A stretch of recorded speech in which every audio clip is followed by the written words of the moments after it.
Well, that didn't really work out as well as I'd hoped. Oh, I turned the intro off on there. Never mind. Happy Christmas, New Year's, and all that sort of thing. We've in a brand new decade, and we've already fucked it up. So, congratulations on making it, everybody. Basically, January is already on fire. We've managed to lose a couple of hundred people, just through accidental, apparently, SAM fire from Iranians. We've had people being bombed. We've had people being shot, and apparently, we're also going to have a lovely recession very soon. I can't wait. And Australia's on fire. Oh, and Australia's on fire as well, of course. I'm kind of, The yeah. entire country. Yeah. Hell of a year, isn't it? It's only January, Lemon. Yay. Oh, God. What are you going to do? I don't know. I hope you guys can hear the music, because I can't hear the music. I've turned it on for the monitor, but for some reason or another, it's not doing the thing. I don't know. Stuff's really misbehaving on me at the moment. I don't know what's going on.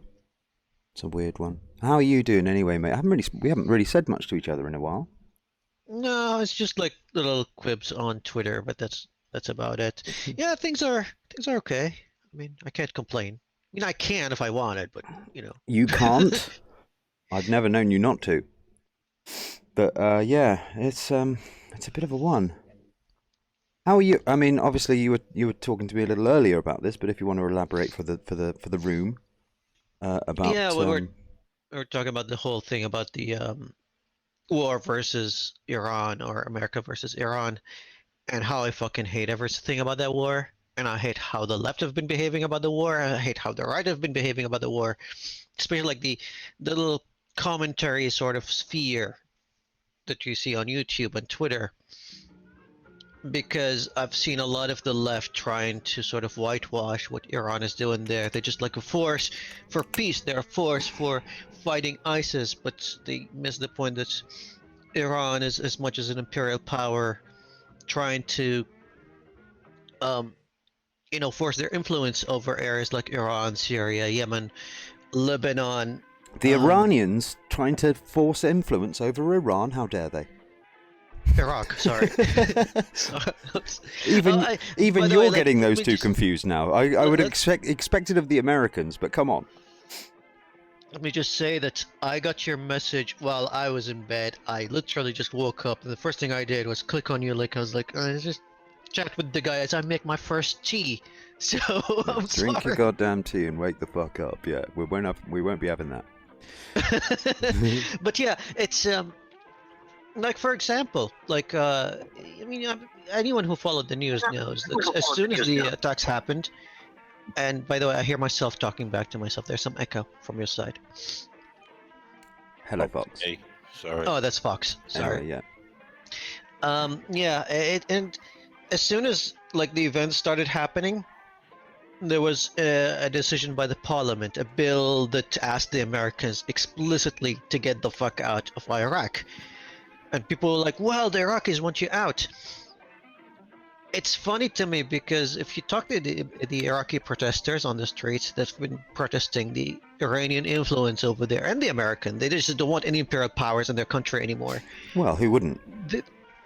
Yeah, and they told me that all the parliament members are illegitimate because they deposed every single person they voted for. The Iranians did. They just removed them for whatever reason, and they appointed their own. All of that, they're just a puppet to the Iranians. Just like how the Americans operate in South America, and they depose democratically elected officials and appoint their own. The Iranians are doing the very same thing. They did it in Iraq, and the first thing they did was try to kick the Americans out. Funny that. And then you see like these big brain sort of thinkers of the left that I have a lot of respect for. Michael Brooks, Kyle Kalinske, David Backman, Ben Burgess, and all those guys going like, well, the parliament is saying that they want the Iranians out, and they want the Iraqis out, and they should go out. No one touches on how that parliament itself is illegitimate. Well, No one. I mean, what parliament would be legitimate? I mean, if you can imagine, yeah. I mean, when you say Iranian influence, I mean, let's put our cards on the table here. We're talking Sunni and we're talking Shia here.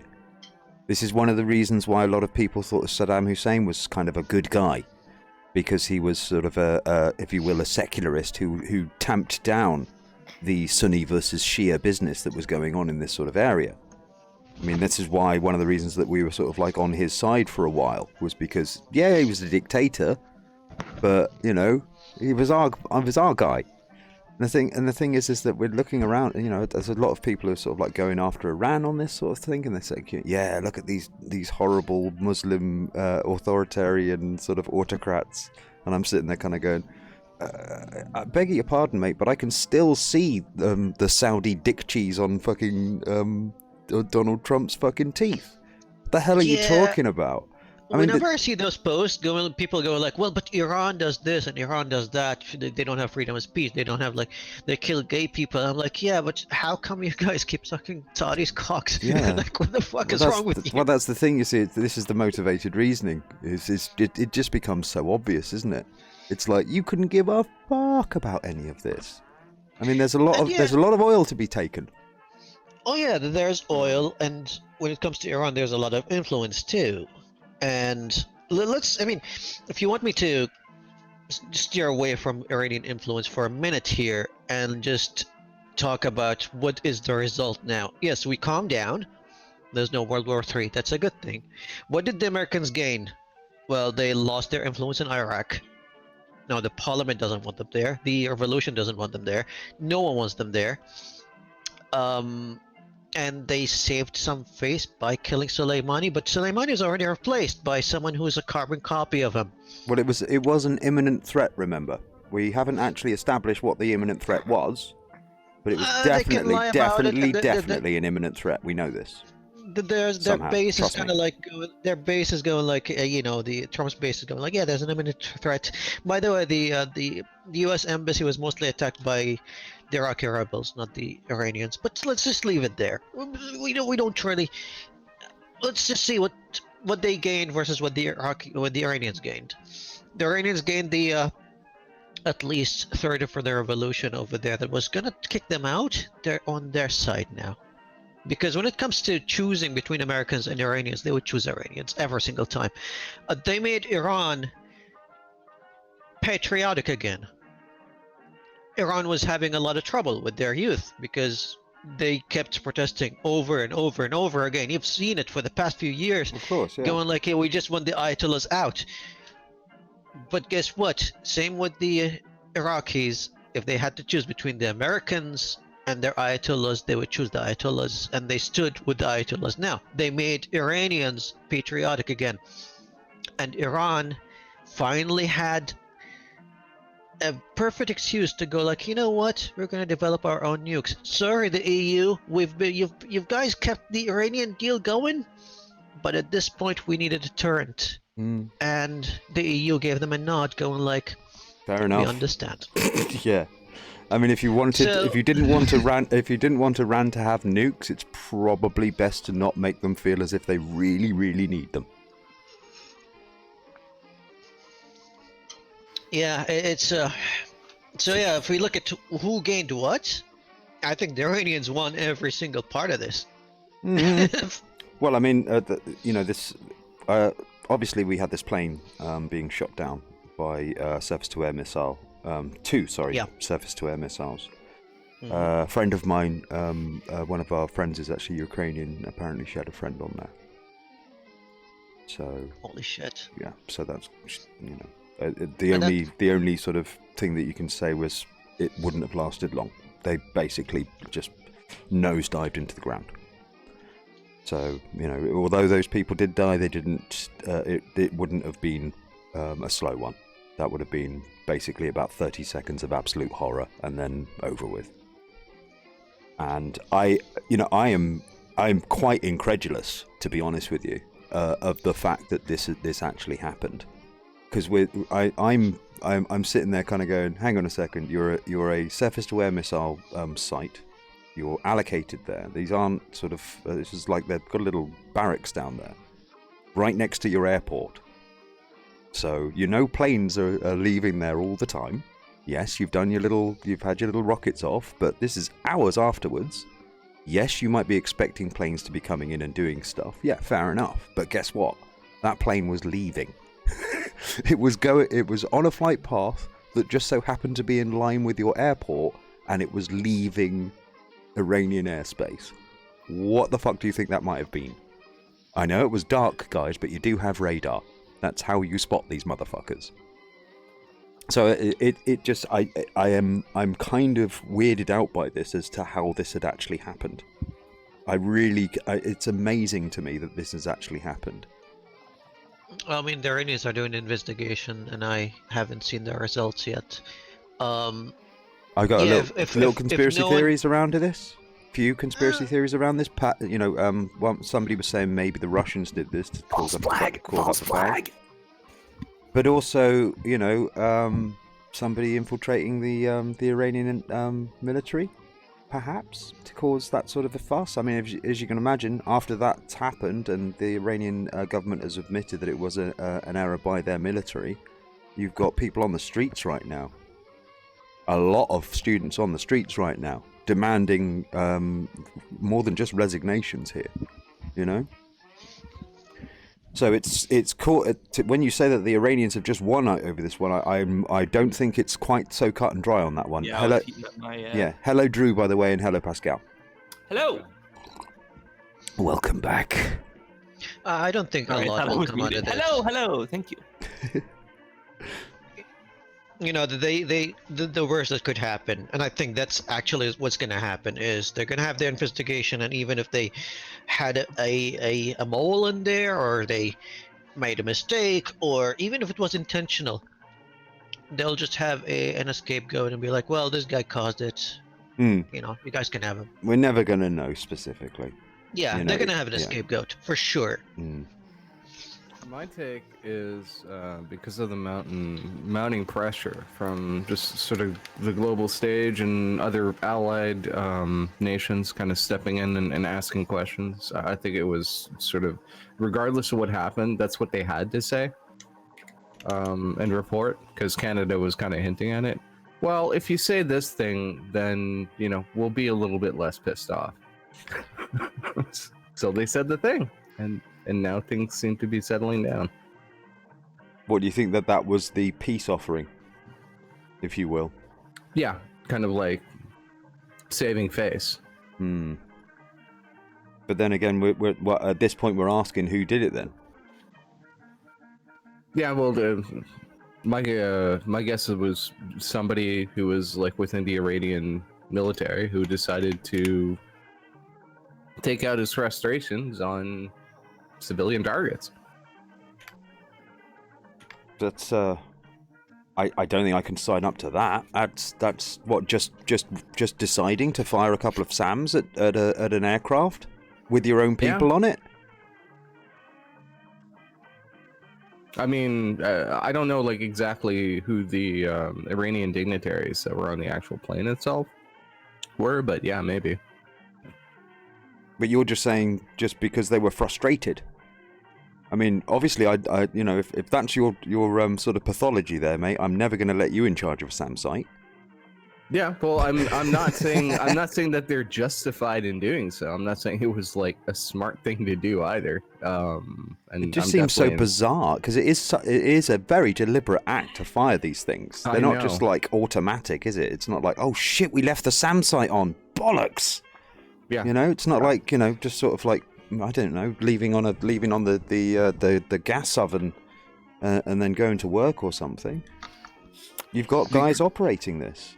Because of the nature of the area and just the players that are there, like personally, a lot of my takes in regards to Iran are going to be just sort of personal and not descriptive or like prescriptive in any way, shape, or form, just because I have so little knowledge in terms of the foreign policy that's involved with that particular area. I know like a couple of the key players and their motivations, but really like I got a lot to learn about that particular area, Iran, Iraq, and I mean, I hadn't even heard of this general and his importance. What was his name? Soleimani. Soleimani. Yeah, like I. Oh, this was my fault. I've done a thing. Trump had ever known that particular name before, he decided to kill him. Yeah, but Yeah. yeah, he kind of heard of the name a few months ago when somebody asked him who it was, and he was like, "Yeah." But why didn't you tell me all about it? It's like, okay. Oh, yeah, Really he think was Trump told about. had any idea who it was? No, even when he was told about his, I mean, to be honest with you, like I didn't know his name. I don't know a lot of the generals in Iran and their names. I didn't know them until now. But I knew the Quds militias. That's Yeah. how I knew who Soleimani is, by the Quds. And the Quds are everywhere. Those guys are in Syria. They're in Lebanon. They're in. But what was that? Iraq, they're in what was the name of the organization that the Iraqi who was in that vehicle with him at the time? What was the organization? It's something Hezbollah, isn't it? Yeah, he was like one of the commanders of Hezbollah. No, but it was a particular Hezbollah. I mean, from what I understand, am I incorrect by saying it? Hezbollah means Party of God. Yeah, Hezbollah is a quote from the Quran, actually. So there's a Hezbollah in Palestine, but there's they're mainly Lebanon. Okay, mainly Lebanon, but there's also a different type of Hezbollah, or another Hezbollah. There's a name Hezbollah. It wasn't just Hezbollah. There was some sort of Iranian version of this. Iraqi version of this. Not really. No. Let me just Hezbollah is double just check one. this. Hezbollah is one faction. It's in Lebanon, but they do have, let's say, chapters all around. They have their own chapter in Yemen, for example, that is fighting alongside with the Houthis. And they're fully funded, and their loyalties, they don't even hide it. Their loyalties is literally 100% Iranian. I'm just thinking, given the... if you were just basically... Imagine if just America pulled out of all of this. The UK disappeared, the French fucked off, and just let everybody basically... And it would... obviously descend into probably some sort of Middle Eastern version of World War II. It would, like, here's the thing, that the sort of the left, the anti-war left, and even like the Never Trumpers, keep going like, yeah, we need to pull out the Middle East, but how? Let's be honest. Like, when the Americans pulled out of the northern Iraq, the first thing that happened was the Turks were like, well, there are some Kurds over there, let's kill them. So no, it's not going to be as easy as going like, yeah, let's just order the troops to come back, and they'll come back and everything's going to be fine and dandy. It's not going to be that easy. That's why I keep insisting on anyone who says we are anti-war, let's get out of the Middle East, what's your exit plan? They have none. Well, I suppose it's the best way to describe it is you walk into a shop and you pick up an item and you drop it. That's the state that we're in. War's bad. And the Americans' idea is, yeah, we dropped it, so let's run out of the store. And it's like, no, you drop this, you fucking pay for it. No, it's mostly like it's setting the store on fire. And then going like, well, just we're the firefighters here, but we're just gonna get out. But even though we started the fire. We're also stuck in the idea of American foreign policy basically is having some sort of war or altercation in order to basically mop up the problem that was caused by the altercation that we caused, in order to mop up the problem of the altercation that we caused, and so forth. There's this constant, it's like kind of going, if we pull out of there, there's going to be war. And if we don't pull out of there, there's going to be war. This is the state that we're in at this point. We're damned if we do, we're damned if we don't. We will be blamed if we leave. We will be blamed if we stay. We are at fault either way. And the West already started it, so they are to blame for the situation that we're in. Now, are they willing to fix it? No. No, we're not. Think so. No, I we're don't not. think so. We're not That's willing the to thing. fix it. Yeah. So, thing. are they going to just leave and let it be organically fixed or get worse? I don't know. Well, that would destabilize pretty much every oil needing nation. That's the thing. Anyone who actually wants some oil. I mean, perhaps this is the actual time for the Americans to do it, because it won't. This is the great thing about America is like, well, I don't fucking care. They've been sitting there kind of going, yeah, we're oil dependent. We're all independent now, and it's like, so we could pull out of there, and it's like, yeah, you could, couldn't you?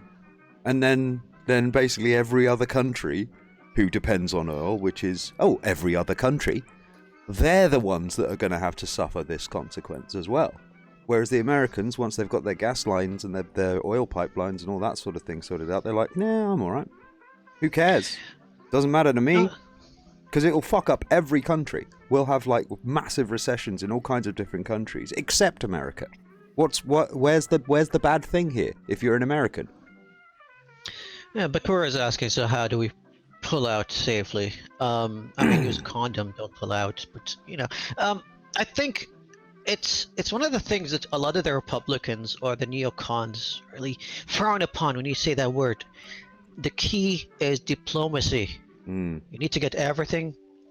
Not everything. You need to get everyone on the table, and I mean everyone. There's going to be a lot of people who go like, I don't want to talk to that guy. Yes, get the Iranians in, get the Houthis in, get the Hezbollahs, get even ISIS a seat on the table and be like, let's talk. Because every single one of those have the power to destabilize the region. Let's talk. What do you want? So do you think that there is actually, because I sort of feel like this is the case, but I don't know because I'm out of it. It feels like now there's actually more room to negotiate and actually bring, actually have some sort of diplomacy start now than there was 2 weeks ago, which is really weird, but I'm curious if you feel like that's right. Maybe so, because now we just saw a glimpse of what could be. And yes, we always had that in the back of our minds. If you followed my Twitter in the past week when it was happening, I was literally freaking out on Twitter because when I saw the images and the footage of those missiles firing, I got literal flashbacks of Desert Storm. I was literally freaking out. I remember my girlfriend, she was texting me, she's like, can you just like ignore the news? And I was like, I can't, because here's the thing. My city was named as one of the targets, and if this actually happens, they're going to target Saudi oil fields, and half my family and friends work for oil fields in Saudi. So yes, I can't just ignore this. It's too close to home. Right. Too close to home. And besides, I know a lot of people in Iraq too, so that's it just keeps piling up on my head. But sure. Once you see it more visceral, when it's real, there's missiles being fired, there's explosions, there are people dying. Then some people went like, can we just not? Can we not, please? Now the problem is they're going to face a lot of people don't want to talk to a lot of people.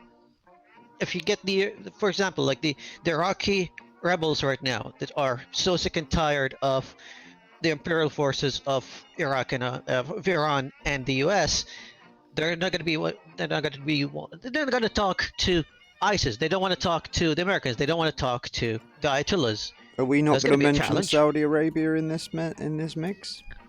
Yeah, you're going to have to involve the Gulf states in general, and the Gulf states will have, and we'll have to involve even Israel. Well, I mean, to be honest with you, I mean, most of this is the Sunni-Shia split. No, you're going to have to involve even Israel, because they do have an interest in weakening the Iranian sort of influence here, because Iran just there's a lot of the Ayatollahs, they're not just against against the Israelis expansion into the West Bank. They want the entire nation of Israel gone. That's what the Ayatollahs believe in. They want it gone, erased. So you need to involve them there and be like, hey, these are our interests. Okay, what do you guys want us to do? And they'd be like, we want you gone. And be like, we can't be just gone. Well, they can't. They're never going to get anywhere with Netanyahu there. They're not going to get anywhere with Netanyahu there. He's not interested in any of that. He's not. Oh, there's a lot. Netanyahu. I'm going to say this now. Netanyahu is not interested in peace in the Middle East. He needs a destabilized Middle East in order to keep himself propped up in his own government. You know There's that. a. You know Yeah, that. He is playing I- He is doing the Putin playbook. And do you think the Iranians are interested in peace in the Middle No, East? They're no, not. no. This is the problem. You see, none of them are actually interested in peace because a lot of this is actually shoring them up in their own place because they're now fighting the power. They're the rebels. We're all rebels against other rebels. Yeah, and you have like Erdogan as well. He's not interested in any peace, especially with the Kurds. He doesn't want any peace with those guys. So that's going to be the challenge. If you really want to take on the challenge of peace in the Middle East, it's not about firing missiles. How do you get that diplomatic or diplomacy project started? If someone in the, let's say, the American left or even the right goes like, we're anti-war, if you have any plan of making that a possibility, let me know. Oh God, damn, fucking, oh Jesus Christ! Donald Trump is now tweeting in Urdu. What? He's tweeting what? Urdu. It's Oh. Persian, if you want to fucking call it. Oh, Oh, God. cool. That's Farsi. awesome. Does the account get hacked? Oh, Farsi, isn't it? Begging your pardon. Yeah. Yeah, I was going to say Urdu's India. Yeah, and begging your Pakistan. pardon. Yeah. Fucking hell. Actually, he's typing. He's actually typing in English. It's just his normal gibberish. Look, I It's- think. Sorry. But yeah, but these are all complete sentences here when you translate it. So obviously somebody else did this. Let's be honest, it's not him then, is it? Let me look at the Trump or He- not detector and see if it was written by him or not. I He think that will bring. there has been a statement released by the White House press secretary, which states that the government of Iran must allow human rights groups to monitor and report facts from the ground on ongoing protests by the Iranian people. Oh, is this the same government that has said to the the International Criminal Courts that anybody investigating America for war crimes will not be granted a visa? Those people. Yeah, those are the ones. Okay, sure. No I'm hypocrisy sure there at all. Iran will think that that's a legitimate venue to try their case in. No, I mean, I was saying it. There's not really much point for the ICC to actually go to America because all of their war crimes are in other countries. Yeah, well, I was gonna say there's really no point in the ICC to like exist. I think that the Kosovo and places like Bosnia, things like that, there was reasons to exist. Hey, it's Vadim. Maybe there was a reason for the ICC to exist, but I mean, if they won't go after America, then no one will acknowledge their. If you can just de-acknowledge their authority and get away with it, then other countries will do that too, and they have no authority and they have no ability to actually do anything except make noise. Well, I mean, let's be honest. Being a war criminal is about losing wars. Right. That's really how it works. Did you lose? Yes. Well, then you're a criminal. What? But you know, how it works is the heroes are prepared to You shouldn't do. have lost so hard. Yeah, Do better next the time. heroes in war are prepared to do worse than the guy who loses, who then becomes a criminal. You know. That's how it works in this world. Well, except for the guy who commits a war crime in America who then gets pardoned and brings out his own fashion Who's this? company. There was he was a special ops guy that Trump pardoned. Oh end of yeah, last that year. guy. Yeah. Yeah, well, he's now brought out his own line of fashion clothing, salty something, I think it's called. Salt. Oh my God. It's I mean, This guy is so was, cringe. This guy was so unpleasant that his own troops turned him in. Well, Yeah. apparently, like Trump has demanded that they give him his like medals back or something like that, and the army's just kind of gone, nah, ain't gonna do it, Yeah. nah. You're my chief and all that sort of business, but fuck you, no, not gonna happen. So literally now the army are against him, and there's actually a lot of this happening now. There was that started years ago with the trans ban, and the military was not going to go along with the trans ban because they have transgendered people who serve in the military that they rely on, that they respect, and they're not going to, so they basically were like, yes, sir, Mr. President, whatever you say, Mr. President, and then put it in the circular file and ignored it. Well, there's the serving servicemen who are taking anti-HIV medication. They're being allowed to stay in against Trump's orders. That came out earlier this week. Mm-hmm. But I mean, it's just. But And just a point of order, saying serving serviceman is not actually redundant, because you can be a serviceman and not necessarily be serving. you know, all the stream is kind of crap now because you know who won the stream? Vadim's cat. Yeah, That's- I was late coming to the. Not Does you. he have his Vadim's cat on the screen? There is no such thing as Yeah. Vadim's cat. Okay. No, it's There is- there. There Look is at- there is look at- creationist cat, and then Okay. there is there is creationist cat slave. I gotta pause my video game. I think he's talking about Wizard, who happens to be in my I suppose those who are watching can't see, but I got this little tabby cat on my lap right now, and this dude is very chill. It's too bad it can't be seen. I'm sorry, everyone. If I'm ever in your proximity and it goes missing, it was my fault. I will be the one who has kidnapped your cat and taken it for my own. Oh, okay. Well, fair you do one. realise that Vadim actually lives in Saudi Arabia. He's famous over there. Lovely little spot in Riyadh. Wow. So obviously, Vadim, you've been taking away my audience by releasing a video at an inappropriate time. Thanks for that. Well, you know, it What didn't audience? show up in people's. It kinda sucked because for some reason, you know, I did a premiere and it didn't show up in people's in people's subs until it actually finished. So, or in their sub feed. Most people, like half of the people, said that they did not see it in their sub feed. Anyway, that's very boring. I won't talk your ear off about that, but. It was kind of a bummer because it kind of defeats the purpose of having a premiere, diminishes the amount of views that you get, and then also the super chats, which are always nice. Delicious, tasty super chats. That's cool. Praise One- the Lord, it's got me convinced. One of these days we'll have super chats here. Apparently, you have to have I think over 1,000 subscribers, and then you can do the super chats. But you can just send me money. I don't really care, you know.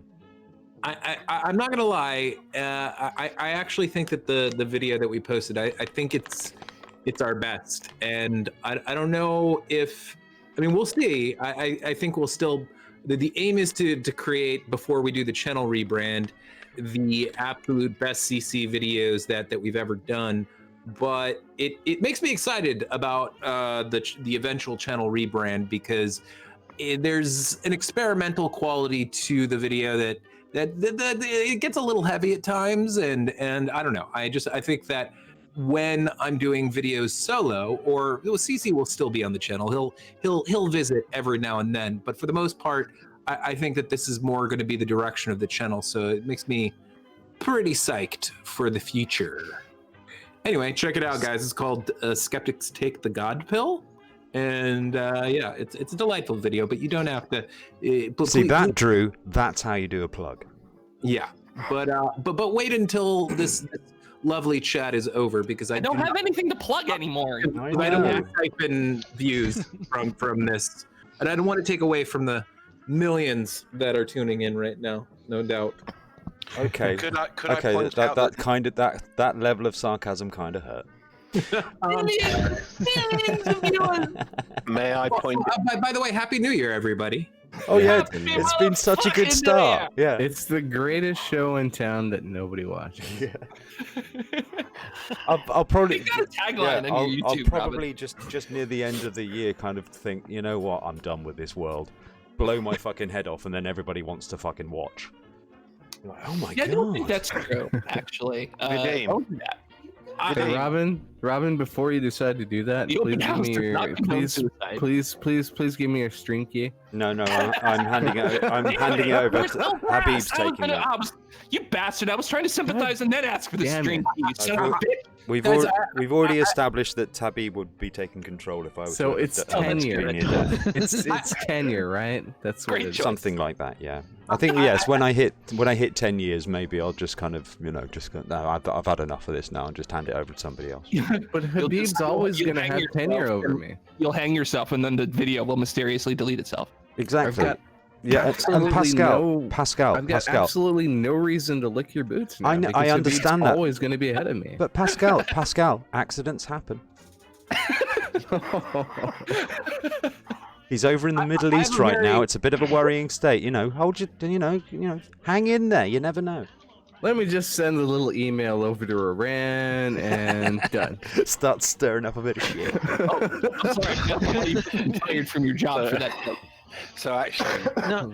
it wasn't Okay, Donald Trump that launched missiles. It was Pascal Uh, on a dry Let's run. bring it back to Iran a little bit. I saw a little clip on the Sam Cedar show. They were commenting on this Republican from Texas that was complaining that they were getting like a lot of DDoS attacks from Iran. A lot of what DDoS attack? DDoS attacks. These are Which is like denial of service cyber attacks. attacks. Yeah, so they're basically a DDoS attack is basically where a bunch of computers all talk to one computer, and it becomes so fucking confusing that the thing can't actually provide a service. Yeah, the thing is, like, I'm not going to defend that Republican because, at first he was airing a legit sort of threat from Iran. Iran is pretty damn good at cybersecurity and cyber attacks. They've been at this game for like the past 20 years. They never really forgave the U.S. for crumbling their entire nuclear program along with Israel with worms. So there was that coup in the 50s as well, mind. But yeah, they upped their game when it comes to cybersecurity, and that Republican had some legit things, and then at the end of the interview, he's like, "But Trump is like the best guy ever. He's smart. He's playing 4D chess," and I was like, "This is cringe." But Sam and co was sort of like mocking the guy for even suggesting that Iranians have cybersecurity attacks and they're targeting like governmental systems in the U.S. and they want to cripple those systems down. Actually, that's a legit thing. If you look at a lot of like their own their own sort of rhetoric, their own kind of strategy, that's one of their main strategies, to attack the infrastructure, the cyber infrastructure in the West, and they attack America and Israel all the time, and they keep upping their game the entire time. So to see someone like Sam just going like, well, this is the Republicans that worry about it, so it must be false, was kind of disappointing for me. Like, it's a legit threat. He's not usually that lazy.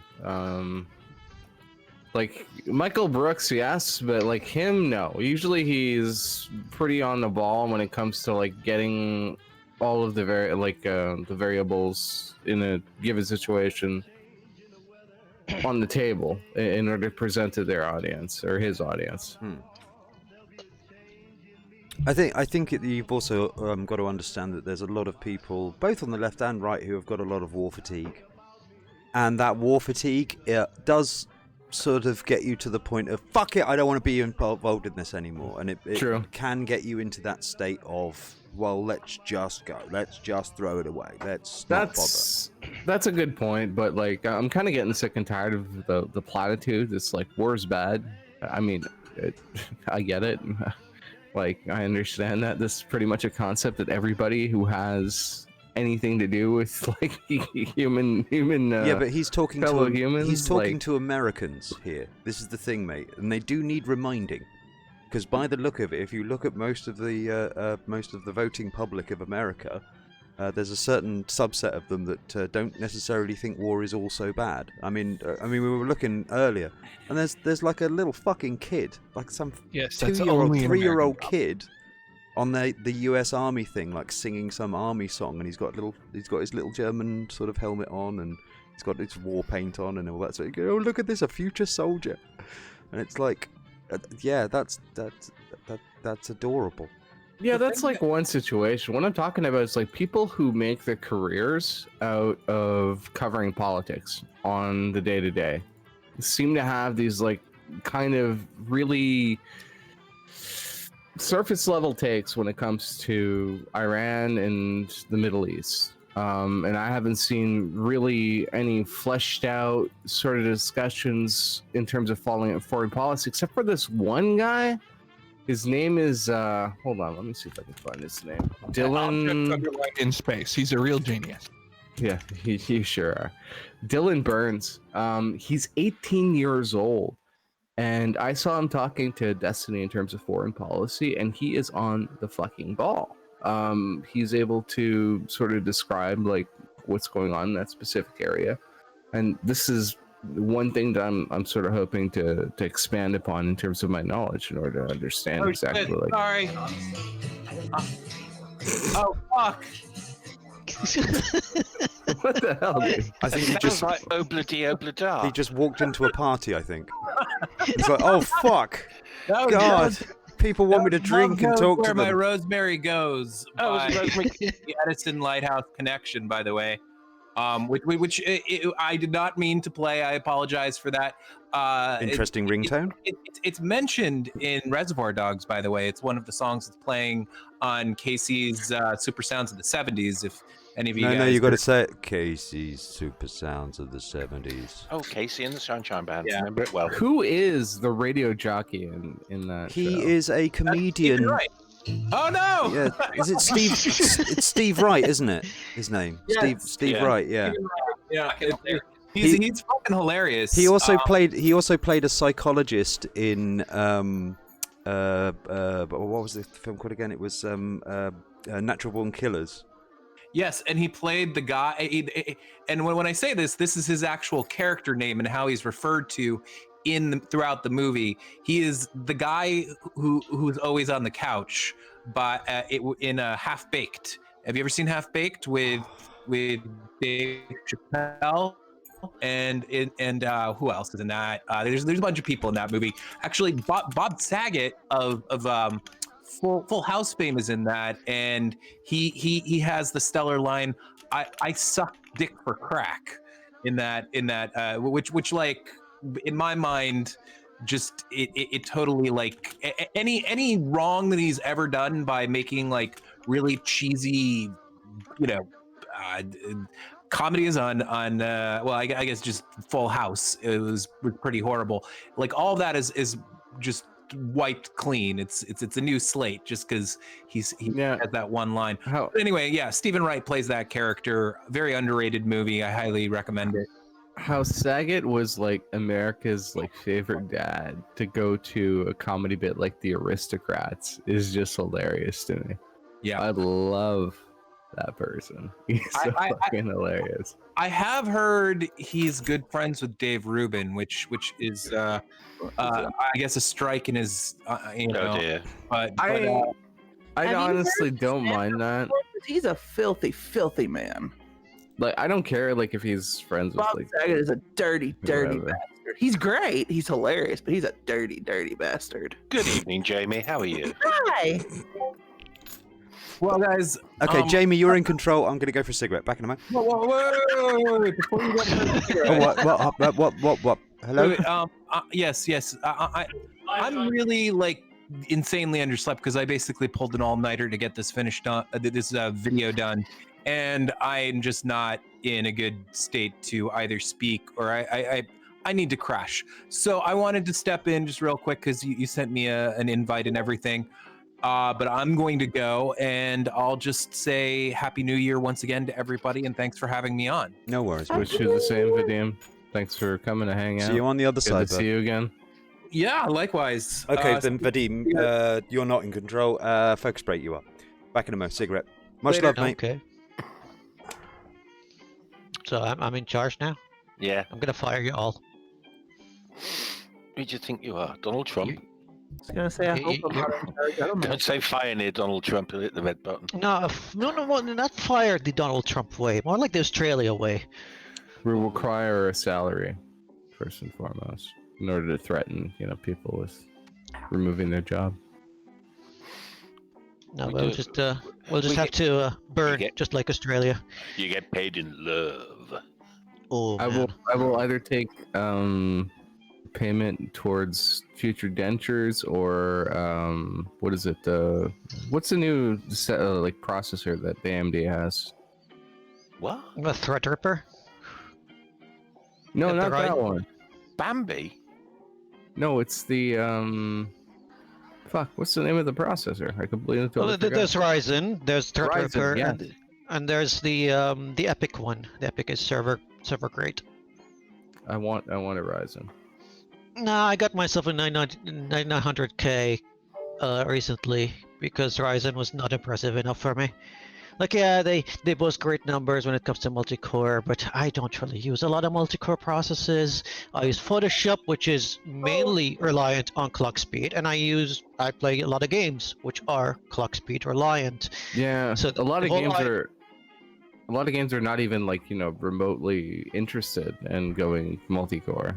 They No, haven't even like delved into DirectX 12 at all. even with games that are built around DirectX 12 and they use a lot of cores, for example, Shadow of the Tomb Raider, it uses all the cores of my CPU, and that's an 8-core CPU. It's a lot of cores. Still, it favors clock speeds over multi-cores when it comes to performance. Yeah.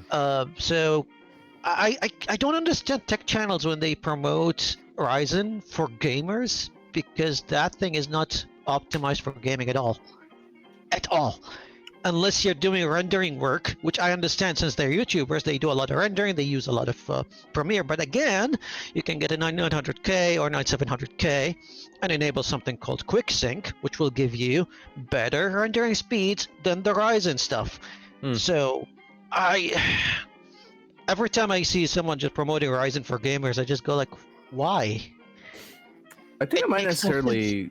I think it might necessarily have or hinge upon like the next generation of consoles with like Xbox and PlayStation, that being sort of Yeah, released.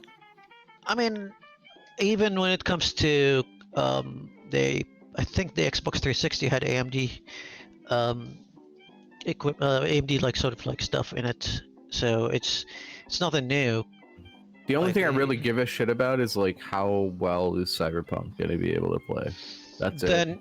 Then get yourself a 2080 Ti. You know what, guys? It's not that far away, but we are going to end up with game cards. You know that, don't you? Game cards? Game cards, yeah. Think about a lot of the stuff. Oh yeah. Well, yeah, that's gonna be a thing. Yeah, think about it right now. Yeah, a lot of the problems that games have in order to get the power that they need is throughput, talking to the CPU back and forth, all that sort of thing. And when you're playing a game, for example, you might be watching and have a little something on YouTube or some other crap going on the side or whatever like that. Well, I mean, loads and loads and loads of things have been taken off from the CPU over the years with when it comes to gaming, physics. Loads of. I see what you're saying. Yeah. So in other words, it's getting down to the point where they're sort of using the CPU because the graphics card obviously isn't. You could actually write and use the right now programming to actually just run an entire game logic, everything on the card itself. There's nothing to stop you. It's just the fact that you've just got this massive processor sitting there doing nothing. And then you've got the CPUs that have the onboard Jape graphics. It's pretty much good enough for any streaming video you'd want to do. So yeah, I've got a feeling that eventually, they're not going to be called graphics cards. They'll just be called gaming cards. You're going to end up that way. It's basically a little miniature console inside your computer. Right. I can see that coming along. That's just me. Yeah. But anyway, yeah, Iran. Yeah. All of that completely off of the card and do it in the cloud, just for maximum confusion for everyone. For the maximum lag, No. Well, lag for you, maybe. Not for me. I'm in London. So recently there was a group of like Chapo that like showed up on a podcast, and they were saying that what Iran necessarily needed to do if they wanted to escape the ire of the United States of America would be to develop a nuclear program. How feasible do you think that would be, and how accurate do you think that particular? To clarify, first of all, they actually are already developing their own nuclear program. They announced it, I think, just 3 days ago, like officially. Like, yeah, we're going to develop nukes, and they apologized to their EU partners. They're like, yeah, we kept the Iran deal going for a while, but we need a deterrent right now, so we're going ahead with a nuclear weapons program. And the EU gave them a bit of a nod with like, we don't like nukes, but Fair enough. okay. Yeah. We get it. Okay. Yeah. So yeah, it's happening. Either I don't think it's gonna decrease the ire of the US, but it's gonna be one hell of a deterrent. Because the US can launch nukes on Iran from Anywhere. I think seven of the bases that they have surrounding Iran. Has Anywhere in the nuclear planet, capabilities. anywhere on the planet they could do it, mate. Oh, I know, but I'm just talking about the bases just around them. Like I think about 7 of them are nuclear ready. So it's I mean, this is the thing. Yeah, they'll have the deterrent. You've got the deterrent. That means nobody gets to invade, right? We'll see. Yeah, and that's the thing, with deterrence. Like, it's a very dangerous game because you might be like, well, once both of them have nukes, that no one was going to attack. But knowing the Iranians and how much they're driven by not just the idea of expansionism, but also the idea of honor and greatness. Like, it's for them, it's all about honor. Like, it's better to die honorable than to live prosperous, and that's something that's in their culture for like millennia. So if they get a dictator or a tin pot dictator that's crazy enough to go like, you know what, we'll just die with glory, let's launch a nuke. They're just one crazy person away from actually doing that. Aren't we if all? they get the nuke. Aren't we all, mate? I mean, I can see it in more democratic sort of settings where there would be some checks and balances that are like going like, yeah, maybe not. You want to die, but we don't. But well, we just had a president unilaterally, basically airstrike their second in command general. You can call him a terrorist if you like, fair enough. And they did label the army of Iran as a terrorist organization. Could basically you just clarify in April. Me? So the idea of the only reason that they're killing him because he's a terrorist leader is because they basically named him as a terrorist leader in April. So you can. The thing is that this is what the Americans used to call the Russians at the time when they were in the Cold War. This is what we call people that we're at war with. We don't call them just a normal enemy nation state or anything like that. We call them a terrorist state because that's how we scare people into going to war with them. Here's the thing, Robin. Though, you see the rhetoric with Americans, even like the sort of like the warmongering Americans. They go to war to protect their way of life. That's their whole thing. Oh, we just want to protect our freedoms and our way of life and our American dream. That's been their thing ever since ever since the World War I or World War II. They're going there to protect their way of life, and that rhetoric doesn't exist in Iran. Iran, they go to war for honor and glory. It's a whole different dynamic. Yes, course. The end result is the same. And I'd have to turn around and say to you that is exactly what many Americans think too. The idea that the rhetoric matters really, I think it's more the result. I mean, the idea that the American military hasn't actually sort of terrorized, military contractors, for example, haven't terrorized, say, people in Iraq or people in Afghanistan, all kinds of war crimes. That you remember what was the name of it? Collateral Murder video, Yeah. And this is, that's you could put that down to just basically a mistake. But when you're listening Robin, you're misunderstanding me. Like I'm not arguing about the result. The end result is going to be the same either way. Rhetoric has nothing to do with the result, but it's about prepping your people to die, not to kill, to die. Rhetoric does matter. Propaganda does matter. Of course, and the Americans' propaganda is better. That's all. But like you said, it's the results that are the same. Yeah, the propaganda in America just prepares people to kill, to protect their way of life, even if it makes no sense. Like, I'm gonna kill this Afghani dude in a cave somewhere to protect my job at Walmart. Yes, because he hates me. This is how it works, you see. Yeah. You're making these people an existential threat. They're already, if you imagine, they don't need to say that America is an existential threat to Iran. They don't need to say that, do they? So, I am originally from the American South. Okay. I have some insight on this. Let's do this. Tell me. Yes. Get your southern drawl out. Squeal, little piggy. Because it is pumped into their heads that, especially the Fox News watchers, because that's all Fox is a fear. It's a fear machine. That's all it's made to do, is make you be scared of things. So, like, legitimately, the town that I grew up in was 98% white. You knew the brown people by name because there were only 2 of them. So it was basically like Cornwall. Carry on. Maybe? I don't know. It's Cornwall. Cornwall's basically Alabama. Oh, Yeah, wow. that kind of thing, but with less black people. Oh, wow. That's impressive. And just as inbred. Only in Taiwan, Dref. Oh, Oh, I've actually been there. But yeah, I mean, they say these things with absolute certainty that, oh, Afghanis are trying to kill us. Oh, and Mexicans are trying to take our jobs, and things of that nature.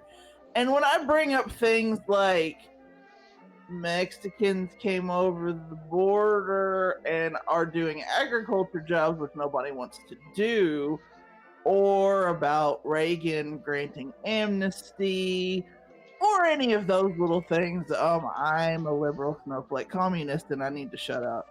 Well, my favorite is, when you look at the sort of like southwest area of America, and they've all got these Spanish names, and it's sitting there kind of going, yeah, they're invading you, is it? Yeah. Yeah, Las Vegas, that sounds like a very sort of European sounding name. Look, New Mexico. Yeah.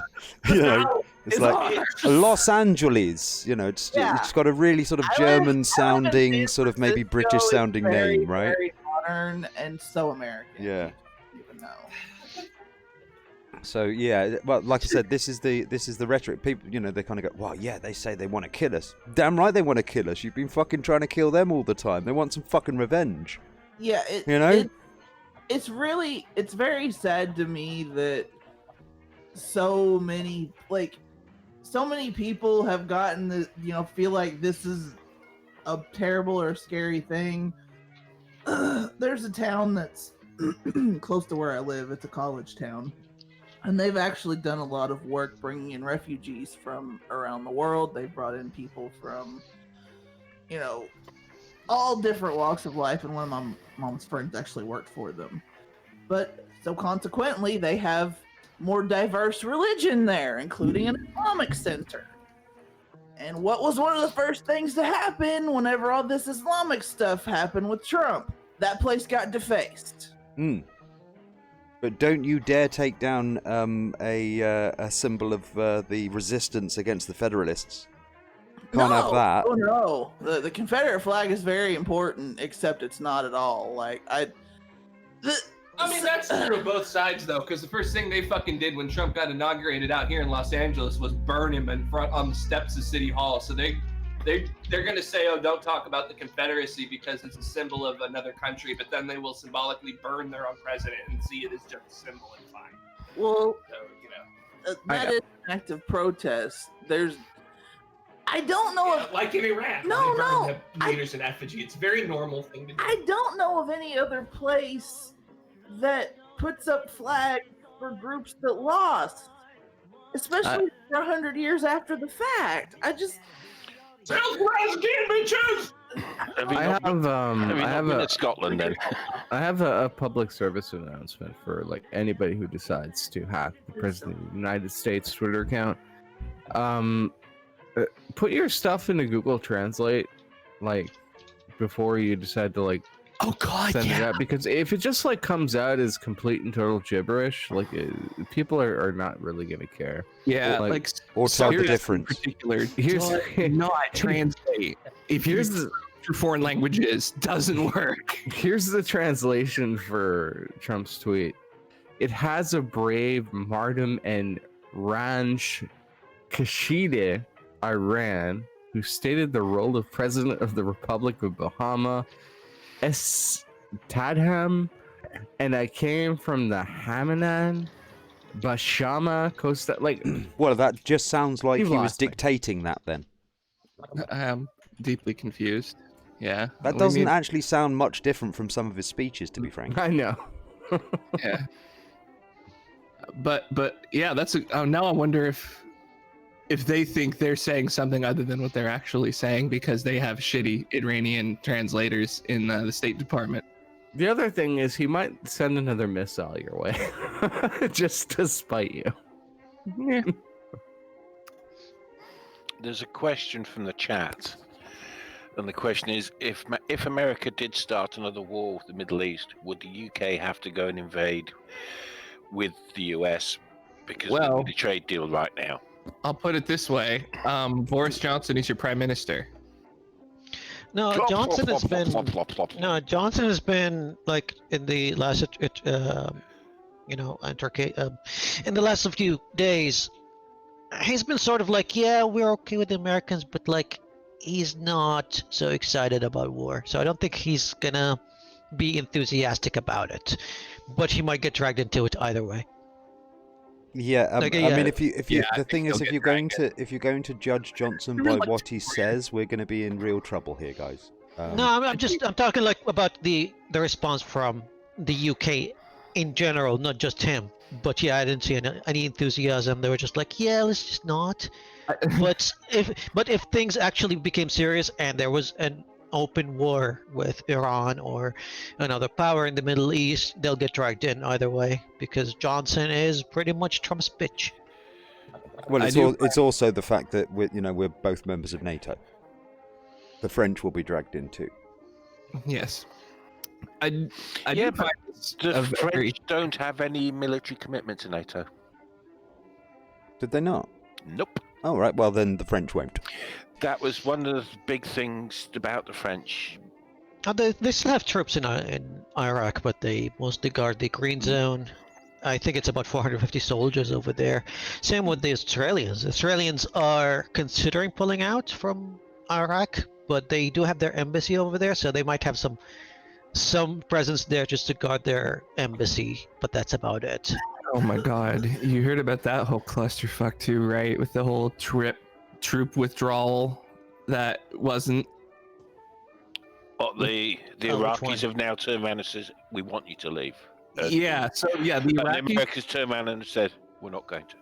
So yeah, so this is really crazy. So Iraq, has said that they want us to leave. We apparently sent a draft letter to someone saying that we respect the sovereign decision of Iraq to withdraw, and transmitted that letter to someone in the Iraqi military. We know this because I think Hezbollah, some Iranian-based group, tweeted the letter or released the contents of this letter, which was later confirmed in a Pentagon briefing by the Secretary of Defense, and maybe Secretary of the Army, one of these guys, who said that, oh yeah, it was a letter, we wrote it, but it was a draft. It's not a real letter. It wasn't signed. It doesn't count. Backsies. Happy fingers crossed. We're just moving troops around, and it's not a real letter. Don't worry about it. From what I hear, they're minimizing their presence or that's the plan, is to minimize their presence in Iraq and move to another base in Kuwait. So stay as close as they can to the Iranians, but stay away from Iraq. And that's that's what I heard. I don't know what's going to happen. Yeah. So the But Iraqis that's responded to this and but said, they're- basically, look, we acknowledge the receipt of the letter. It was signed by a dude, and so you're withdrawn now. And I know the guy said stuff on TV, but we don't really pay much attention to politicians and newscasts. So we got a letter, and it says they're withdrawing. So we expect that they're withdrawing, and thanks, we appreciate it. To which then we responded, yeah, no, fuck you, we're not leaving, and in fact, we'd like you to pay more so that we can continue to stay. So that's going well. So I was just looking into the Iran protests here, and they're like kind of going "death to the dictator." Oh, big Which tip. one? This not really sort of like a plan for stepping down for him then. No. It's- It doesn't, So- it's It's always best to give your enemy an avenue of escape, guys. Otherwise, they're going to fight you to the death, and they're the ones with the guns. Yeah, but that's how they are. They're just like it's death to apparently. That's Yeah. just how. I don't know if it's an Iranian thing or if there are other Well, countries. yeah. Well, Habib, we were saying this earlier about rhetoric. Right now, yeah, you got students protesting out there because they want to have some peaceful resolution, and their idea of doing that is to say death to the people that are in Yeah, charge that's- right now. Right. It's just a reflexive thing. I mean, this got super played up, and we got snookered back in 2001 because they have like footage of Snookered. Iranian people shouting, Not snookered. What? It's not a chewing Yeah. gum. It's not a chocolate bar, sir. Snookered. It's a Snookered. sport. Thank you. Snookered. Oh, Snookered, okay. I Not see. snookered. Snooker. Not snookered. It's snookered. Yes. Okay. Thank you for the clarification. It's not a nutty Uh, chocolate bar. The whole thing about death to Yeah, they're just like, whatever. they- Insert where it's a- applicable. It's Yeah. a slogan here. Like they use it for everything. Like if someone opens a pizza place and they only serve like pineapples on pizza, they'd be like death to pizza. Like This is that's- perfectly understandable.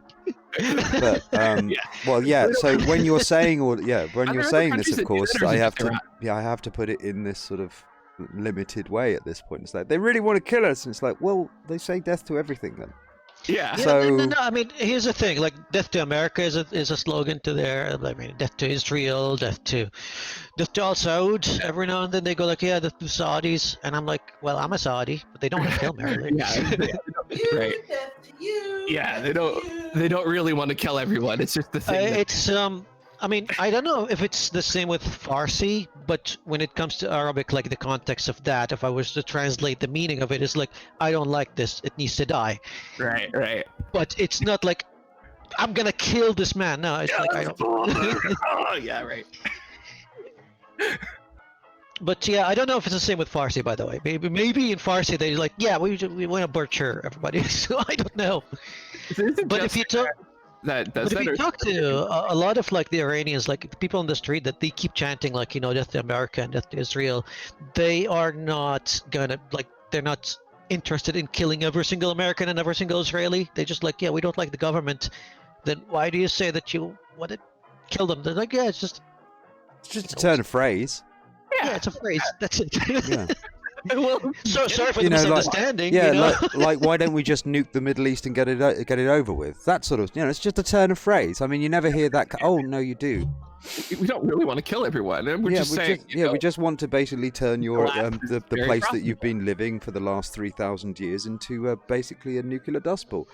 It's just a turn of phrase. We don't mean anything by it. I mean, this is the thing. You see, this is what I can't. When people kind of sit there and kind of go, yeah, the rhetoric's a bit mean, and it's like, no wonder. I mean, if I had had the amount of influence, let's say, go back to sort of like the days of the Crusades before, even before then. Imagine the Persian Empire trying to take over now. Imagine the Iranians coming in and basically just bombing the fuck out of France. And we're sort of like, whoa, hang on a second. They're like, oh, you're fucking next, mate. I'm going to be saying, I'm going to kill every last one of you fuckers. And them turning around and kind of going, ooh, a bit strong. Come on. I understand. Yeah, it's like, I'm going to murder your fucking ass if you invade me. That's what I do. I mean, no wonder so many Palestinians want the Israelis dead. I get it. You can't just turn around when you're the one with the big stick and say, well, they don't really like us. No fucking wonder. So, it's everyone's a bastard here. Everyone's a bastard here. And this is why we're in the 1930s now. I have no love for the Ayatollahs at all. Mm. And the part of my disappointment with a lot of the online commentary is them trying to whitewash the Iranians' influence here. Just like, yeah, they're just minding their own business and stuff. Like, no, shut up. Nobody's No. minding their own business here. This is the thing, of course, is that people like to uncomplicate incredibly complicated things. Oh, I mean, okay. How many times have you heard people condemning the war in Yemen? This happens all the time. Have anyone tried to dig into why that war started? Well, depending on your point of view, it's going to be somebody else's fault, isn't it? Yeah. Yeah, but it all started because the Houthis, which is the Shia sort of like minority over there, got a lot of. Shall we go through support from the Sunni Shia thing for any of the audience? Because I don't think we've No, really, I yeah, don't know. let me just get this over with, and then I'll explain the Shia Sunni thing. Okay? Habib, how many Muslims are there in the world? Over 1 billion. I forgot. Yeah, a billion, billion. around 1.5 billion, 1.6, 1.7 billion, around Yeah. that. Anyway, In total, let is. me just go through the whole Yemen thing. Okay. Okay. Now, so the Yemen thing, the Houthis got control over the government by pretty much the same way they got the Iranians code of like parliament. It's all about, you know, the Iraqi parliament was influenced by the Iranians the same way the Yemenis got their Houthis over there. And the first thing they try to do is, you know, that little tight little area at the bottom of the Red Sea where all the oil tankers that go to Europe go through. They wanted control over that, and the Saudis were like, "Oh no, that's where our oil goes to, and you want to charge us like immense amount of money. We can't have that." It's all about the oil in the end. They just want control over that little area so they can export their own oil freely. And then you have a lot of people going with the rhetoric of Shia, Sunni, sovereignty and whatnot. It has nothing to do with any of it. It's all about oil. And having a path to Europe. Okay, so obviously, just like with any sort of bullshit when it comes to this sort of thing, it's really about land and resources. However, there is obviously the religious component, which we're going to sort of discuss at this point. Religious component didn't really matter until the early 80s. Though, right? To give the dumb people a reason to No. die. Well, look, there is a difference between Shia and Sunni when it comes to this. This is the major split in Islam. The major split started, I think, around, I would say 40 years after Muhammad died. And that was because the Shias believed that it was his cousin that was supposed to be the first Khalifa. And then the Sunnis were like, no, we kind of elected a guy, Abu Bakr, this is the first Khalifa. He was actually elected, like, democratically and everything. What if which is United weird. States? What if the United States and the Soviet Union essentially sticking their dicks in there had to do with like their particular influence over the? I'm coming to that. So, I mean, it's that divide kind of like it's basically kind of like I wouldn't even say like Catholic and Protestants because we didn't really have a lot of sectarian wars before the 1970s when it comes to Shias and Sunnis. Like in a lot of communities you'd see them like living with each other, living together, and like they interbreed. There's like you get mixed families of both Shias and Sunnis everywhere until the 70s happened. The Iranian Revolution changed everything, and I mean everything, because you saw the entire world pointing their guns at the revolution over there, and they raised the flag of like we were just a Shia nation. Now Shias, you have to galvanize around us. You have to you have to protect us because you know this is your sect of religion and it's under attack. People just hate you now, and that started it all. And people were, the propaganda of the Iranians when it comes to their imperialism, they don't just control the factions of government. They control people's hearts and minds through theology, and they started this thing called Wilayat al-Faqih, which means basically they would have a guy, just kind of like the Pope, and they would dictate what Muslims can and cannot do, different laws, different fatwas, and all the ones that are active today and the Shia sect get educated and graduated from Iran. After they fill their heads with all their propaganda and how they have to be pro-Iran, they get exported all over the world to Iraq, to Yemen, to Medina, to even the US. You've got a guy in London, and it's how they controlled sort of like the Shia rhetoric and all of this. Is Trina Parsley the US guy? I thought it was the Sunni that were the ones that thought that it was divine right, and it was the Shia that were the elected leader. No. Other way around. Other way around, is it? Well, Other way around. Because if you look at Sunni right now, I mean, Saudi Arabia, the Sunni are in charge. Yeah, it's just because they're a majority. Yeah, they're kings. Nobody's electing their ass. Of course. So it makes a mockery of the Sunni religion, doesn't it? It does. But again, like so they're not Sunni. In Saudi, they have this thing where the king owns the land. Quite literally, he owns the land. Like it's the same with the UK. Like if you ever read a title deed, You don't own that piece of land. The title is granted to you temporarily by the queen until she decides otherwise. And it's the same with Saudi. It's title deed of a land. It's just title. But yeah, I'm being distracted here. King would own the land, but when it comes to theocratic matters, they would have their own body over there. And yes, they would have the Grand Mufti in Saudi. In That Iran, always they would have sounds the fun mullahs. for us. That's always a funny one when they say mufti. Yeah. Or anyone who understands English just laughs at that. Just I know, sounds silly. but that's the title's name. What am I going to say? I know. We're a very childish people. But yeah, the king doesn't have any power, sort of, like when it comes to what the theocratic wing has to say. Well, I mean, that's what it says on paper. But it's funny when before Mohammed bin Salman was in power, the Grand Mufti was like, yeah, women driving is haram and it's bad and it's un-Islamic. But now they changed their tune. They're like, yeah, well, it's Islamic. Islam is pretty good religion. Yeah, women freedoms is a pretty good thing. Why not? So they're just like a puppet to the king, really. When you think about it. Now, the one in Iran is a lot more insidious. The Ayatollah over there, I mean, I told you in this channel before, but if there's someone that doesn't know, they have an entire democratic system there.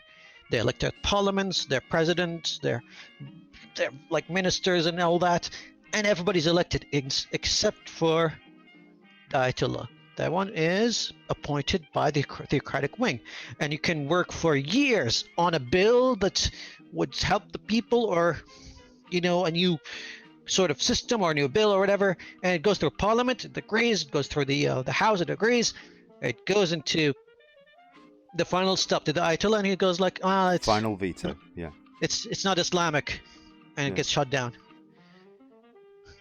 So their That's- entire democratic system is crippled. It's meaningless. And then, at least they're a little bit more honest about it in Saudi Arabia, I suppose. I mean, They just kinda go- it's on the Yeah. it's to your face, and that's what a lot of the Iranian protests over there is not about deposing their own government. Most of them understand that government was already elected, and they're okay. We're going to just elect another guy next year, but they want to remove the Ayatollah. There's like, well, we can't really. This democracy that we're taking part of is not functional because the Ayatollah is there. Let's just remove him, remove that role of our government, and then we can have a new parliament and we can start our whatever reforms,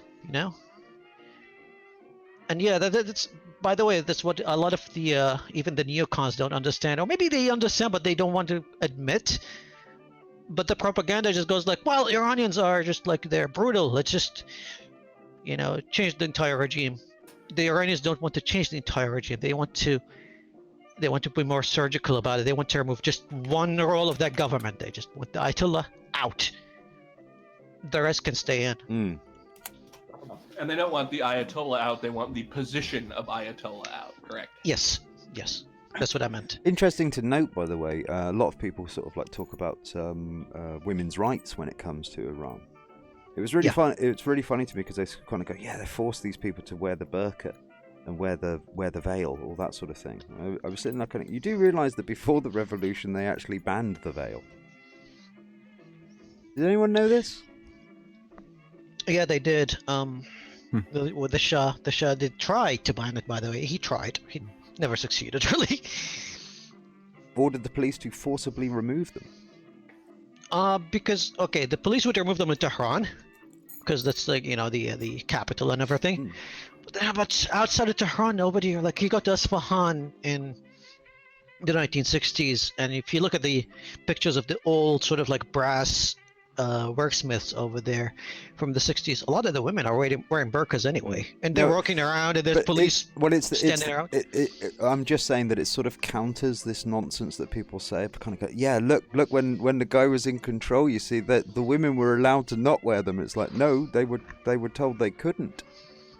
You know, That whole, no women like- have not been forced not to, or do. You know, it's always the same fucking thing. They're being told they can wear they should wear the veil, or they're being told they can't wear a veil. As a side note, that whole concept of like women covering up, especially their hair, comes from a non-canonical book. I think it's the Book of Enoch that describes that women would gain the infatuation of angels, which they'd sleep with, which would cause titans to be born, which is what essentially caused the flood to transpire, because like God got pissed off that like there were a bunch of fucking giants running around causing havoc, and he got mad, and he essentially covered the entire land over water. That's where that all comes from, like that whole cover your fucking hair thing. But, well, it's also the idea of modesty, really, because obviously, yeah. you know, it's really weird, really, because it's basically, you know, people are sort of like kind of going, it's sort of like you know, putting down women, but it sort of puts down men. Well, yeah, You know, because it just men makes them look like they're just fucking animals that can't control themselves. Well, no, Yeah. it's also a fact that like men feel so helpless, like when they're locked into matrimony, that they don't have enough self-confidence to let the women out of their household, in fear that they're gonna like find some other dude to fuck with, which is, you know, statistically backed up in terms of like what the divorce rates are. But I mean, I think that's what like people are trying to fight.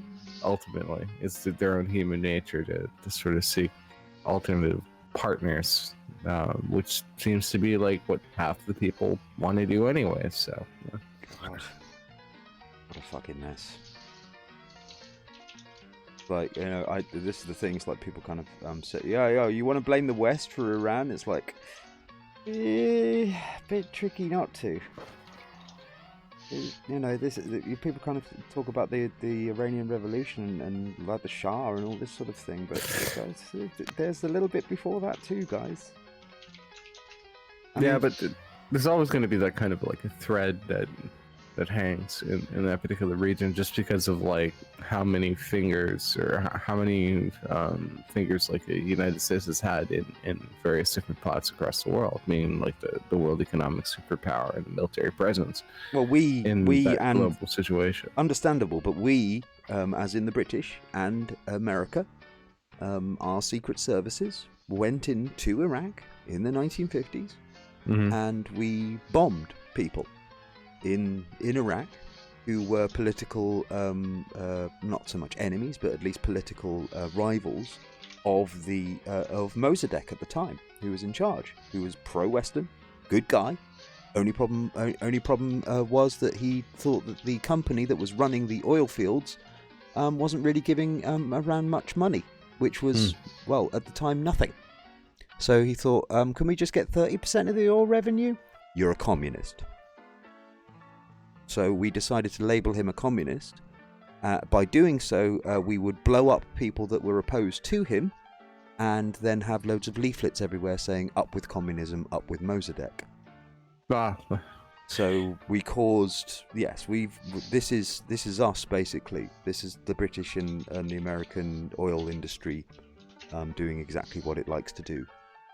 And we have been suffering this ever since. You know, you sit there and you look at the state of this absolute abject sort of religious sort of craziness that's going on here. But the problem is that we've caused that rift. We caused this to escalate in this way.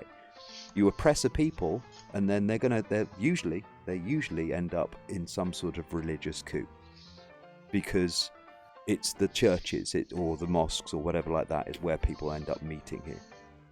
And then they end up getting themselves into these sort of positions because they're the only ones that can galvanize a population. And then you end up with these autocratic authoritarians. I think eventually, though, like people have enough sovereignty in order to make their own decisions on certain particular political decisions that will sort of flourish and cause certain friction within that particular area. That's what makes it so complicated, and I think that's like that particular nuance is something that needs to be sort of brought to the forefront. It's that it's not just British colonialism, it's not just US military intervention that's causing this. It's a lot of mixed baggage that essentially leads to these complicated dynamics where people are essentially creating these kinds of situations that are untenable. You can't really sort of ignore these kinds of things. Somebody's arguing me about the fact that the EU has got unelected members, and I'm sitting there kind of going, who elects the Prime Minister in my country? I fucking hate these people. They're always talking about unelected, you elect people, who then elect people, you fucking morons. And it's like, oh, well, and it goes, also, shit live stream. And I was like, you can come on and improve it if you have the guts. That should be the last conversation I'll be having with that person. This is the rhetoric that sort of like Well, they bores me. haven't even downvoted yet. Oh, my fan base probably isn't even aware I'm on yet. You know what it's like. I really am a terrible shill. I'm not a good shill. I really am not good. Give basically people about half an hour's notice and that's it. I'm a terrible person. I'm sorry. I'm disorganized. I'm not in a good way, really, to be honest with you. The last 6 months have been fucking hell on earth. You do not want to hear in it, and I don't want to fucking say it. I've just realised, with all the with the Iranian death to this and death to that and death to everybody, is Luca Iranian? Maybe. Maybe. Parts of him are. The sentient part. The weeby part. Is Iran Luca cloned? Where is Luca? That's the weird thing. Let's just attribute weebiness to like everything bad. How about that? I don't know. But yeah. So people have been going on like how Death Note is like such a great series. I started watching it. It was like so fucking stupid. So I never really bothered. Did you notice Jeff Holliday's return to Twitter? Oh, is he back?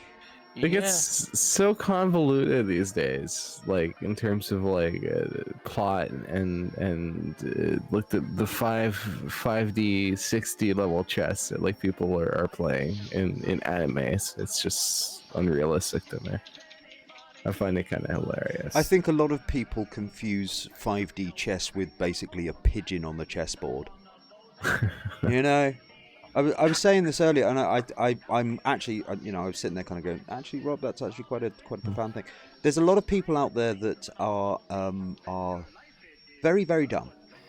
Very, very dumb. However, the consequences of their stupidity have not caught up to them. So they have got themselves into the false idea that stupidity is in fact a talent. Do you know what I mean? Possibly.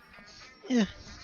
Trump is an absolute perfect way of saying it. This man has managed to get away with being dumb so often he thinks it's a talent now.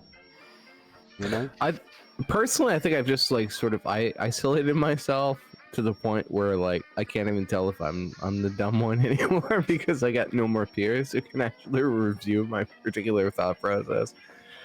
Because I've sort of rejected so many different tribes at this point that like nobody wants to fucking talk to me. I want to talk to you. I'm happy to talk to you. That's what we're here for. It's okay. I agree. You're one of the exceptions, right? I think you'll always be the exception. But that's me in a nutshell. Exceptional.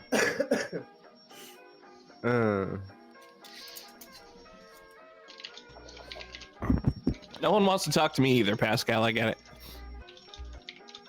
it. True. What are we gonna do about like North America, buddy? Nuke the site from orbit. It's the only way to be sure. It would be interesting actually to I'm sitting there and everybody's kind of everybody was really sort of like sitting there for after 9/11, and everyone was really sitting there kind of going, shit, man, That was a bit unnecessary. That was a bit horrible. And I mean, if there was a 9/11 happened today, everybody would be like, this would be my plan. I'd have the Canada and the United States shore up the South Americas in terms of like investment and that sort of thing, and we just like forget the rest of the world exists.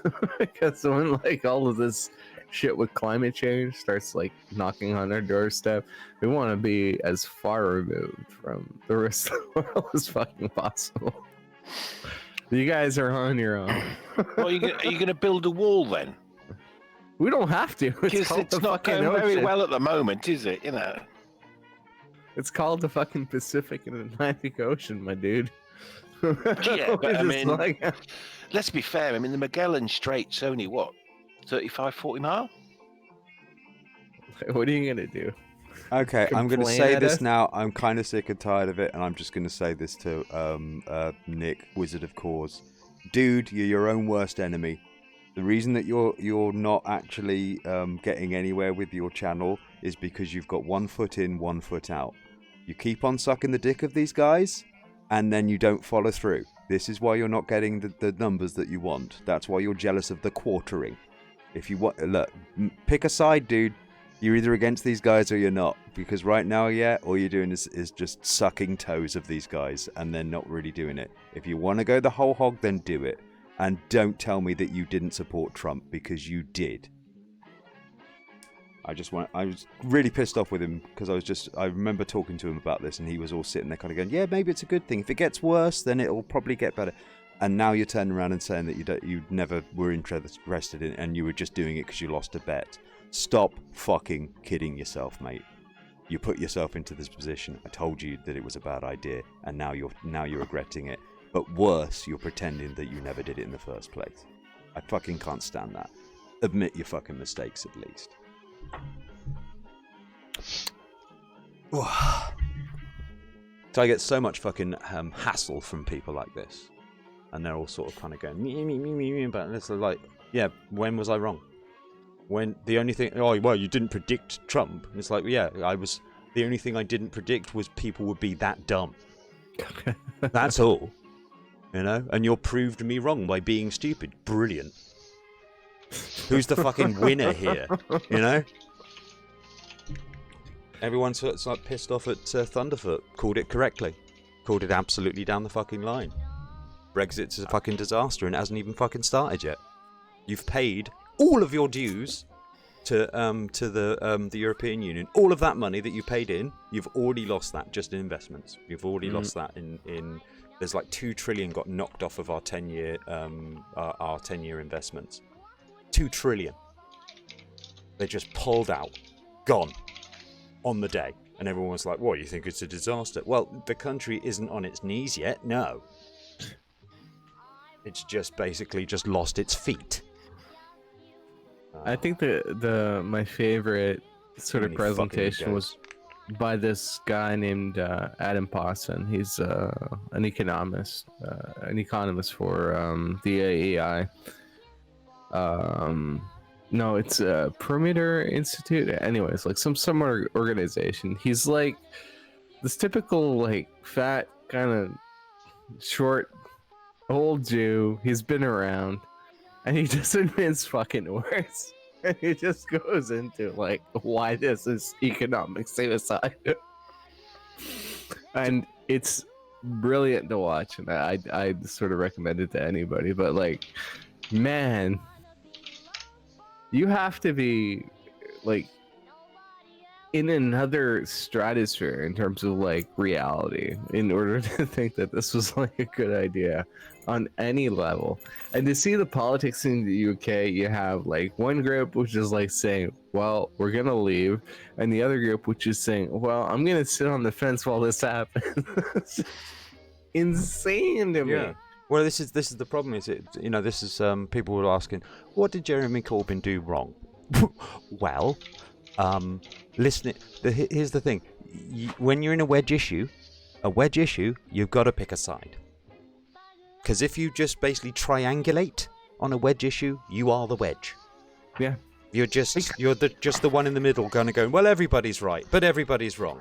You know, so I was videoing this protest. Was it? I can't remember. It was a protest or some sort of rally or whatever like that. And I was listening to some people sort of outside of Downing Street and all this sort of thing. And a load of them are kind of going, "Where the fuck is Corbyn? Where the fuck is Corbyn? Where the fuck is Corbyn?" And I just turned to somebody and kind of go, "Look, mate, if Corbyn was asked to pick head or tails, he'd pick the fucking edge." Yeah. You know, this is his problem. He was just too nice. One of these days, mate, you have to turn around and kind of go, actually, guys, you're wrong and here's why. And he didn't bother doing that.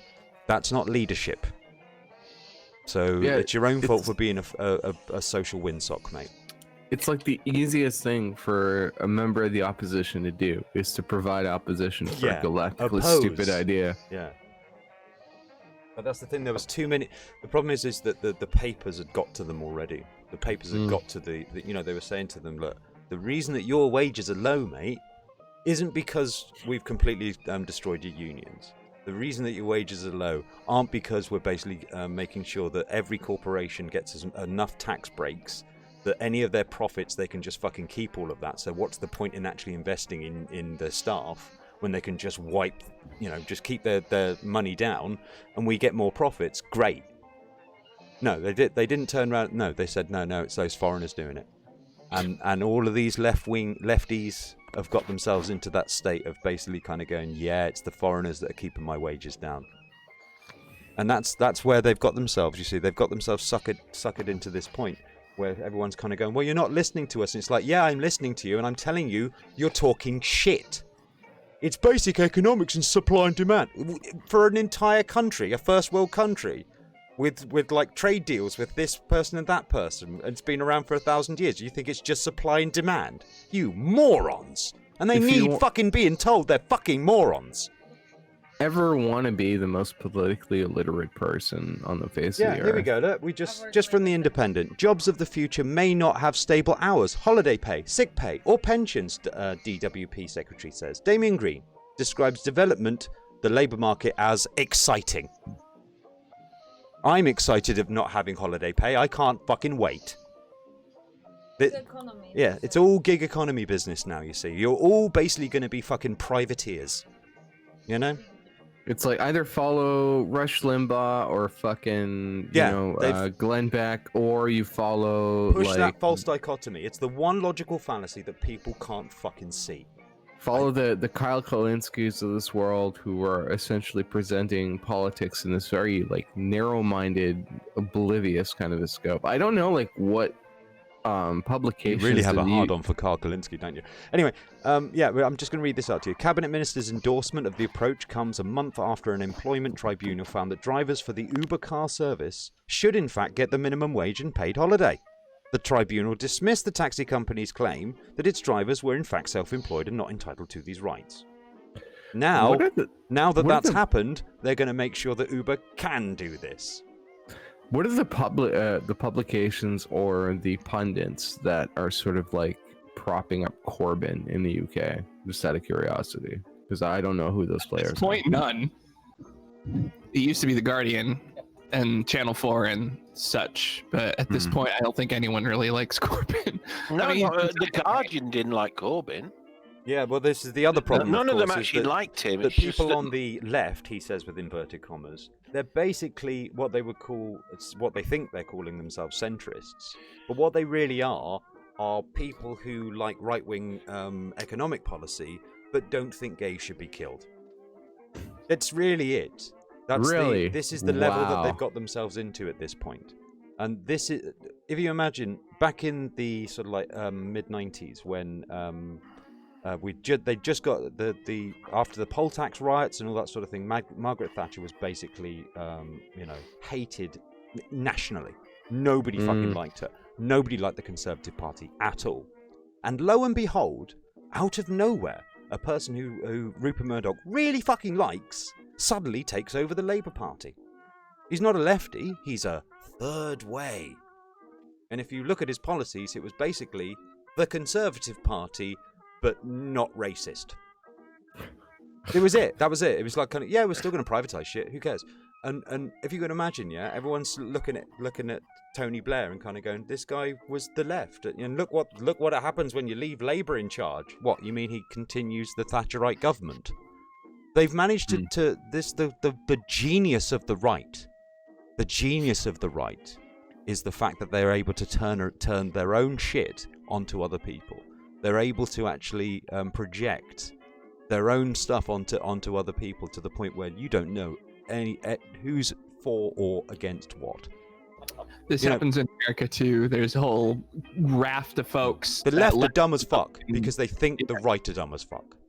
There's a lot of folks who left. There were like a lot of strategy guys, David Frum and Bill Kristol being the top examples I cite, who total diehard Republican as you could possibly get. Then Trump gets in charge, and all of a sudden now they're never Trumpers. They leave the party. They do a whole hand wringing of, oh, what has my party become? And then they go join the Democrats, go on MSNBC, CNN, all those left-leaning spaces, and say the exact same things they've been saying 20 years ago to an audience that is somehow suddenly more receptive to their arguments before, because they've humbled themselves and said that they've left their party because it's a party of racists. Like Robin says, it's conservative ideology just minus the racism. Somebody asked Margaret Thatcher what her the greatest thing that her legacy was, and she said the creation of Tony Blair. So she was basically saying, I've managed to get a conservative into the Labour Party. That's what her greatest achievement was.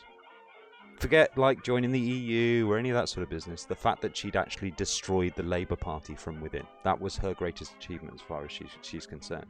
And now the Labour Party are basically fighting over whether they should be basically Conservative Party light or actually left wing. And this is the bizarre thing. There is no opposition to the right anymore. There is the right and people who are slightly less to the right in this sort of world. There is no left. There is no left at this point. They've just been wrecked. And now that the only place that the left has to sort of like reside is with fucking absolute abject idiot communists. And this is, and the thing is, and this is the real danger here, yeah, is that's going to grow from this point on. I can guarantee you this. More and more of them, because guess what? They're now, everyone's looking at this, and this is the problem with this false dichotomy thing. It starts to become a true dichotomy, which is you either have absolute capitalism or you end up with communism. And all of the middle ground people are looking at it, and they're starting to think, well, this abject capitalism really fucking sucks now. They are where the alt-right was when I started ringing alarm bells. And then you had like people sort of hopping on and shining a light on it. But like this particular kind of paradigm has started to nestle into a lot of young people, a lot of people who are disenfranchised, and they have no sense of identity, and they sort of cling to these groups. The same kind of people who sort of gravitate towards doing a canceling of people like ContraPoints, who is arguably the individual who has brought the whole issue of trans rights to the mainstream. That sort of thing. And I'm definitely seeing the same kind of patterns of behavior that have manifested. I can't agree 100% with everything that she says, but I can absolutely agree with her production value. Yeah. You know? She's tapped into people's weakness to anecdote, because she creates characters and sort of scenery around those characters and sort of backstory around those characters. She can really pull off a Nazi uniform quite well. Yeah. Back in a mo, cigarette. That gives people that kind of like identity or identifying factor that says, okay, well, maybe this is kind of part of me, and to see it on exhibit as such and see it sort of being criticized indirectly is a great way to sort of get people to have a little bit of introspection. I think she's a brilliant content creator, and she's being treated like a pariah for essentially doing the one thing that everybody else is unable to do, which is tap into the mainstream when it comes to like this very isolated, marginalized group of individuals. So yeah.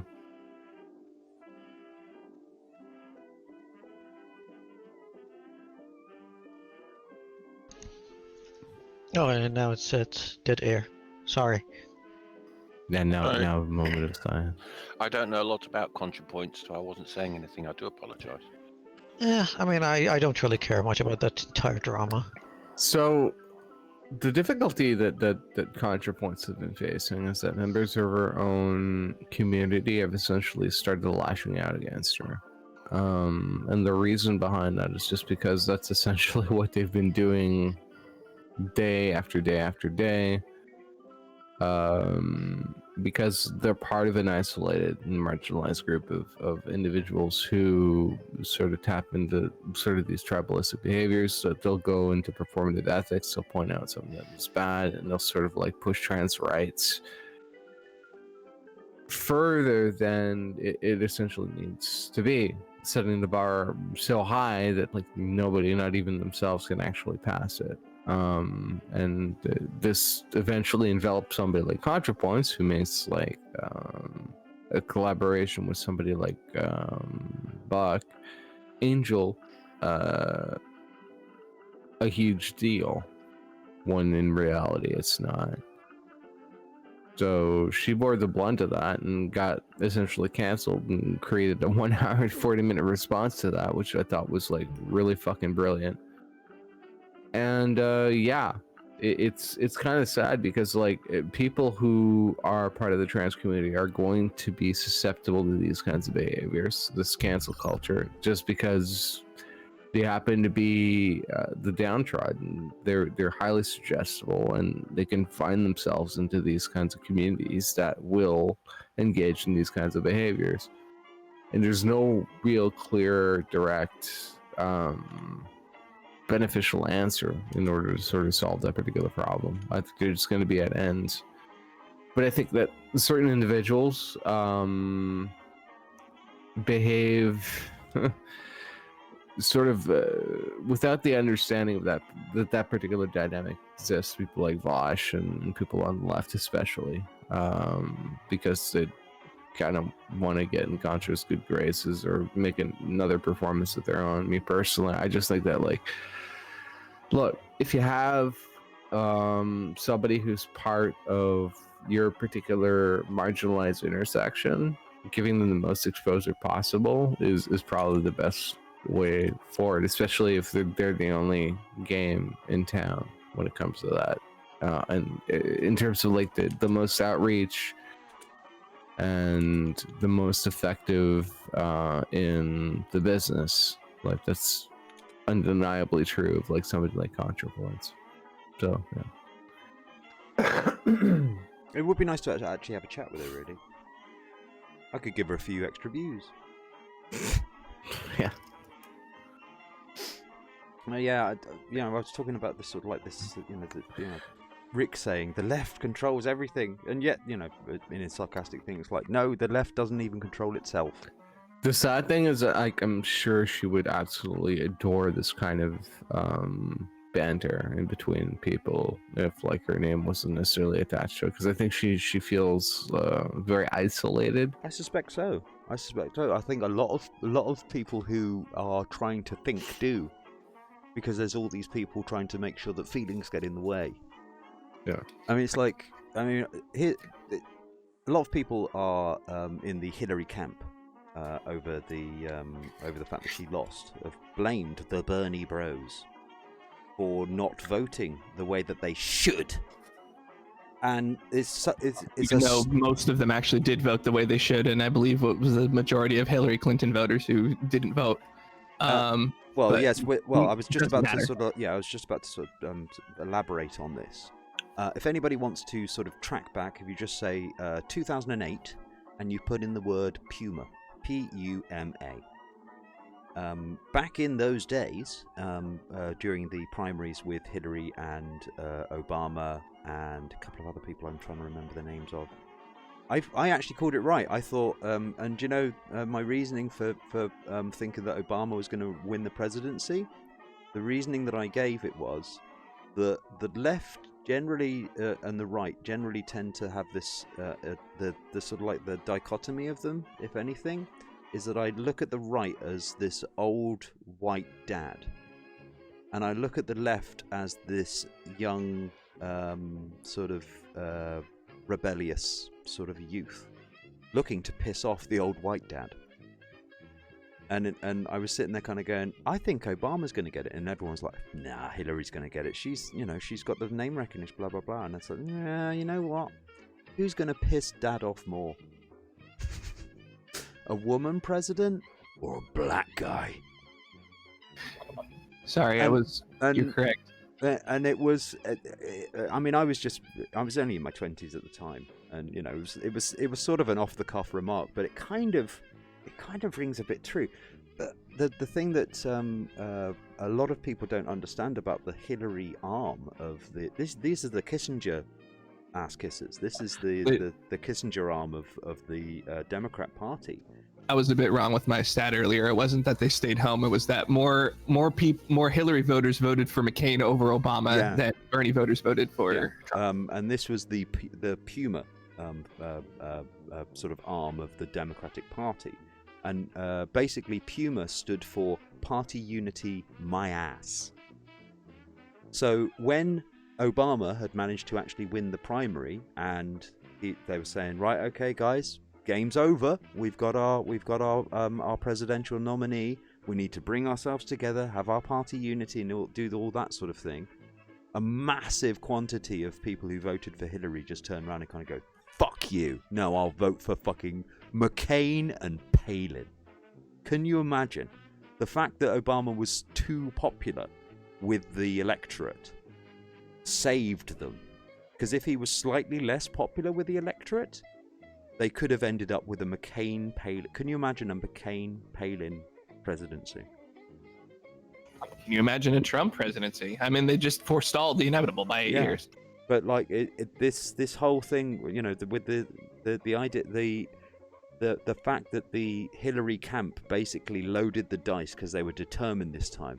Even if it meant basically fucking over the other side. Fuck it, we want her in. We want our woman president. We need it. And if you listen to a lot of them, it is basically just abject sexism. The sort of people who think that because if a woman is in control, then it's going to be a better president than a man being in control. These are the sort of the very misandrist sort of arm of the Democratic Party, who seem to think that if a woman's in control, that they're not going to be a fucking warmongering scumbag. And it's like, she basically sits on fucking Kissinger's lap. And you don't think this person isn't going to be a nation builder? Shut the fuck up. And yeah, they just, you know, they spiked the ball. They spiked the ball for Obama, and he was lucky to get through. Very lucky to get through. And then, you know, what did Bernie do? Did he say, well, fuck this lot? No, he fucking came behind and kind of go, come on guys, we've got to vote for it. And then what you've got the likes of fucking Sargon of Akkad kind of going, fuck you, Bernie! Fuck you! Like a fucking little whining baby. Because he didn't get it his way. And then they spoil the apple cart, fuck everybody up. I thought Carl was pro-Trump anyway. I mean, he was always right-wing. Well, he was pro-Bernie. But because he didn't get his Bernie, he decided, well, I'll just vote for... You know, he basically was just like the Puma people. I'm not getting what I want, so I'm going to fuck up the other guy to teach him a lesson. That'll learn you. It's like, yes, it does teach people lessons. It says, well, if you're going to do that, I'll do it to fucking you. And so any of the Bernie bros who decided to vote for... Most of them actually didn't vote for fucking Trump. Most of them voted for other left-leaning presidential candidates.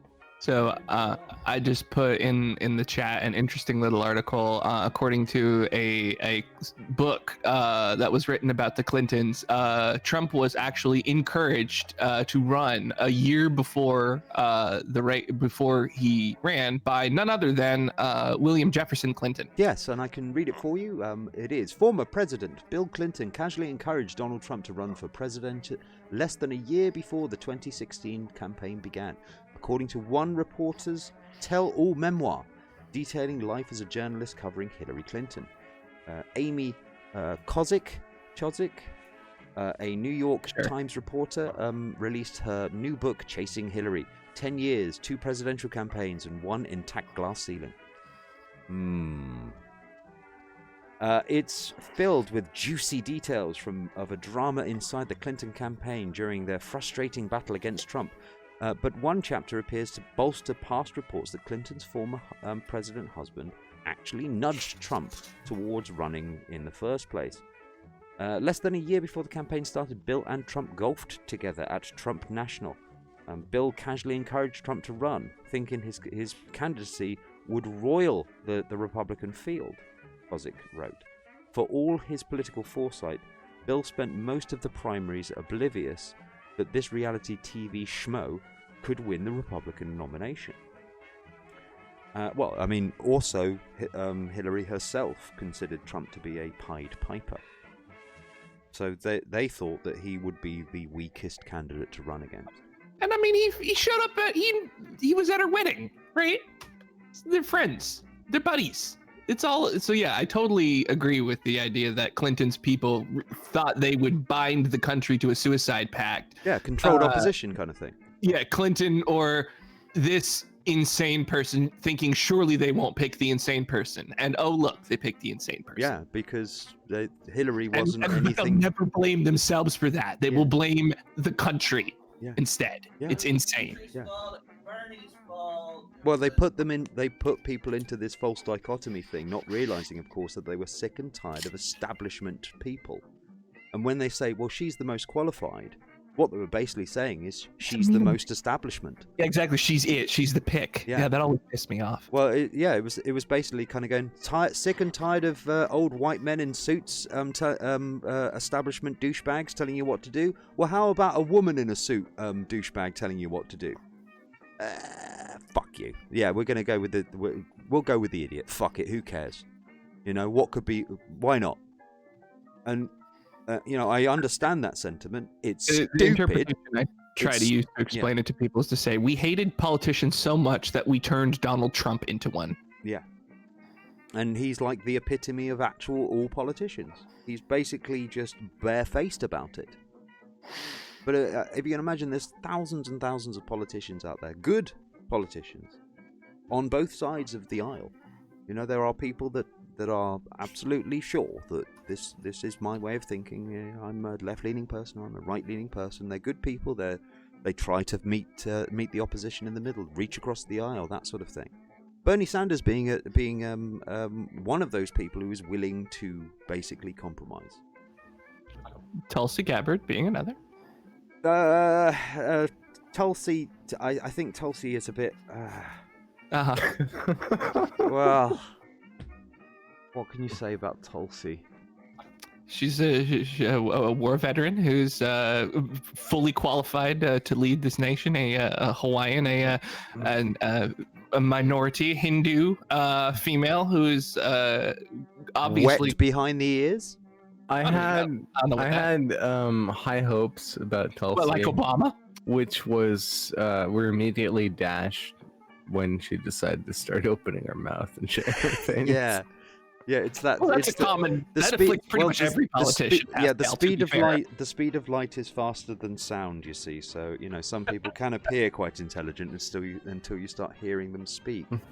I thought she could appeal to moderates and might necessarily be a better choice than Biden, but it turns out I was completely and horribly wrong about Tulsi Gabbard, and Biden is going to be the candidate for the Democratic primary. And then you will lose.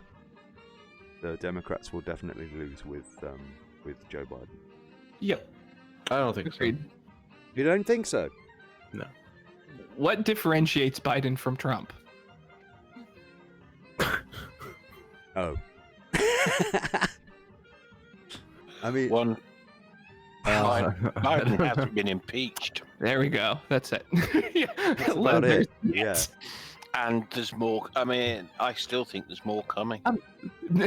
He hasn't been impeached yet, but give him a chance. Biden 2020. Yeah, but it's like the thing is that he's basically just like Clinton. This is there's not really there's a Rizzler's Not enough of a difference difference. between them. I think he speaks to moderates and purple states a lot more, and that people are going to reflect upon him far more than they do about Trump, especially Yeah, but considering like his consistent incompetence. Yes, they need purple states. they True, need a but- steady hand, so they thought they'll get somebody with a shaking Alzheimer's hand. I don't disagree that he'll pull in purple support and never Trump Republicans and stuff like that, but I think that will also turn off the leftists. A lot of people, your coalition, I think, that elected Obama will look at the field this time and say we're not getting our policy goals with either of these fuckheads, so they're just going to stay home. The leftists in the United States of America are inconsequential, in my opinion. They don't have any sort of political acumen, nor do they have the support necessary in order to have any sort of political clout on the global stage. As much as they've been able to raise the amount of money that they have for Bernie Sanders' campaign, he hasn't been effective in terms of using those particular funds, in terms of ensuring that his brand goes beyond a 17-point average. I mean, that's essentially where Bernie lives and dies, at 17 points. I think that really depends on what Iowa, polls you're looking at, mate. Yeah. I think they'll do well in New Hampshire and California or Carolina, but we'll see. Good for him. Like overall, he's not even a point of contention, in my opinion. I don't even consider him like an opponent of I've been Biden. watching a bit too much CNN, my friend, but we'll see. Have you I think been watching a lot of it's- CNN? I think it's more or less that I think the majority of voters right now are siding with Biden. You haven't said that you're not watching a lot of CNN. Well, I'm willing to put money on it. Like, I'm willing to put $700 that Biden I'm is willing to going keep be asking the- you if you've been watching a lot of CNN. Well, no, I haven't. been Okay, watching a lot then. of That CNN. finally we got an answer. Have you been Took a watching while. Fox? No. That's Politico. Like, I'm so confident that Joe Biden is going to be the primary nominee for the I'm Democratic confident of candidate. He's going to be going up against Trump. That I'll put money on it. I'll put $700 to any taker. Yeah, and during the debate, I'm gonna have a drinking competition about how many times he mentioned Trump doesn't mention Obama, and he does. There's an official drinking game. You want me to link you to it, Robin? Rolling Stone, Matt Taibbi the has Biden Obama drinking game, is it? no for the debates. There's a Rolling Stone. Matt Taibbi has a debate drinking game for Right. the DNC debates. Yeah, it's going to be how many times he mentions that he was with Obama. That's going to be the one for me. I He believe that going is to, on the yeah. list. There's Let Me Be Clear is on the list. There's lots of stuff. I mean, I'm not going to do the drinking game when Trump sniffs, because I just don't. I'm not in my Your liver. 20s. I just don't have that capacity anymore. No one's liver could take that. But if you do Adderall, maybe. Well, that's true. Yeah. State.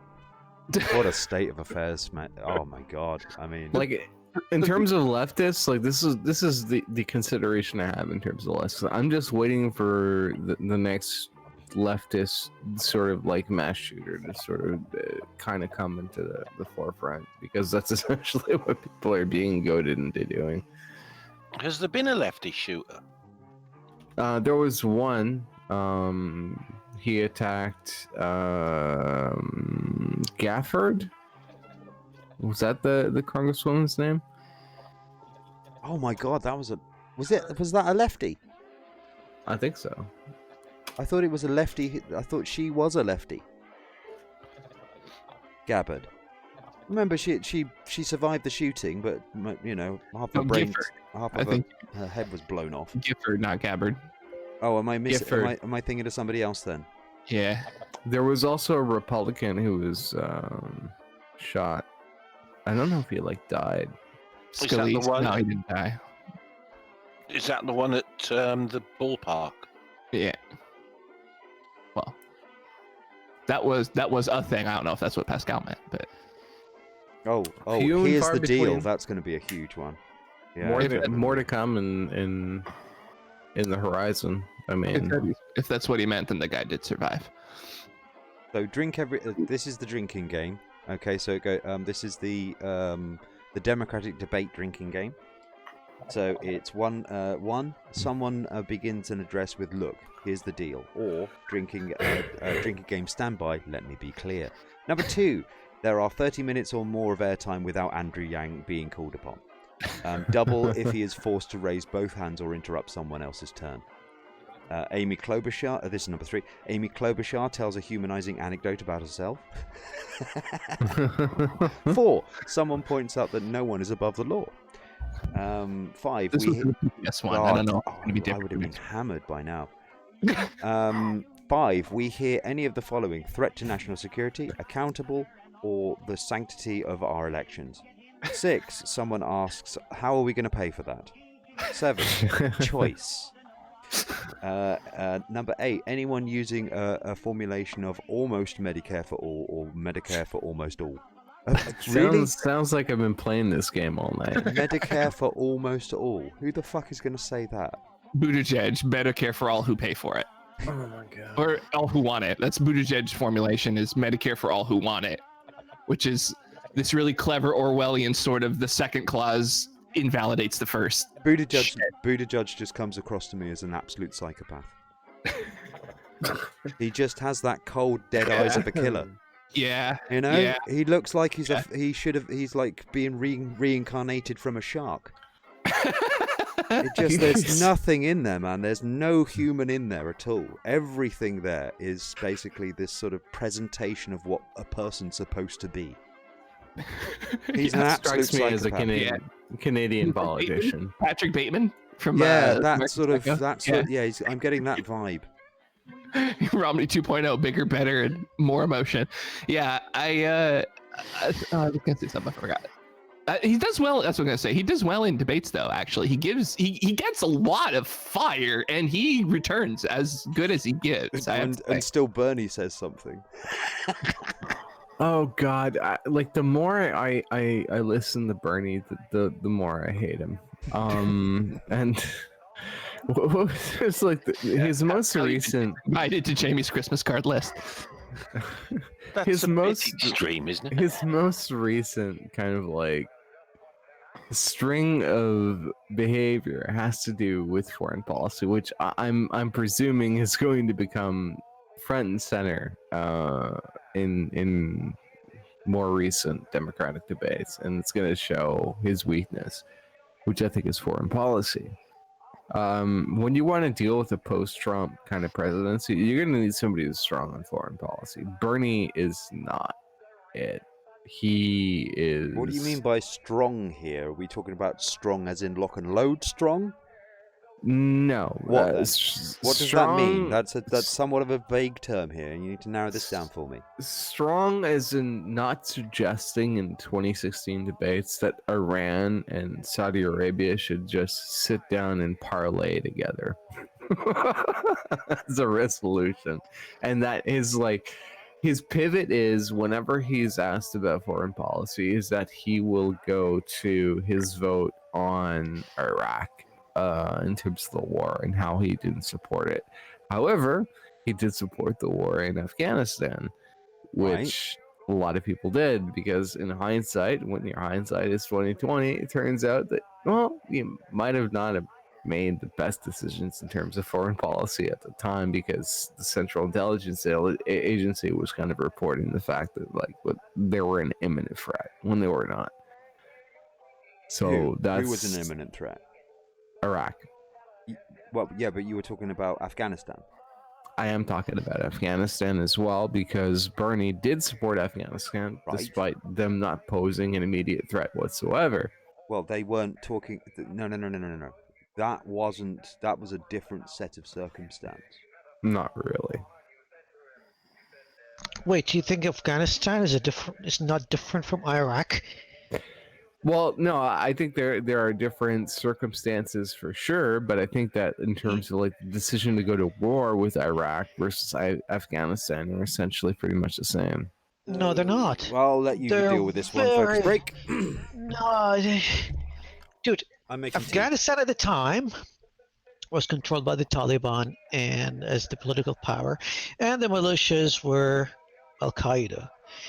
And those guys, both of them, and in conjunction with the Saudis, with Saudi funding actually, Our they friends. did the first attack. Yeah, they did the first attack. The 9/11 was caused by them. There's no arguing about that. Now, they had a target, a very clear target: the Taliban, the political power, and the militias, Al Qaeda. With Iraq, they had nothing. Absolutely nothing. It was just Saddam Hussein going like, yeah, he's just a bad guy. Oh, he has weapons of mass destruction. He was behind 9/11. None of those three assumptions or sort of like reasons that they promoted were true. None. With Afghanistan, they had an established goal, they had an established motive, and Afghanistan, both the political and the military party over there, did the first strike. So if you tell me that it's just the same circumstance or it's kind of the same, that couldn't be further from the truth than what you just said now. So generally, when you look at the foreign policy positions in terms of should have the events of 9/11 precipitated a invasion of Afghanistan as a direct result, the general opinion of people who do foreign policy for a living would be no, in hindsight of like all the available information that they currently have established. I think the method that they went in expecting just to bomb everything out of existence was not the best way to go. Yes, I agree. I think that they should have looked for local partners and people who knew the lay of the land, which they did afterwards with Pakistan, but it was a little bit too late. Yeah. A little too late, especially because what they did not understand is that the Taliban had a lot of influence in Pakistan too, so they were not getting the best intel, which is why Abu Ghraib and Guantanamo Bay is filled with the enemies of the Taliban, because they just pointed them out as war criminals and whatever, and the Americans just like arrested them with no trial at all. That's war was a shit show. The events that happened after the decision of going to war were a shit show. I'm not going to disagree there. But the decision to go to war was necessary. It's just how they carried it out. I think I agree with all that, though I feel like we had some goals that were not very realistic, like you say, just to get rid of the Taliban. I think we didn't really have a good sense of what that meant, and then like you say, as soon as we did that, they're just like, oh, okay, and they just skedaddled off the border to Pakistan. No, I think it was along the lines of they weren't and we're going. finding war in the wrong place for 10 years. They weren't going after the Taliban. This is the thing. They were going after. They were looking for Osama bin Laden. They were looking for the leaders of Al Qaeda. And they were saying, hand him the fuck over, or we're gonna fuck you up. My point is with everything in hindsight, all parties agree that attacking Afghanistan was a bad idea. No. We're saying it was a good idea. Was attacked. That was executed badly. That's the difference. Well, that's essentially what Bernie's camp is essentially reported, right? So if you're going to essentially tout yourself as some kind of a savant in terms of foreign policy because of your judgment, because you decided to say, hey, you know what, attacking Iraq was a bad idea, And then in the same vein, kind of have that kind of similar approach when it comes to Afghanistan. In that sort of a case, it's kind of counter effectual in terms of your positioning. I think No, you're I think- lacking okay. nuance in this. No, Robin. Let me take this. I don't think that you're just like drawing parallels over two situations that are way different. It's almost like saying, "Oh yeah, I'm anti putting ketchup in food, but that other day I had ketchup on my fries. Thus, you should be okay with having ketchup on your rice." It makes no sense.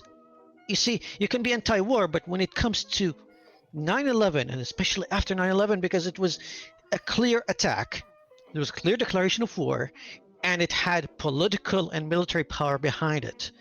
There were known targets, and yes, they could have, like, in that situation, there was no way you could just be like, well, we're just gonna go and talk to them. No, they already attacked. It was pretty clear. So I am like, even if I was put back in time, knowing what was gonna happen at that point in time, like I would be like, yeah, just go to war. Maybe the way you approach that war should have been different, knowing what we know now, because hindsight is 2020. But the decision to go to that war was okay. I'm still okay with it. It's just the way it's unfolded later. But Iraq, on the other hand, there was no reason at all to go to war, at all. That was Zero. finishing Daddy's business. That was. Yeah.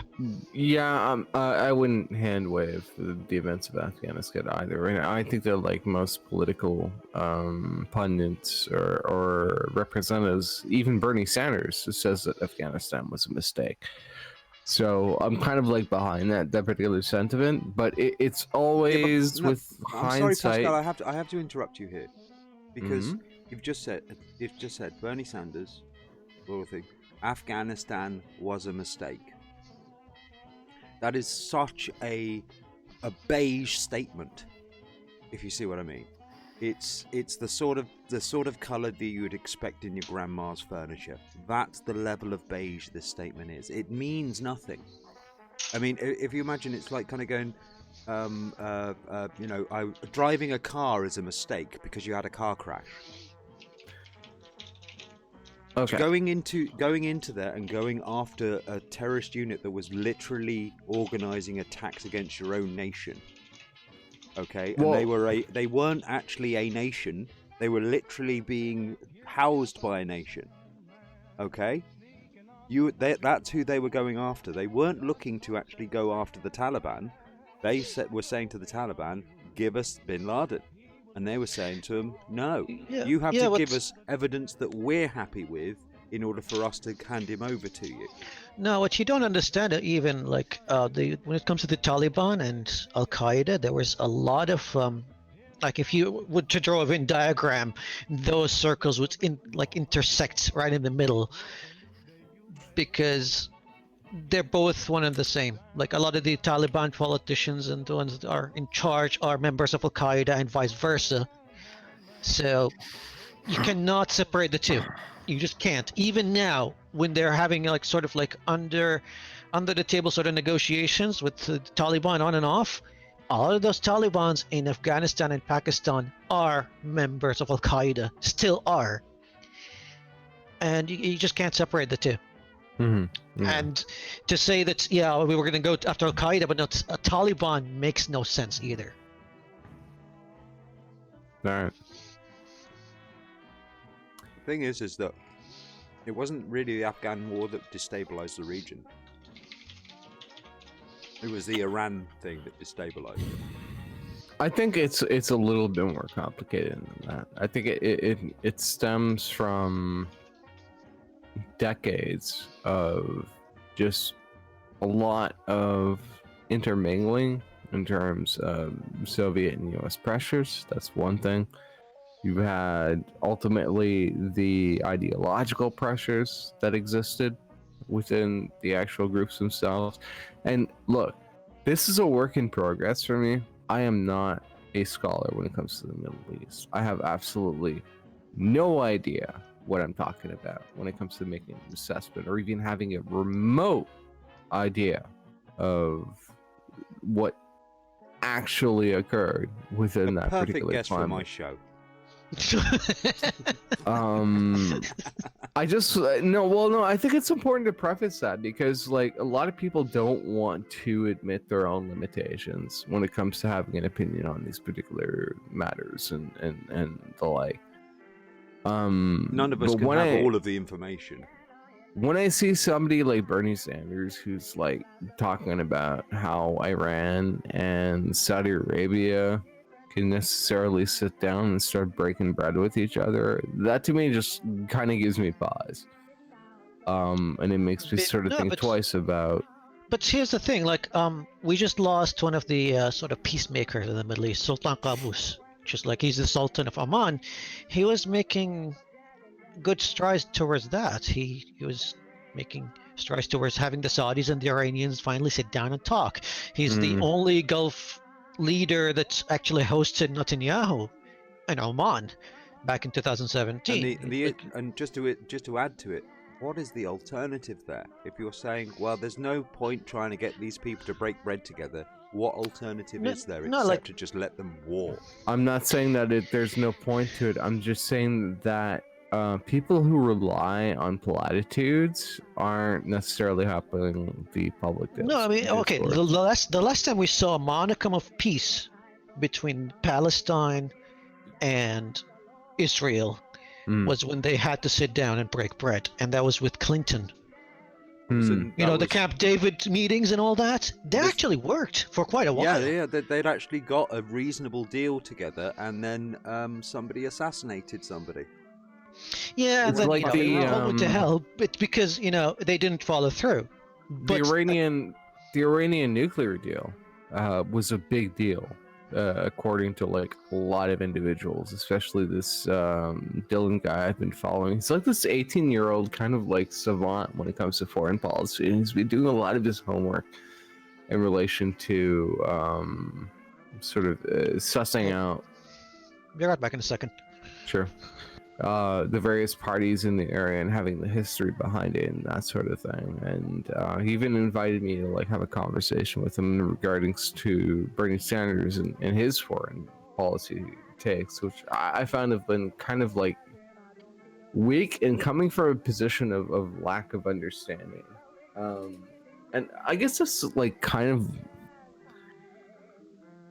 sort of my beef is that a lot of people. You've just said to me that you're coming at this from a lack of understanding. True, but the difference is, this is not my job. Right? No, I get you, but what you're saying is, I don't know what's going on here, and this guy's talking about this stuff that I don't know about, and I think he doesn't know what he's talking about. Can you see where I'm sort of like, well, how would you know? Sure. Well, the reason why I know would be sort of following people who happen to be in now and happen to have done that particular stretch of work in terms of what they're saying about Middle Eastern policy, politics, and procedures, and their conclusions that they draw from that, and sort of like comparing it to what a lot of other individuals are saying in regards to that particular region and their conclusions, which don't necessarily match up. Because what I see from Bernie's camp is essentially just a lot of platitudes. There's not a lot of expansion upon his particular ideas in terms of like how foreign policy works. Well done us, by the way. We've apparently managed to get a Dead Mango to retract his or her statement of our shit stream being shit. It is now not shit. What did we do That's the to magic achieve of the open house. glorious state of being? No, I think it's due to the fact that we're just having a conversation and not calling each other cuck every 15 seconds. I'd like to think that this is entirely my doing, to be honest. Here's the thing, and I'm going to reiterate something that I told Bakura when he asked me in the chat. I think the solution to the Middle East issues all should start with putting pressure on all the parties involved to sit down and talk. Yeah. So right That's a now, great, no one's ever thought of that one before, like, but Chris. like right now, here's the thing. Like we all rely on a few individuals for the longest time. We relied on a few individuals. There was Hafiz al-Assad, who is like Bashar al-Assad's dad. He was a big kind of like a promoter of that. He had a lot of influence over people to do it, and he kind of mediated between a lot of parties. But now we don't really have those. Qaboos was a guy like that. We just lost him a couple of days ago. That kind of sucks, but he was kind of like old and slow, and he didn't really do much, to be fully honest with you. No, his like they just put a new sultan over there, and he's like, yeah, I'm gonna just continue the same policy. It's too early to tell. It's been like just 2 days.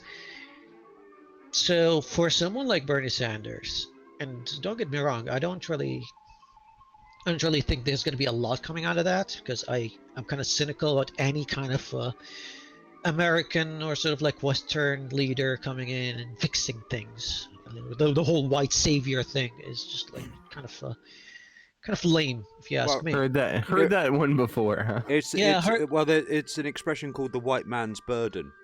I think it should be actually it should be transferred to the white man burden, because that seems to be what we are these days.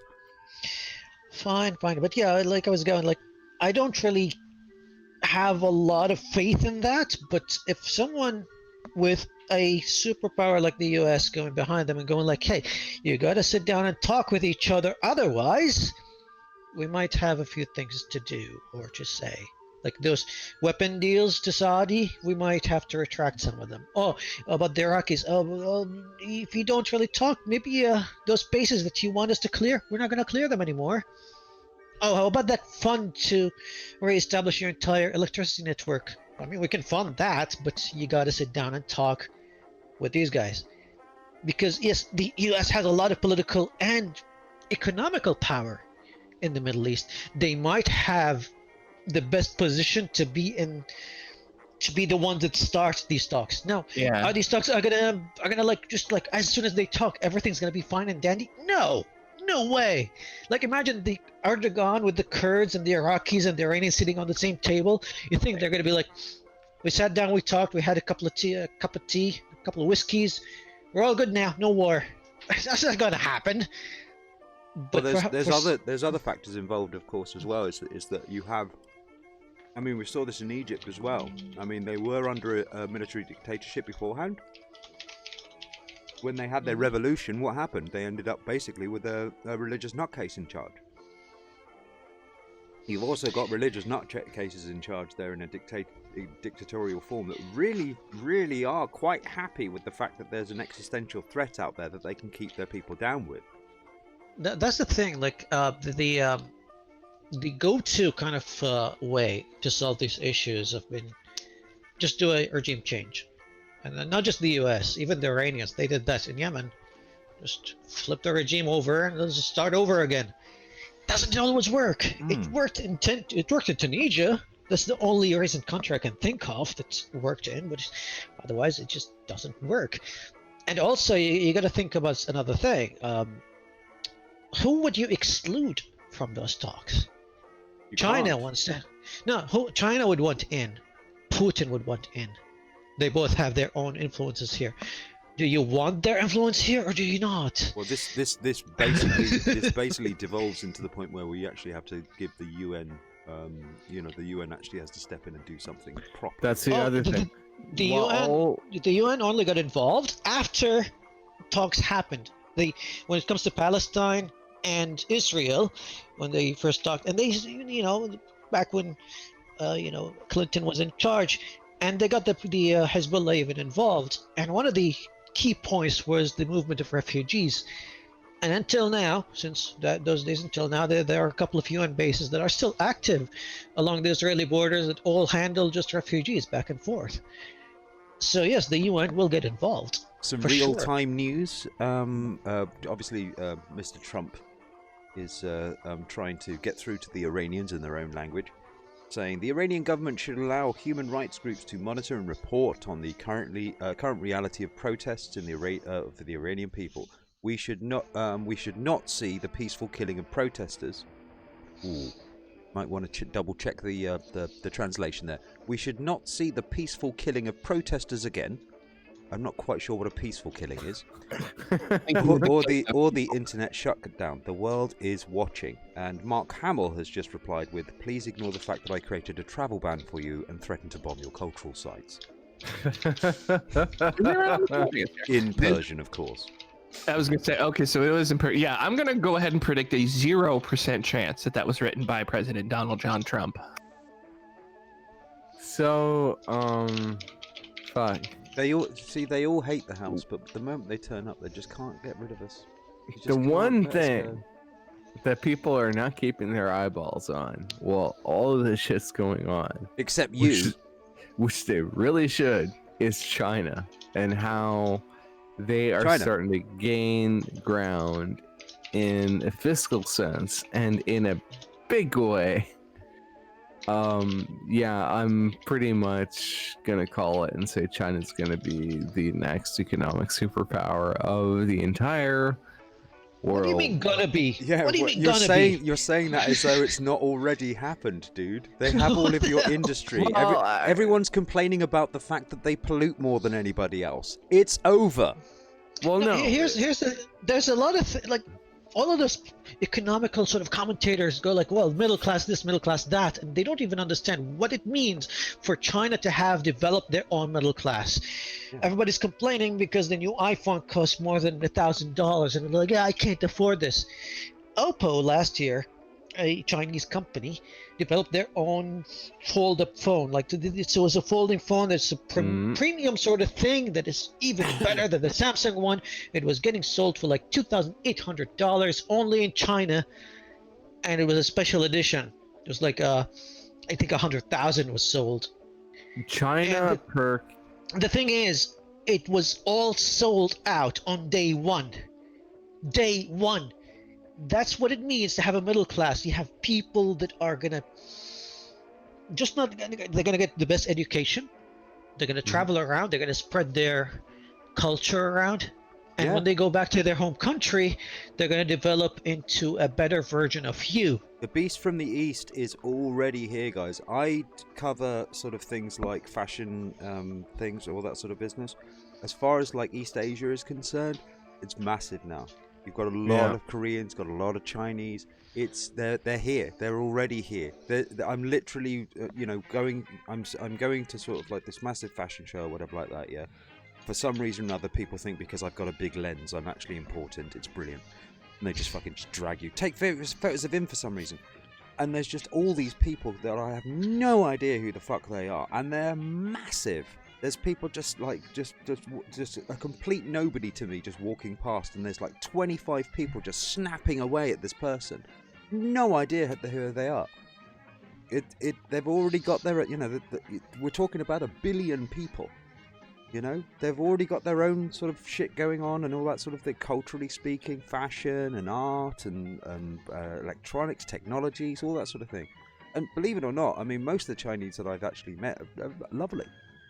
They're a nice bunch. By the way, China per capita, when it comes to climate change and their contribution, is less than half. They're taking it seriously.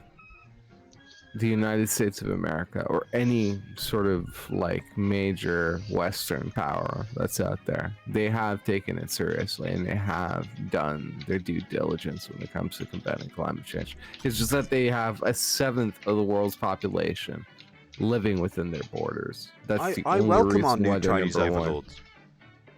Yeah. I thought I'd just get myself, some high sort of points on their little system when I get entered into it eventually, against my will. Love you, China. Let's just hope that they are more willing to learn English than we are to learn their language. Oh, dude, no. The Burj Khalifa this year was all the signage during the the New Year's celebration. It was Arabic and Chinese. English just got like a bit of a mention afterwards. The English sort of like signage. to be honest with you guys, with technology and certainly wearable technology as it's going, and the fact that an app these days has got enough AI to actually do like language translation almost on the fly, You know, we're basically walking around with Babel fishes in our ears at this point. There was a moment I always treasured from a canceled Aaron Sorkin, I guess sitcom, like drama / sitcom thing called Studio 60, which was about like basically SNL but different. And there's this bit where they're having an argument with the person who runs like not just like the news division of the network, but like the network that owns the news network, like the giant media group or whatever. He's like, oh yeah, I just came back from a trip to Macau. We're talking about investing in some 80% stock and equity and whatever. Anyway, what's this thing you're talking about? You know, and they do this whole thing, and then whatever at the end of it, you know, he just looks at, he's like, anything else? No. He turns around as he leaves, he goes over his shoulder, he says, tell your kids to learn Mandarin. China's economy should scare the living fuck out of you, because the Chinese government does not sit on the sidelines when it comes to its companies. They will sort of influence the markets in relation to companies and how well they do, and they will put political power behind those institutions in order to ensure that they're doing they're going to beat us on the quality war as well. The thing is that gave us an actual edge over most of these other countries was qualities, an actual quality of manufacture, all that sort of thing.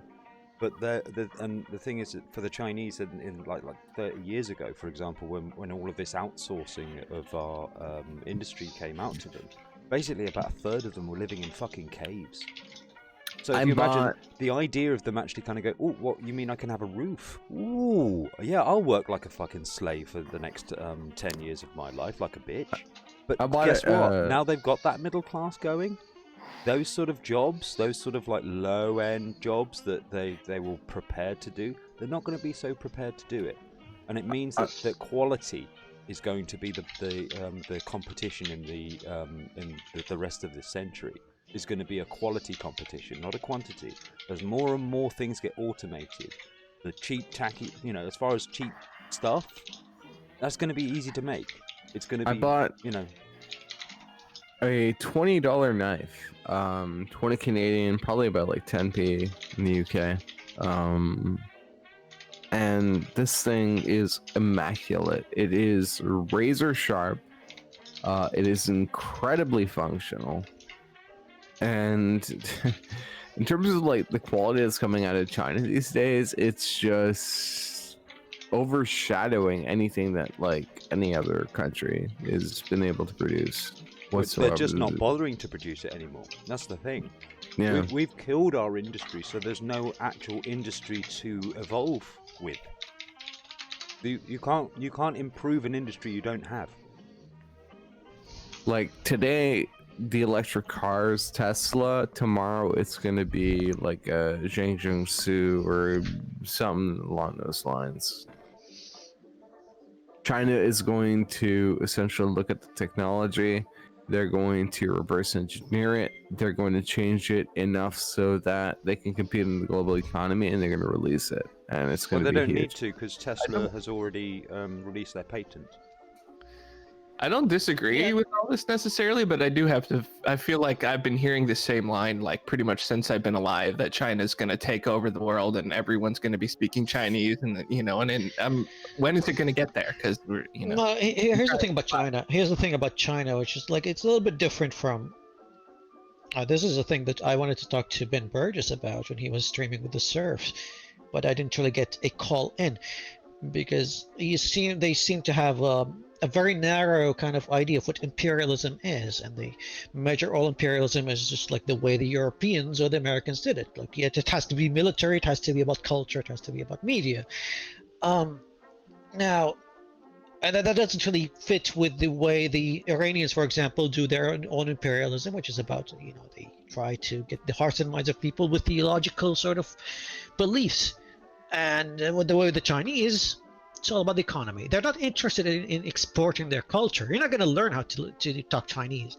You're going to want to, because you want to make business with them, but they won't let you. They won't make you. They will still produce their films in English because that makes them money. They will still produce their media in English because that makes them money. And yeah, even their technology, you can buy an Oppo phone and it'll ship with the English language as a default because that's where the money is. They don't really care about exporting their culture. Just to add a caveat to that, like in terms of the influence in terms of Eastern media to try to like deal with the Chinese market, because they happen to hold 1 billion in terms of like the population of the world. A lot of them are catering to Chinese interests in terms of like how they frame certain plots, how they essentially tell certain stories so that they're palatable to the Chinese audiences that they're going to essentially be presenting these ideas to. That's how big China fucking is. When we're willing to bow our heads on this one. And the other thing is, of course, is that people kind of well, why aren't we're the big I ams, aren't we? Why aren't we able to sort of like overdo this? This is kind of the advantage of a single party system, is that they can think 10, 15, 20 years ahead of themselves. They don't have to think, oh shit, I'm going to have to make sure that my party stays in power. So I have to make these empty promises that I probably won't be able to keep. They don't have to make you promises. They can actually have a formed strategy and just continue it. Yeah, I mean, look at how a lot of films in Hollywood just go like, they have two metrics, like what they did in their opening like sort of weekend in the U.S., and then the second one is like, how was the first week in China do? And that's, you see that even in sometimes people that I respect their writing, but they just go and go like, yeah, well, let's include some Chinese. The Martian, for example, they had a bunch of help from the Chinese. Interstellar, the Chinese were there, like they were just like shoved in at the end of the story, like, yeah, and then the Chinese came and helped us. And yeah, it's not really that annoying for me. Like I kind of get it, just pandering, but most of media is pandering. Like I'm kind of sick and tired of seeing like the Americans saving the world anyway. You look at Independence Day and it's like, oh, there's this global threat and it's threatening everybody. But two Americans saved the entire world. What did the other world do? The other parts of the world do? They just hung out. Yeah, but you've got to be. America didn't do so well in the Fallout universe, did they? No, that's true. I know this is not a universally held opinion among Americans, but this American is also tired of America being the country that has to save the world every fucking time. Pick up the slack, other countries. No, yeah, I mean, it's a trope that gets a little bit tiring sometimes when you deal with a global threat and all of a sudden you just focus on the America side of it. It's I don't know, I just find it boring. But yeah, right now, like, you always see some Asian in it, always some Chinese. Godzilla or like King of the Monsters, there's some Asians in there. Why? It's so sorry. Like, you might go like, oh, because the original was Japanese. No, not really. It's like they always just like the way the movie industry right now is more controlled by bots and algorithms than YouTube algorithm is. Like it's sad, really. Yeah. And a lot of it is trying to see what kind of metrics kind of work. It's really funny. The Chinese market. All of the like nods to China that show up in American like Hollywood movies, where they'll just be like just random Chinese guy for no reason, or there'll be like all these real like allusions to China or what China's doing in some movie that is just has no real relation to any, like Battleship. I was watching Battleship and which is a terrible movie, by the way. But it just has all these weird random allusions to China for no reason other than this investment. Yeah, like somebody in say a Star Wars movie called Rose, for example. Yeah, it shows put there because of algorithms. It's like, we need a Chinese person there. Apparently, have you heard about this, guys? That I think it's Warner Brothers that are patenting this, and it's an AI that's it's going to be like casting. No, it's not about the casting. The AI is like you get the script and you insert like all the sort of like elements in that story, and it'll give you like estimates on how much it's gonna make in the box office, and that will determine the best kind of funding. Like it'll give you like the algorithm will push out like, yeah, you can fund this for like $150 million. That'd be okay. Anything more Finally, than that, finally, a machine is going to replace the CEOs. it's not. By the way, like people were going like, oh yeah, they're just gonna like take the creativity out of movies because AIs are gonna make movies. Where have you been for the past 10 years? Yeah, it's been fucking Hollywood by numbers for quite some time. Warner Brothers International will use artificial intelligence to help select release dates. Update in this, all in the know source has reached out to correct some of the information in this story. Turns out the Synalytic is what it's called, is only being used by Warner Brothers International as an additive tool to help select release dates, and not, as many have suggested, in any major creative capacity. Our original story continues below. So that seems to be an update on what some people have been talking about. So it's about release dates, apparently. Yeah, the way I heard about it was like, yeah, it's gonna determine best kind of budgets, but I guess it would determine the best kind of outcome because of release dates. And by the way, that's something that even the gaming industry does. They have algorithms for that. When should we release this summer blockbuster? Ooh, is it warm? You know, to be honest with you, I don't think you really need an AI that much for it. I mean, also, I mean, you're thinking, imagine there's all kinds of other people who aren't going to tell you when they're going to release their films either. How are you supposed to know? People, unfortunately, are stupid predictable, and that's the thing that like people are gonna have to sort of face in relation to their own and fickle, though, mate. Kind of sort of behaviors and patterns and that sort of thing. Yes, so, but they also know when they're being fucked over. I mean, if you have a look at sort of Star Wars, no, that's been a terrible one. I mean, you know, they're sitting there. These are people that are doing it by the numbers. They're like kind of going, right. Oh, there's a lot of people into you know, the idea of a female lead. We'll have a female lead. You know, oh, we get a black guy in there. We've got a Chinese person in there. Ooh, look at all the. And I'm sitting in there kind of going. You do realise they had quite a diverse cast in the original, but anyway, you know, and they're selling it in that way. Look, diversity, and it's like, it's Star Wars. It's always been diverse. And that sort of cognitive dissonance kicks in. Unfortunately, sold very well. First one did.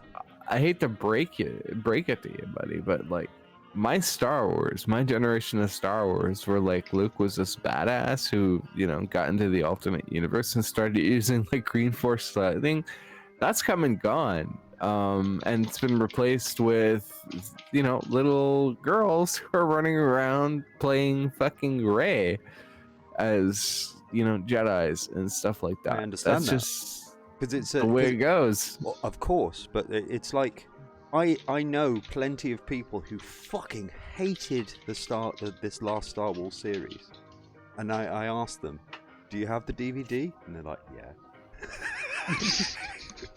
Well, like, even to that effect, it's like, even if they wouldn't own the DVD on principle alone, it wouldn't like make a fucking lick of difference. Just because, mate, like, this is Pokemon we're talking about. You got to get them all.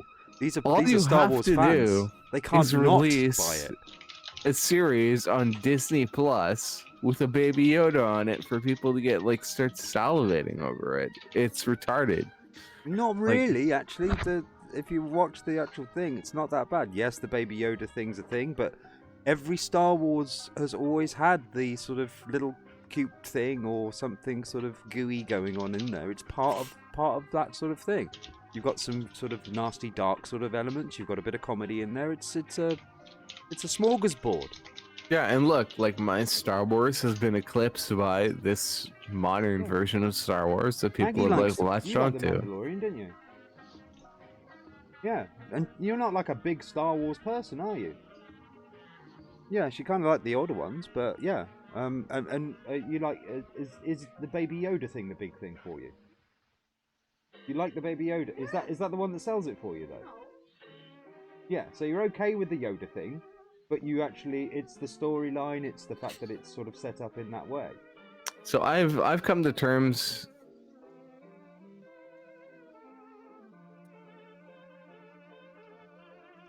As an It's a old series. ass man who wanted to see Pascal, you're not old. Fuck as off. an old ass man who wanted to see Luke Skywalker become a badass, I have abandoned that particular pursuit in relation to just sort of girls wanting to play fucking Jedi warrior as like Rey and shit.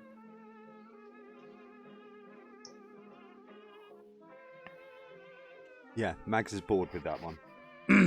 Have you actually seen the last one?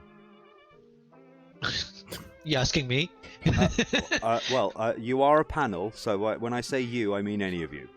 This Okay. this okay. was let, my let me just say this. Obviously, they- this is a touchy subject, so we're going to have to pick who goes first. So we're going with Habib. they- we'll they move to had Pascal. they had the midnight screening here, but when I looked at it, it was only like on tiny screens. I wanted to see it in IMAX, and the first IMAX screen was on the first shift when the mall opens at 7 a.m. That was the first screening. I was like, am I gonna go to watch a movie at 7 a.m. and it's like before even the sun goes up? Of course you are, And I did. because you are one. See, yeah. I got myself a balcony seat on opening day. Yeah, it was I good. watched it. This is actually the second Star Wars movie that I have not gone to the cinema to watch. I am going to be a little horrible bastard here and say yes, I actually watched it on one of those dodgy sites that does the, like I did. I was just watching it merely for educational purposes. I had a feeling that I wasn't going to enjoy this. And I was pleasantly surprised that it wasn't as bad as I was thinking it was going to be, but I kind of agree with the Red Letter Media guys of calling it the film equivalent of Homer Simpson's makeup shotgun. This was my experience with the latest Star Wars movie. I had come into it with like absolutely no sort of hope whatsoever that the series was going to be salvaged in any way, shape, or form, especially with like somebody like J.J. Abrams at the helm. I decided to click on one of the cam versions of it, and spoiler alert, I kept on sort of clicking in various different positions across the entire production until I got to see Emperor Palpatine in his resurrected status.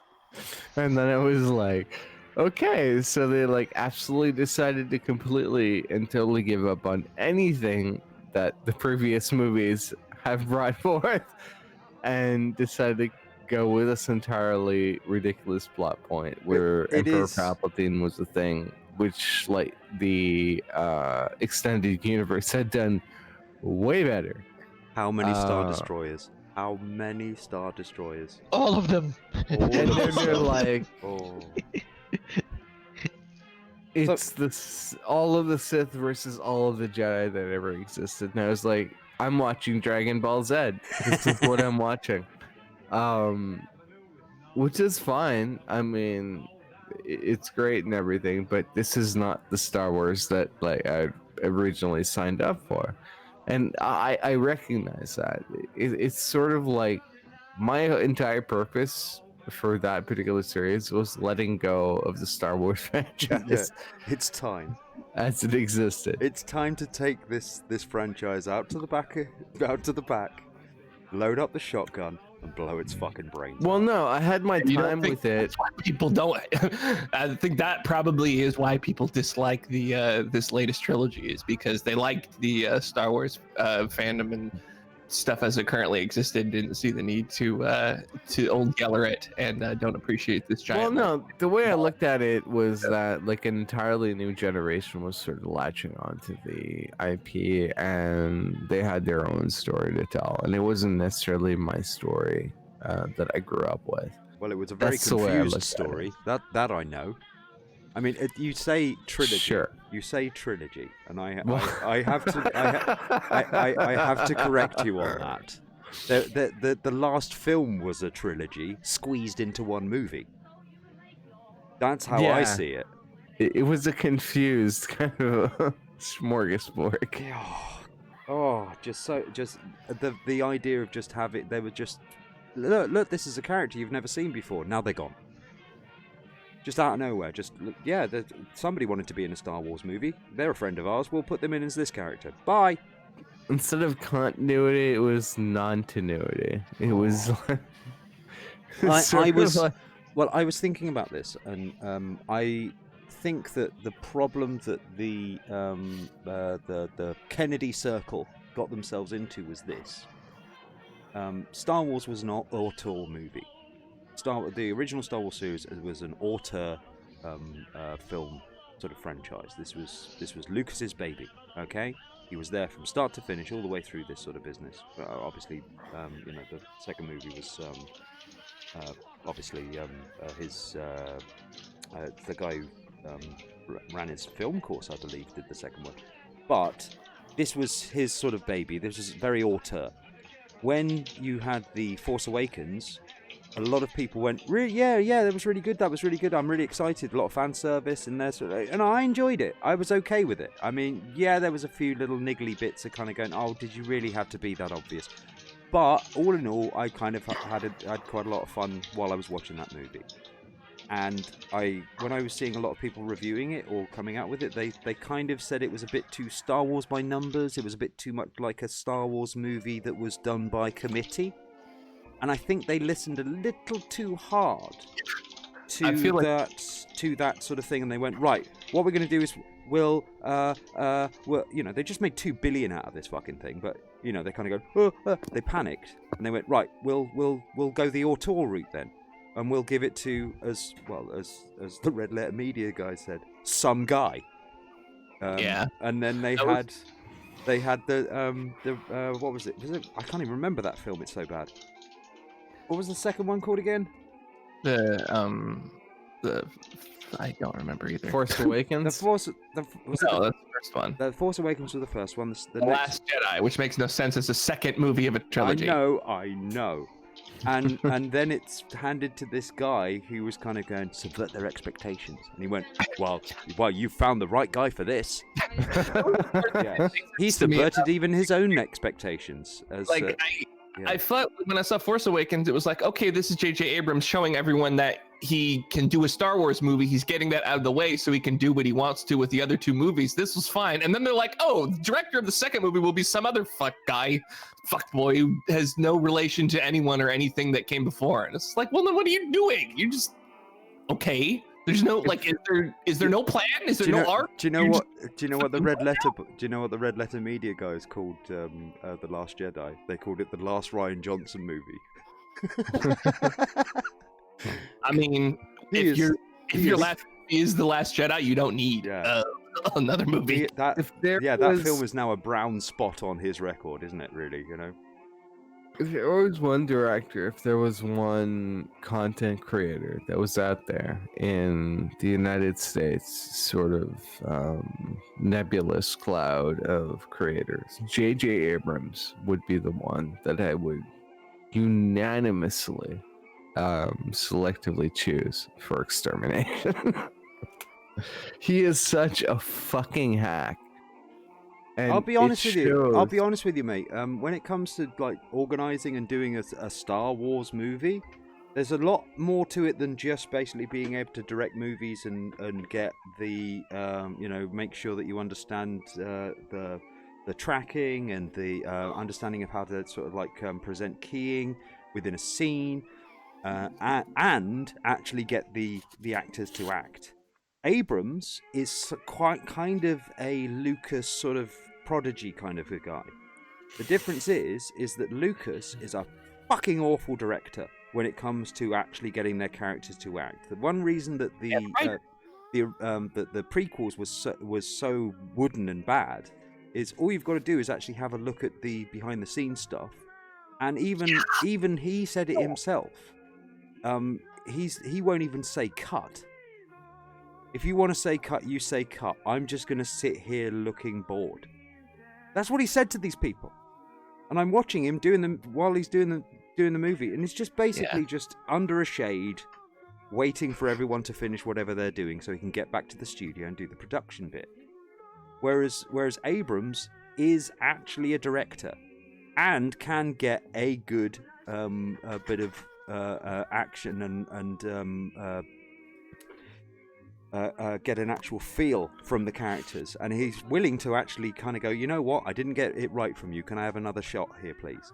Whereas Lucas was basically, the moment they finished the scene, he didn't give a fuck what they'd done, as long as they completed it. Shit, I haven't gotten the interpretation from J.J. Abrams. I think that he's entirely been Mimi in terms of his approach, especially what he's like tried to pull with Planet Vulcan in like Star Trek. I mean, it's ridiculous, the notion that, okay, we're gonna keep a rolling theme within our little cinematic universe where we're gonna present like a red ball. Was completely and totally fucking ridiculous to me. And then he like presented red matter, and he decided, oh yeah, let's just blow up Planet Vulcan, which is, wasn't it, or something? Yeah, essentially like one of the pivotal planets that existed within the Star Trek universe. And then he sort of tries to translate that into the Star Wars universe. I don't know. Maybe he's working with more than George Lucas ever did. I mean, I have seen George Lucas's THX 1138, and quite frankly, I thought he was really sad in terms of like his direction there. I think he was somebody who had a really great idea, and he kind of lucked out in regards to like what happened with like Star Wars: A New Hope, and then he sort of assigned the reins of directorialship to other individuals who like carried the torch through Empire Strikes Back and what is it? Return of the Jedi. And with those particular productions, those were kind of carried by those individuals. Well, you've also got to remember, when you're looking at Star Wars and everyone's like, oh, brilliant. Yeah, everybody loves Star It was really good. It won hardly any awards. And the things that it didn't win were about the acting.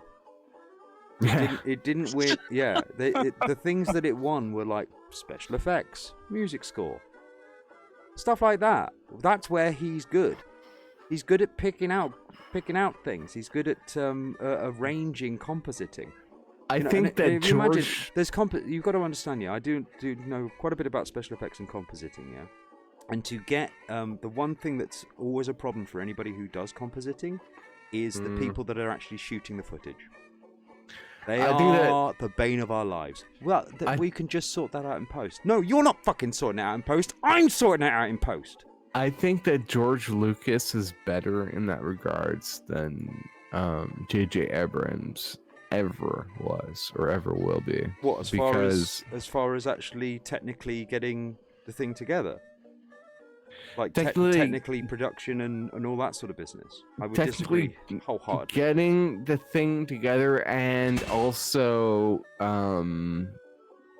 invigorating his technical team to sort of push the boundaries, because I think it was that particular aspect, like of when A New Hope hit, it was a labor of love for like a lot of people in the ILM industry, just because they were like, well, okay, we've kind of been given open reins in terms of this particular production. What is it that we can actually establish and make happen on the silver screen? And they are the ones who essentially carried that production. It wasn't George Lucas. It was the ILM staff. No, he made ILM. This is what you've got to understand, and this is the thing that a lot of people don't quite understand when it comes to this particular film, when it comes to the special effects and stuff like that. Yeah, without a link between you, the director, and your technical staff, you're lost. If you've got a person who can do really good performance direction, okay, but they haven't got the understanding of the technical stuff that needs to actually be brought to the people that do that sort of stuff, you don't get that, you don't understand that, you are going to double your price for this. Because if you go into directing a movie with lots of CGI and you don't know how that's actually going to be working out yet, you're going to spend a lot of money on reshoots. You're going to spend a lot of money having to go back, get 50 fucking people from 3 months ago to turn up so you can get them in. Oh no, this guy hasn't worked out. Okay, we're going to get another guy in that looks slightly similar to this person and make them up so they look like this. It's a fucking mess if you don't know what you're doing in this sort of area. And Lucas does know this. It's all to do with the overall. These big Hollywood productions, these big, massive CGI-based movies, it ain't just painting by numbers. There is a huge amount of technical understanding in order for you to actually just be able to get all of this stuff put together and slapped down on the screen. And all it takes is one mug, say, I don't know, let's call him Ryan, to fuck that up. Okay?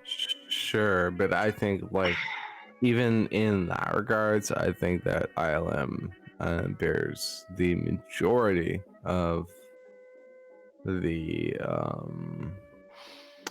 applaud when it comes to like bringing Star Wars series into. I mean, yeah, but ILM wouldn't exist without George Lucas. It's a similar thing with Skywalker Sound. Like, I don't. Yes, Great. sorry, you're wrong. He is right. Drew is right here. Without this particular thing, Skywalker Sound wouldn't be there. ILM wouldn't have been there.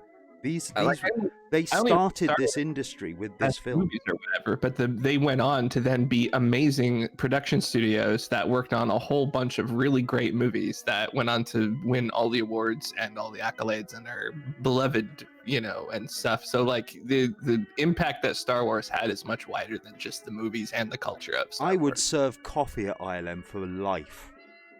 I don't care.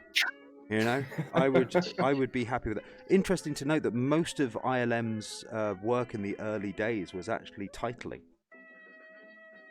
They didn't actually do that much. The thing is that if you have a look at some of the ILM works, most of it wasn't actually computer generated. It was actually models and sort of like, dust underwater, things like that.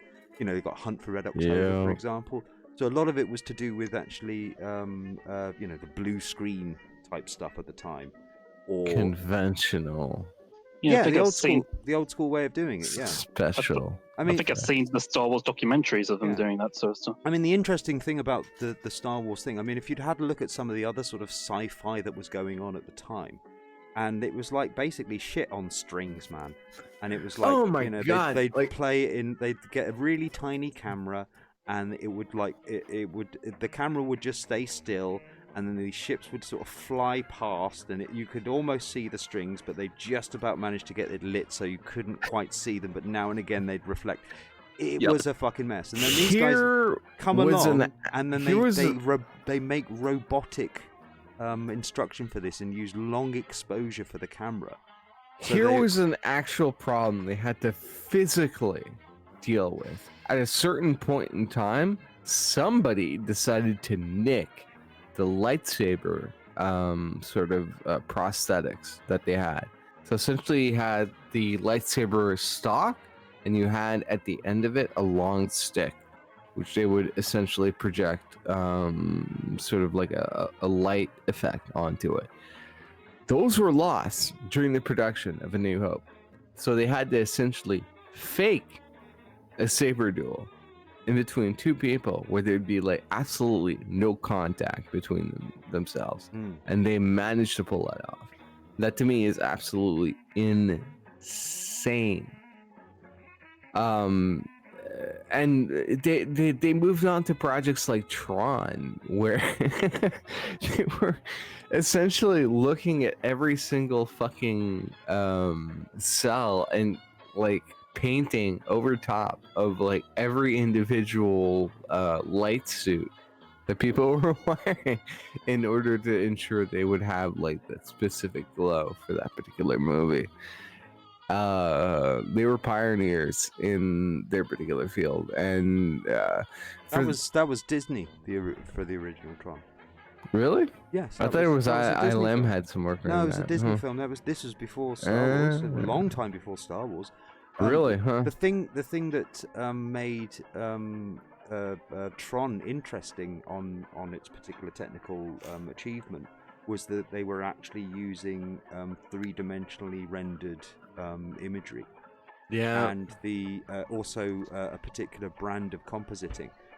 What they were doing was they were filming these people, and those suits that they were wearing were of different colors, so that they could actually take those different colors out and mask it using that. So this was a completely new technique where if you imagine if you've got a blue suit on, for example, you run that film through a filter, which then takes only blue, or only a particular shade or resonance of blue, and then turn it into a black and white image. And then you can use that black and white image in order to actually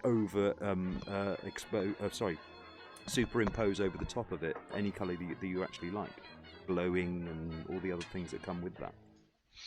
So it was trying to combine digital rendering with film before they could really actually just put stuff onto film. So all of that stuff that you see, all the digital rendering and stuff like that, is actually being shot frame by frame onto film, just through telesyncing. Fucking, thank God we are in the state that we're in at this point. But as far as as far as the current set, orders of magnitude more complicated. But the really niggly, difficult bits to actually get to that area aren't so difficult. But now the complexity is huge. If you imagine you're rendering one scene and you will have several, probably about maybe 20, 30 different layers now. 30 or 40 different layers of various sort of renders, and they've all got to come in and on top of each other and all interlink. It isn't, it's very difficult. This is not easy stuff. I would say Tron probably is a massive groundbreaker, but I would say probably the biggest or at least some of the weirdest technical feats that I've ever seen was from 2001: Space Odyssey. You know the scene where they have where he's sort of looks as if he's sort of like traveling through space-time or something like that, and you've got that weird sort of oily, bizarre kind of warped thing coming at you from, I can't really describe it really. Loads of different colors coming at the character, that sort of thing. Not really, but like when people Can you remember were watching, this is right near the end. When people were watching that boring ass movie that made me want to like put a bullet through my fucking temple, I was watching Disney's The Black Hole, which was infinitely better. Which boring ass movie are you talking about? Disney's The Black Hole. No. You were talking about a boring ass movie. Which one were you talking about? 2001: A Space Odyssey. Yeah. Oh God. He's gonna head in your nose. Yeah, I gotta say, I can't. Yeah, I've got to ask. You are Does- fucking does- moron if you call him Space Odyssey. You are fucking 2001: moron. Space Odyssey movie. Yo, I was think actually you just getting made an enemy it. for life, Pascal. I was literally just about to ask, can anyone please explain the plot of that film to me? It put me to fucking sleep, is what it did. Along with like every other person who ever decided to watch that fucking You movie. are not every other person, my friend. One of my favorite quotes. Please don't speak for others. Yeah. One of my. Hello, But Dave. what I was trying to describe before you started getting uppity Can I? Are you awake, was the Dave? idea. Shush. But was the actual production value that we were talking about when it came to this sort of thing, and the idea of actually making a perspective shifting, warping sort of tunnel effect and actually getting that onto film. You had no digital means of being able to do this, and somebody actually worked out that if they have basically a slit, they have this slit in front of a camera, and what happens is the camera slowly on one single exposure moves towards this slit, and behind this slit is like some paper with loads of different weird colours on it, which is on a roller, and this is all done mechanically. It's all sort of and they would make a frame that was maybe a couple of seconds exposure, and just move this thing along while the camera is moving towards the slit slightly, and they get one frame out of that, and then they reset, and then they do it again, and again, and again, and again. It took months to do basically about 3, 4, 5 seconds worth of this stuff. It's just genius. Well, that wasn't Kubrick actually. That was somebody who was working for him. Yeah, he found a guy who was capable of doing this. But this was special effects when special effects weren't even special effects. So this is done in 1969. I don't care I don't care how bored you are with the film. You can't look at that and kind of go, exactly, yeah. But you can, because you're a curmudgeon. Oh, I love the special effects. It's just I didn't understand the plot. You didn't understand it? The plot is simple. The plot is all about space exploration and first contact, and it touched upon the idea of having an AI before AI was even a glimpse of a reality. But it's like, yeah, add it in there.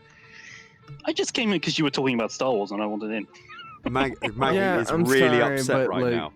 One of my There favorite quotes about 2001 came from Douglas Adams. He said, I was reading an interview from Arthur C. Clarke where he was complaining about how Kubrick had left this or that element out of the movie. And at the end of it, I came away with a really intense admiration for Kubrick.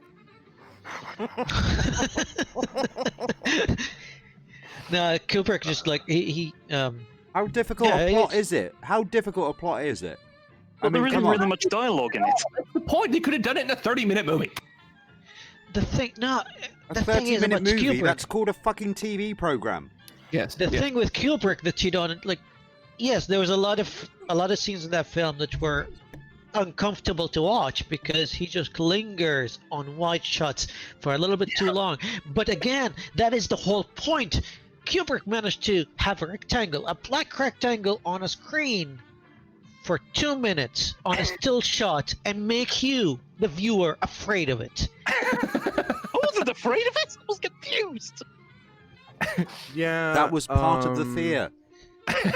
Not really. It was part of like people. It was part of like lulling people into a deep slumber. Is what that was. Yeah, if you look want to at be a a simpleton, if you want to be a simpleton and only enjoy the big explosions and the flashy kind of scenes that Marvel movies give you, fine by me. If you really want to look into the artificial intelligence game in terms of like what the quintessential movie to watch, in terms of like presenting that, it was a little production called Colossus: The Forbidden Project, which was in 1970. After Kubrick. Which eclipses what 2001 The Space Odyssey did. Well, if you're going to be like that, what about Metropolis? I was going to mention Metropolis. I can't. I'm sitting here and I didn't realise that 2001: A Space Odyssey would be the thing that split the group. Yeah, We're not going to speak to each other by the end of this. It's not split the group. It's just Pascal's wrong. Yeah, the thing is, like, there are movies. There are movies that made, like, more comprehensive sort of takes on AI than 2001, for sure. That doesn't make 2001 a bad movie. Okay. There are movies that were more politically sort of inclined than 2001. That doesn't make 2001 a bad movie. Again, you go back to Metropolis, and yes, they talked about AI. They talked about automation before automation was even studied by a lot of industrialists at the time. 1920, and they were talking like AI automation and taking on jobs. Yeah, I mean, just because that exists, that doesn't mean that I'm gonna look at 2001 and be like, well, no, that's because wide shots and it's kind of slow. It needs to be fast. Okay, I'm gonna give you this. Don't watch The Irishman, because maybe it doesn't have any explosions and quick shots. Like, Here's my evaluation about 2001: A Space Odyssey. Does this want to like commit self-harm? And the answer is yes. So Come on, in dude. that relation, I Every time You you get up notice in- nobody rushed to say, well, don't do that, mate. It's too Yeah, but much." Pascal, every time you get up in the morning, you think like that. Oh, come on. Habib, I That's a low can. blow, my Oh, for friend. fuck's sake. It's a truth. No, let Bakura say whatever he wants to say. He's been trying for a while. Yeah, Habib, I can do without I don't need big Marvel explosions. It's just a bit of dialogue and more pacing would help. How dare No, you. the pacing was sort of intentional, and pacing's probably wrong word, but- it kind of works. The thing is, like with Kubrick's movies, and I mean all of his movies, pacing is slow. It requires some sort of like a different state of mind, I would say. It's like watching a Coppola film and expecting those quick shots. It just doesn't happen. You watch Coppola's Bram Stoker Dracula, for example. They're not going to like 1917, are they? These start. No. Let's compare Coppola's Dracula in the 90s and compare to any Hammer Dracula film. I mean, the same kind of period, but even Hammer was kind of a little bit before. Hammer is quicker. Hammer is faster. Hammer is still pretty good. Do you want to hear my hot take? Oh, God. No, I don't. I don't, because I haven't finished mine. No, I you're haven't going to finished hear mine. my hot take. No, I haven't finished mine. And Coppola, on the other hand, is slower, but again, he slows down in different scenes and for different reasons. Sometimes to confuse us, sometimes to make you feel a little bit more, to let other parts of the production shine through. For Stanley Kubrick, it's always been about the music taking over the scenes when there's no pacing in the acting and the camera movement. You see that a lot with The Shining. There's a lot of shots that are just establishing shots that take a little bit too long, but the music would change its tune and just prepare you for the next scene. And he takes his time with it, and I enjoy that. I don't want that to go away just for like, no, let's cut. I already know, so let's just cut. I don't like that. I don't like to be rushed during a movie that I'm enjoying. Sometimes enjoy it. it's nice just to chill out and enjoy and look round. And You don't go to the the Louvre. thing is that people don't understand is that pacing is also something about bringing an uncomfortable feel to. And a long pace can have you kind of going, what's going on here? So And you're here's now my... wondering, you get yourself into that wonderment of why this is taking so long, or what's going to happen next. If I talk to you in this sort of way and I just basically make sure that I don't actually have any sort of pauses in what I'm actually saying, I could actually say this very quickly and get all this over with. But if you actually talk to somebody, it's kind of nice to have a small pause so they can actually think about what you're saying. So here- You're allowing the audience to have some time to think and even discuss. Here's my hot take. The I know, most Steaming hot take. overrated movie that's ever existed since the dawn of time is Citizen Kane. And Kubrick essentially plagiarizes a lot from that particular kind of cinematography, which is essentially creating these very long shots, these very... What do you mean? Citizen Kane long shots? No, he did not do long shots. He did a lot of zooming shots, but not long shots. Dude, no, you just proved to me, when you said Citizen Kane with long shots, you proved to me that you have no idea what you're talking about, sir. And your hot take is hot garbage. This very Hot- obvious sort of like... Long shots in Citizen Kane. No, Robin, take it over. Because if So- you can, No, if you can find me long shots, I'll let you guys go If for you this can- one. I'm just So eating in some terms, pasta long right in now. shots, terms of the Citizen Kane. long shots, I'm not necessarily saying like using a oh long my lens. god. I'm talking about like taking one's time to sort of like visit a scene Oh, that to the has been point where it that's not becomes even a uncomfortable. Citizen Kane thing. That's not even a Citizen Kane thing. So that is That's- a Citizen Kane thing, and No, this is no, a it Stanley was- Kubrick thing. The Citizen Kane Where- thing. No, the Citizen Kane thing was a use of super focus, hyper focus. Sorry. No, Okay. he played along with shadows. It- and he was it's like, essentially just like taking Oh a my specific God. scene and stretching it out to the point beyond where it's actually comfortable for Okay, people to be which in. scene in Citizen Kane did that? This was the director's cut.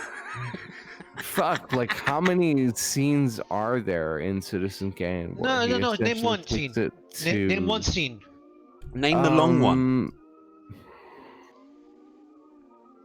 Like you're asking See? me to It- sort of like recall a movie Just- that I've like just- already forgotten over the course of like my entire just name one scene. experience.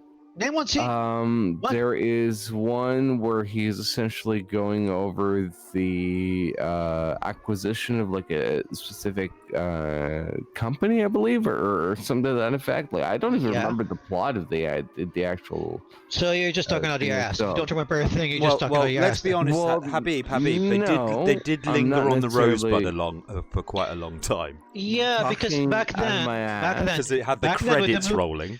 all right, okay, Robin. Back then, they had to explain a lot of plot points because it wasn't obvious to the audience back then. Are you And kidding yeah, me? when I see those movies, when I watch classic movies, yes, they linger on some points that make, like it's kind of obvious to me now. If you watch the original sort of like the very old Godzilla films, I'm not done. Hold on. If anything, in terms Yeah. of the dialogue that happened, in terms of cinema of that Yeah. particular era, is that people were a lot more fucking aware of what was going on in their general sort of like surroundings I am than not. anybody else, What the fuck? especially this current generation. So don't even give me that fucking. Like, No, they point linger on. of They linger contention. on points. They linger on points that you kind of find obvious these days. Yes, they do. Watch Stanley the. Kubrick is like Watch one of the most for laziest fucking directors Lazy? that ever existed Okay, shut up. in the now. face of existence. 127 shots to get one shot right. Shut up. He's- All he does is he decides to extend a specific scene a little bit longer than it should have gone. That's Dude, the Kubrick's MO. Mate, you want lazy? The guy will do retakes just to frustrate his actors, to get them to actually have that frustrated look about them to get the take. He will sit 127 there, times. yeah, One he'll scene. sit there and annoy his actors to the point where they can't be fucking bothered anymore, so he can get them to feel that they can't be No. fucking arsed. Please, if you don't No. know what you're talking about, you cannot have an Oh, No, No, he's allowed. I think he proved it. I think he proved it when he said that. It's all right. He's allowed his terrible opinion. No, Well, look, I mean, I'm not gonna he like said that, come out that and every time a Citizen Stanley Kane- Kubrick film is coming, to my screen, that I'm gonna start wanking off to it, and Oh my saying how God. brilliant the guy is. Is that because he really is? Is that how you get a 5-star for a movie? Is it if you haven't got your belly button full of your own cum, it's not a good movie? Well, no. Usually, I try to go about what's a little bit more well thought out and a little bit what's like less obvious. And I could probably name like 5 directors that sort of. I thought you said that you didn't encapsulate even you that couldn't particular understand the aspect. plot of 2001. Well, no, I didn't say that at all. I'm just saying that That it was was me. like dragged out to like every single possible stretch that it possibly could have. I mean, if it was Mr. Fantastic, the guy would be fucking exhausted because that's what Stanley Kubrick does. that was He me. just I couldn't understand the Can plot. you imagine Stanley Kubrick doing a fucking Marvel movie right now? Fucking Christ. it would probably look a lot what No, Force that'd be the Awakens first looked like. scene, and then he'd realise that his life is over and kill himself. Given I actually came in here to talk Star Wars, can these two shut up so I can actually finally say what I thought? I need, Go I ahead. need to get this out. Go ahead. I certainly sorry. thought this film Stanley was Kubrick is a fraud. Oh, shut the fuck up! Gabby. I certainly thought this film was definitely a lot better this time around. I was definitely really engaged. And so one thing that really surprised me was the characters were a lot better this time, or rather the chemistry between the characters. I suddenly actually liked these characters now. Previously, I was sort of near with them, and Ray had really won me over. In fact, she'd been winning me over pretty much over the course of the 3 films. The first time, I kind of did agree with people. She was a bit of a Mary Sue. The second time, okay, she's actually struggling. There's even one part where she's cut, and then the third film, oh my gosh, she actually dies, and I actually care about it. Well, say what you like, but Daisy Ridley is a very good actress. And I mean, to be honest with you, I mean, It's fun too. Like she just seems like a Yeah. neat person, like very down to earth. yeah, I haven't actually worked alongside her or anything like that. I haven't actually had a chance to be into the Star Wars movies. It's a bit of a fucking. You're either in or you're out on that sort of one. It's weird. I work with a lot of people that have worked in the Star Wars ones, but I never got my chance on that one. Bit of a shame. I will say this as a trilogy Can I ask vote. you a question a second? Yeah. Well, you see, the black and white Bela Lugosi Count Dracula's about to be on, and do you want to ruin that one for me, Pascal? You know, you shat on every other decent film. Okay, I will say this though as a trilogy, does it work as a trilogy in the same way the previous two did? It would No. have to be a trilogy, which it wasn't. You know, it didn't really work as a trilogy at all. I thought they were okay films, but they were 3 separate films. It wasn't part of a trilogy. And apparently, there are people now saying that the prequels were better than the sequel trilogy. And frankly, I'm at a point where I was, where I was when I was a kid, because I actually didn't mind the prequels, partly because you could still see the passion by one man. You could still see this was George's plan. He still had everything thought out. And that's kind of what you don't get with this trilogy. You do think it is by committee. It's not been thought out as a trilogy. Well, the thing is, it was by committee, the first one. Then they gave it to an auteur, and then they went back to committee style. That's how it felt for me. It was you know, the Last Jedi was this sort of panic. I think they just panicked. They were doing all right with it, but everyone was like kind of going, yeah, it's a bit Star Wars by numbers, and they went, oh shit, okay, we'll just give it to a random. And he's really good at subverting expectations in the sense that, what the fuck, why did he do that? And you know, that's what they ended up with, and they went, fuck, shit, get rid of him, quick, go back to the old one. We did all right with that, and they have fucked themselves. If you have a look at the take home for the last one, it is not good. They've spent over $1 billion making these movies in total. I don't know who I was talking to about it. Was it you, Habib? I'm not sure. I was talking to somebody about sort of like the money that they actually spent over the years with these ones. And like the original series, they spent about 30 or 40 million, I think. No, 60 million in total for the whole lot. All 3 movies, sorry. About 40 million, and they got like $1.5 billion from the whole thing. Well, The only movie where they've actually they've never made a loss, but the one that tanked the worst was their most expensive, which was Solo. No. Their second most expensive. The most expensive one was Rogue One. Yeah, the thing is, like, I never really cared about how much they spent, and people put a lot of effort. Like, oh, they made the first $1 billion. The movie is good now, and I'm like, I don't. Like, here's the thing, like, you can spend hours discussing Star Wars, if it's good, if it's not. For me, Star Wars has always been just a movie that I enjoy, a world that I enjoy, and I admit that, yes, part of it is kind of silly, part of it is cheesy, a lot of parts of it make no sense. Even in the original trilogy, there's a lot of plot holes. Not just like the little thing, like, oh, how come they had a vent that exploded the whole Death Star? There's conflicting sort of points, even like when it comes to key events, like, oh, I didn't tell you that your father was Darth Vader, but yeah, I told you the truth because it was a different point of view. Like those kind of things. What's a parsec, George? What the fuck is a parsec, George? Yeah.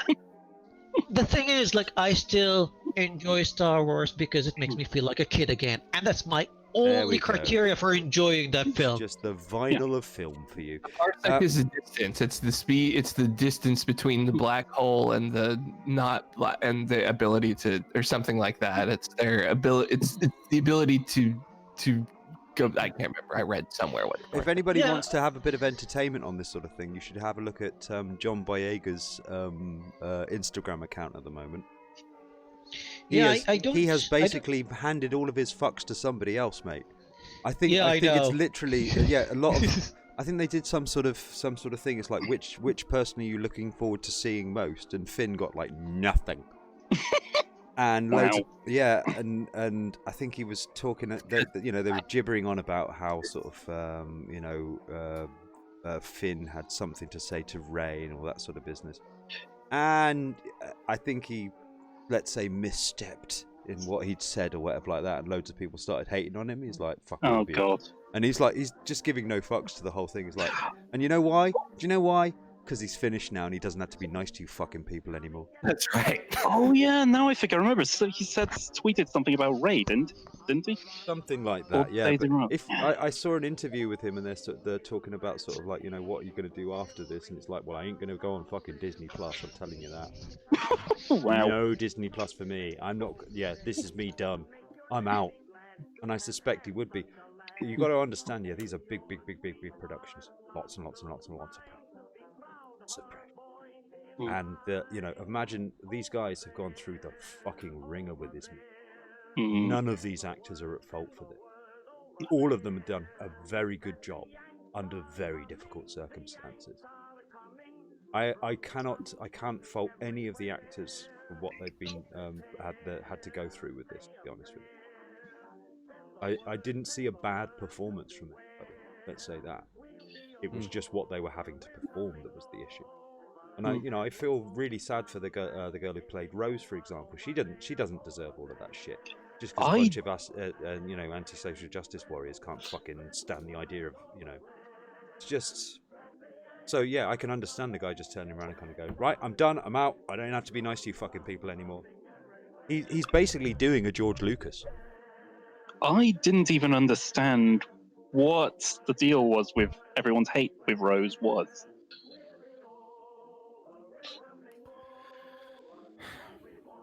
It's kind of like how you essentially take. There was.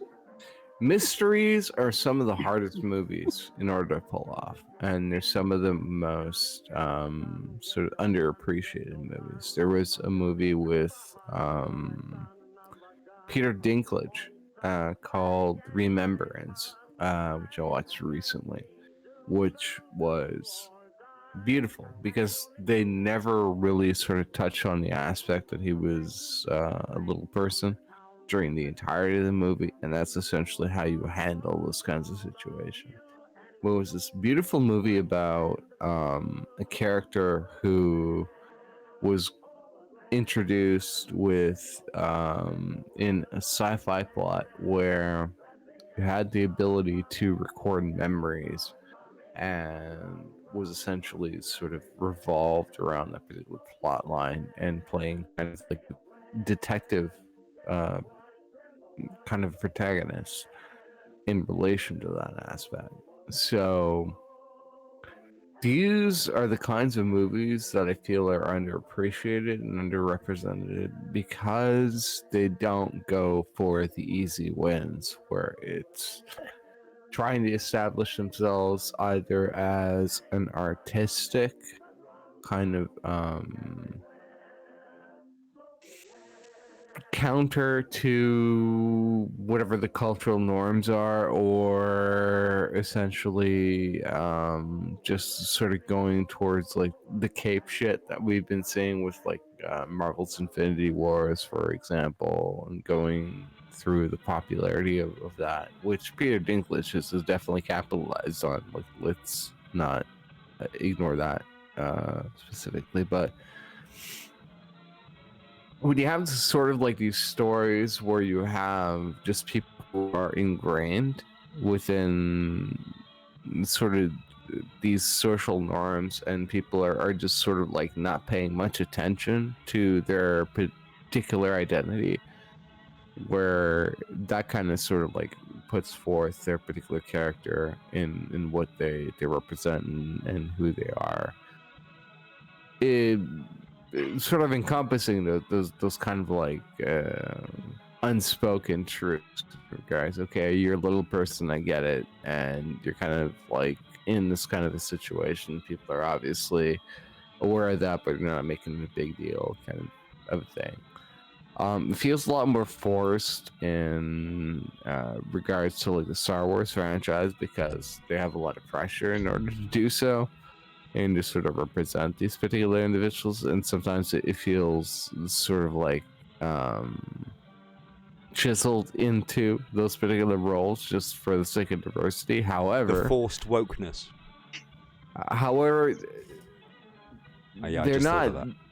they're not done so to those ends. It's just like, okay, well, we happen to have a seventh of the world population who's essentially going to be watching this, who happen to be Chinese. We might want to essentially speak to that particular group of individuals with this particular character, and people don't necessarily realize that. I don't know. I think it's kind of Speaking silly of- to kind of break things down in that kind of regard. Speaking of unappreciated, Pascal, something you were saying earlier, how on earth did you not like Death Note?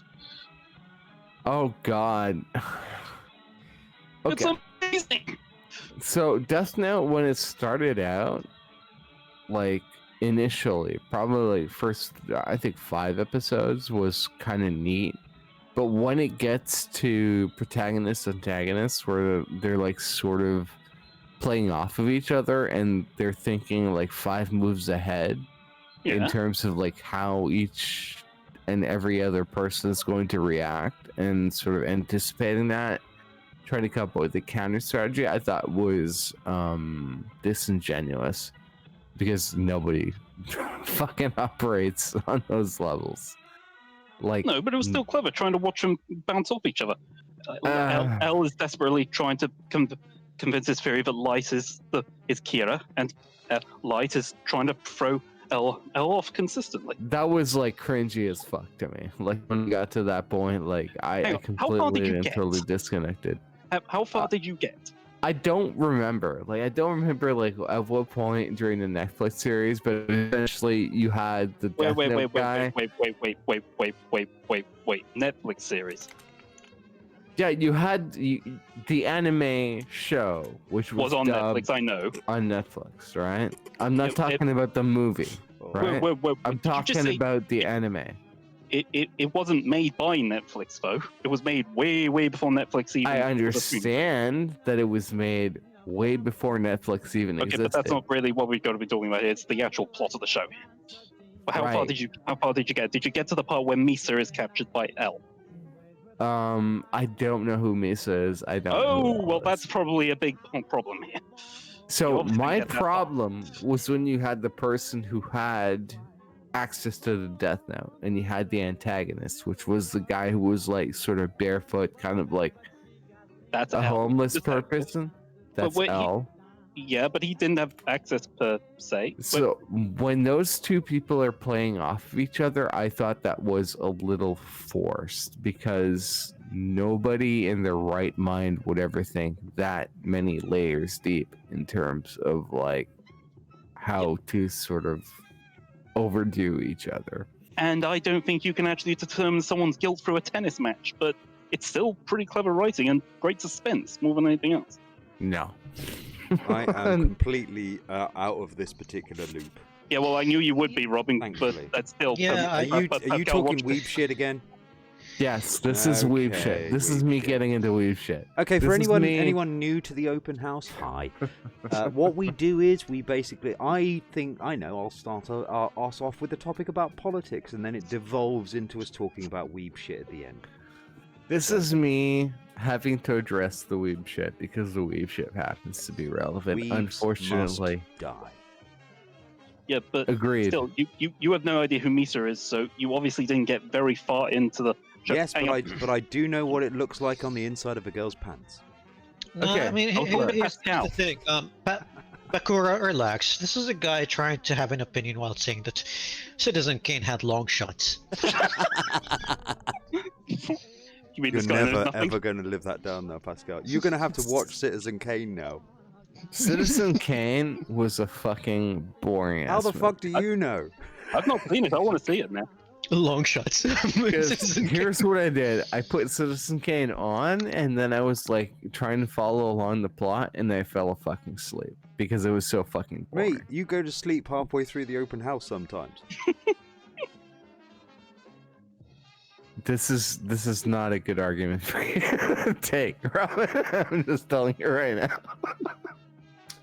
Anyway, somebody called Layla McWait is very upset because apparently Pornhub's number 4 most watched video this week, with over 4 million views, is of a teen girl, hands, feet shackled down, mouth gagged, being penetrated with a machine, electrocuted until she is screaming in pain, and her body burned with wax.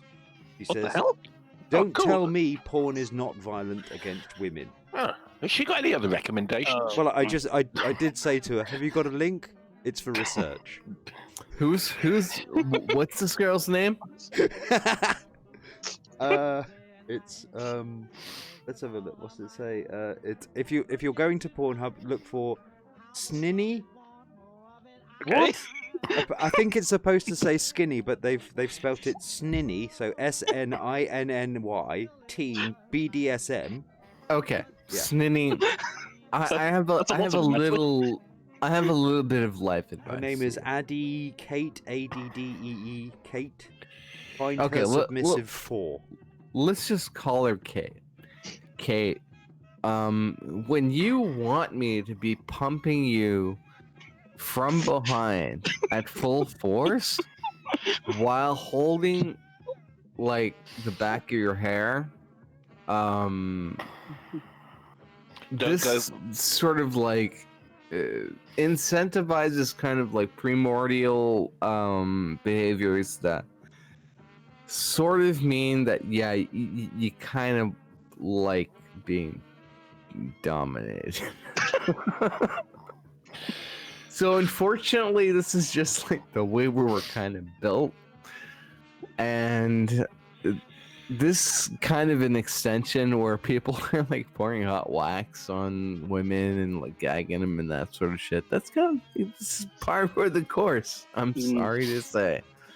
Some people like that kind of kink. Other people's are like entirely turned off because it's too far, and I completely and totally understand. I remember when I was a kid, and me and my girlfriend had a try at this. I can't do it because I just get so concerned.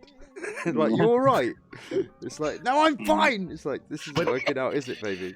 The one thing that I have never had spoken to me while I was busy getting into it with a woman was, can you kind of dial it back a little bit? Never happened. Dial what back? It? What is it? You've got to have your safe word. Don't forget the safe words, mate. Man meets a woman on the street and decides that he wants to say nice things. Dominate. Actually, this brings on something very late saying this, but everyone remember that whole thing about the UK introducing mandatory age verification for porn sites? Well, that was never going to happen. That got No, dropped. it was completely scrapped. It was completely scrapped. Yeah, because it was never going to happen. It was never going to It happen. was just there to if you imagine this, the wonder of the Conservative Party is that what they do is they kind of go, well, we are very morally right, so we're going to make this law. Oh dear, it didn't go through. No. Well, we tried. It's like, hang Well, on a second, aren't you the majority? Should you be able to do this? Yeah, but they go and make something so fucking crazy and impossible to work. But they go, oh, but we tried. Well, it did go through. It did become a law. It did become an act. And they spent over a year, saying, "Oh, we just got to get it right. We just got to get it right." Then decided we're not going to enact the law. There are situations that I've experienced where role reversals are possible. If that's I your mean, we were talking particular about something kink, else, but okay, Yeah. carry on. that can be kind of interesting. Like, let's say you have a kind of What, typical... she's the priest and you're the schoolboy, or Yeah, pretty much. Okay. You're the one who's sort of like getting fucked. I think that's cool. And you're just kind of like sort of looking there with like wide-eyed and wondering what the hell's going Ow! on. What the hell's Ow! happening Ow! to you? Well, I mean, I wouldn't necessarily. I wouldn't express my exclamations in You'd have to dial it particularly back bad a bit, would you? fashion. Yeah, pretty much. So yeah, this can happen, and this can be a kink that you necessarily would like to be into. But do you know what the real problem with porn is a lot of the time, Pascal? Long shots. They do dwell on it quite a long time, don't they? You know, hardly Citizen Kane, is it? Thank God Kubrick is not alive. It's amazing how they get you to stare at a brown winking anus for 30 minutes. And Good Lord, it would be like 90s porn all over again, perpetuated into the modern era, where you'd actually have to like listen to people's plot points in terms of like how the person actually got there. God, I would like put a bullet through my fucking skull right now even thinking about it. Jesus Christ. Do you know what? It would be actually quite funny if somebody made like a full-on like Star Wars porn movie, but it was actually like a really good Star Wars movie, but just in the scene you just see some people fucking on the side. Everything else is normal, but there's just some people fucking over there. Nobody cares to notice. I've probably given a studio an idea now. Yeah, there are they're some just really going good through studios. it. Yeah, you go through an entire sort of proper, all the bells and whistles, all that sort of business. But in every scene, there's just at least one couple just fucking in a corner somewhere for no apparent reason. Nobody cares about the incestual. Nobody cares about the incestual implications. Yeah. And you just hear it. All you can hear are these people trying to get through their dialogue, and it's and they're just getting louder and louder in order to. Oh, she's just orgasming. Yeah, we need to go over there. Stuff like that. I thought that was Game of Thrones. Game of Thrones. What was that? What was it? Bilbo Baggins at the Spearmint Rhino. Yeah.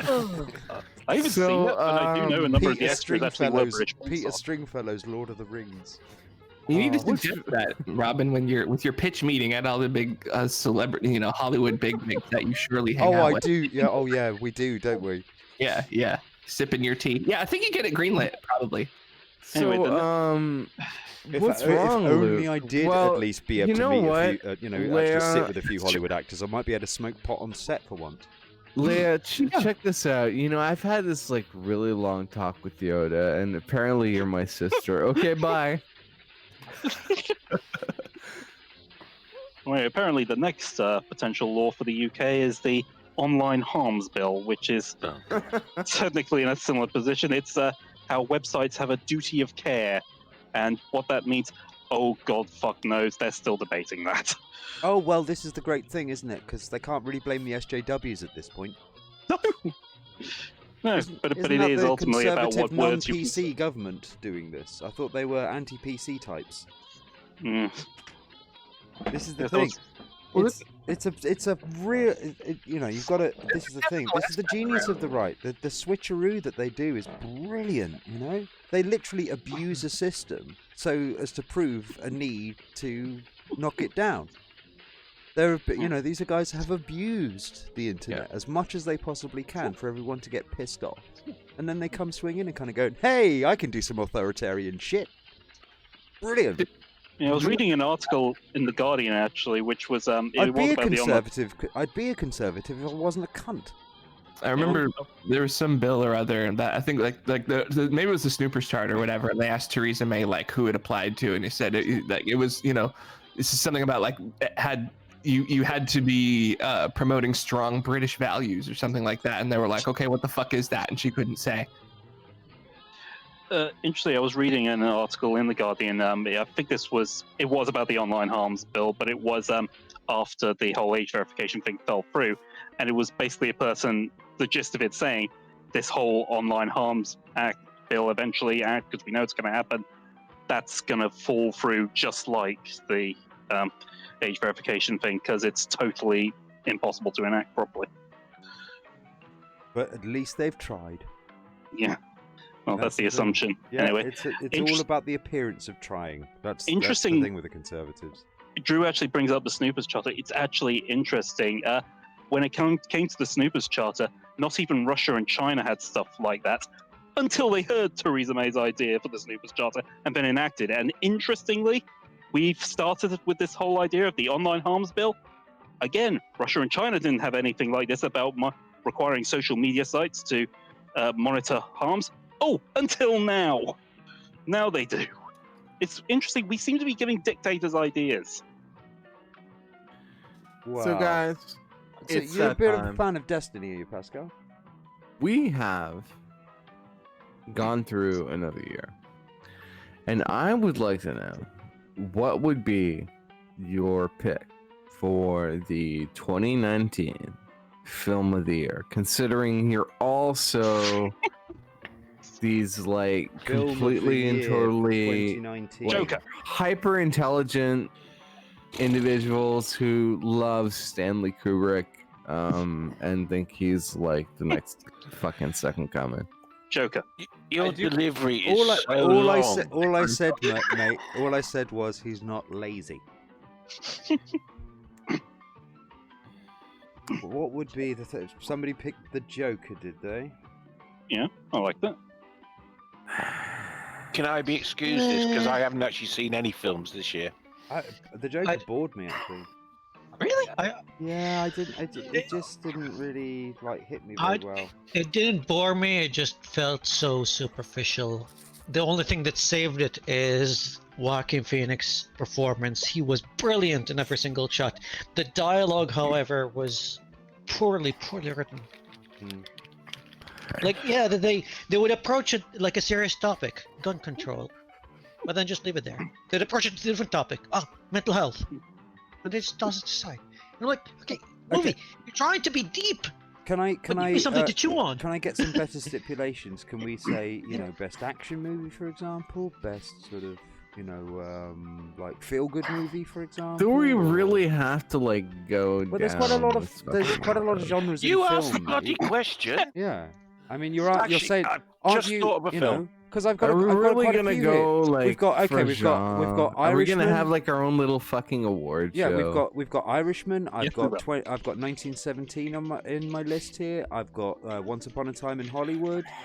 So, Robin, Robin, but I've got the then must-see I'd film. also like to bring in John Wick 3. Okay, fine. We're Can I gonna make a have a whole suggestion? fucking category. We're gonna have a whole fucking like Let's do award this. show That's right. That's my boy. on the You next open Asked house. a question, Pascal. But for now, we're gonna go with the one film of the year. I know Okay, what then. film it is. It's Sninny Teen BDSM. Brilliant film. Great dialogue. Not too many long shots. I just had a look. Actually, it is a really long shot. Oh dear. Really long now. You know what Okay, film I really and hated? swollen. That's been recommended by so many fucking people. What has? Uncut Gems. Uncut Gems. I've not seen this. This is a movie that has been sort of touted as this great presentation in terms of like cinematography and like fucking story and that sort of shit. It's just a guy with a gambling addiction. And it's so fucking predictable. It is ridiculous. I had absolutely no connection to the main protagonist. I thought he was completely and totally antithetical to the position he was representing within the actual story. It was cast by Adam Sandler, which already should give you like a really good idea of Why? the acting caliber Oh my god. of this individual. My movie for 2019 would probably have to fall to. Let's see.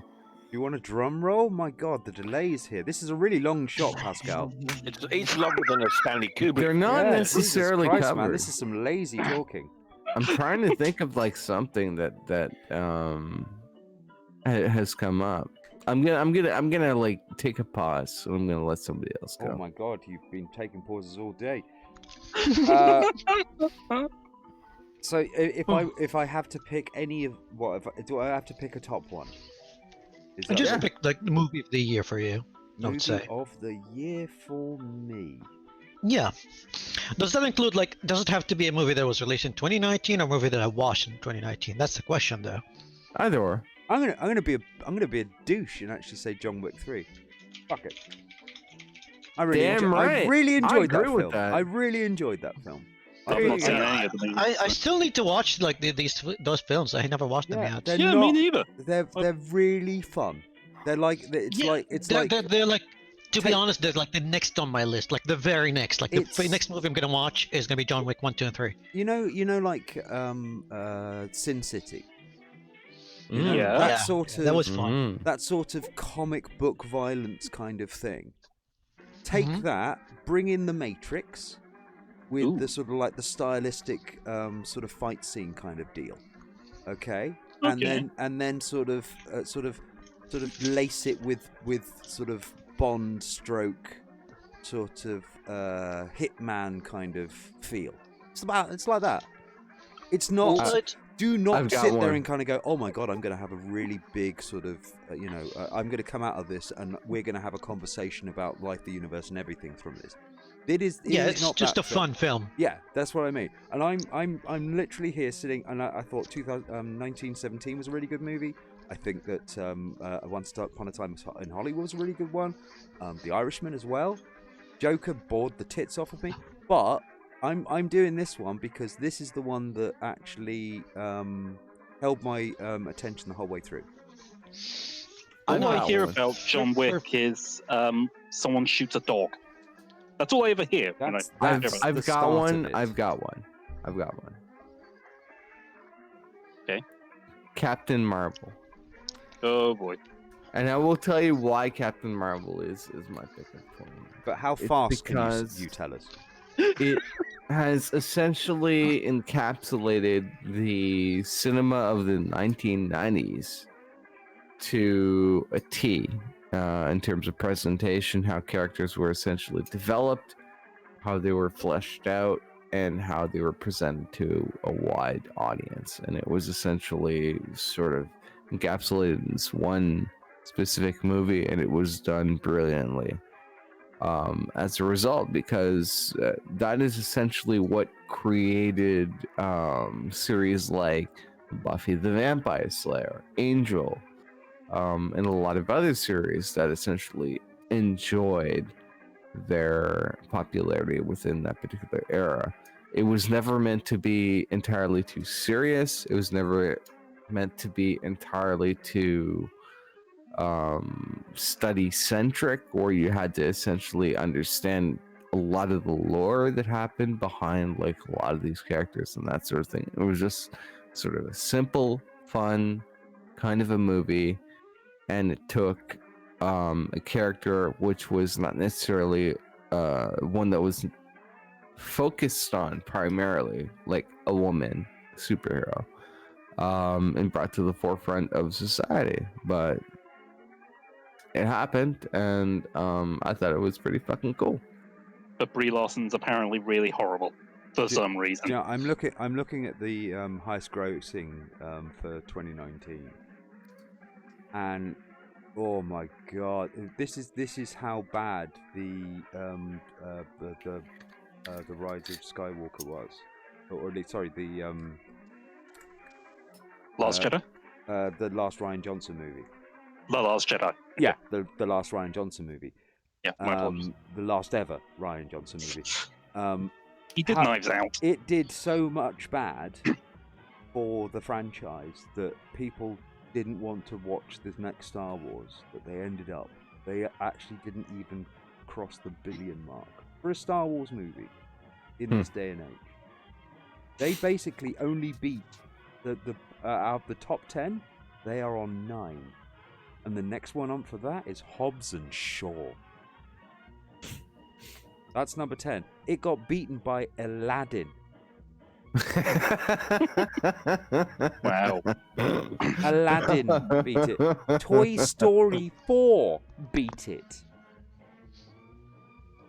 No, those Disney movies, they make money out of nothing. Like those remakes, you would be surprised how much money they make. Just look at the Beauty and the Beast, which was a horrible film by every single metric, but it made bank. The Avengers Endgame, well over trebled the amount. They got 2.7. Yeah, the Endgame is kind of expected. Billion. 2.7 billion for this film. I think it's the highest grossing movie ever, in fact. Fucking cape shit, you know? Fucking what can you do? Man. Oh god. But if I was to pick like one film for 2019 for me, it would have to be The Irishman, hands down. They I cheated haven't. the Okay. highest movie of all time because it was like second highest or something, and then they were just like, oh no, fuck it, let's just do another screening. They just they added like 5 minutes of nothing to the film so that they could do another run. Well, the thing with The Irishman is I haven't actually watched it yet. Yeah, I've already watched the film, okay, but I haven't watched it yet. And what I mean by that is it's a Scorsese movie, so I have to watch it about maybe 2 or 3 times. I watched it again last night. Yeah, and then I've watched it. My God. Yeah. Yeah, I watched it again last night, and yes, it's a Scorsese film, like the old films, not like the.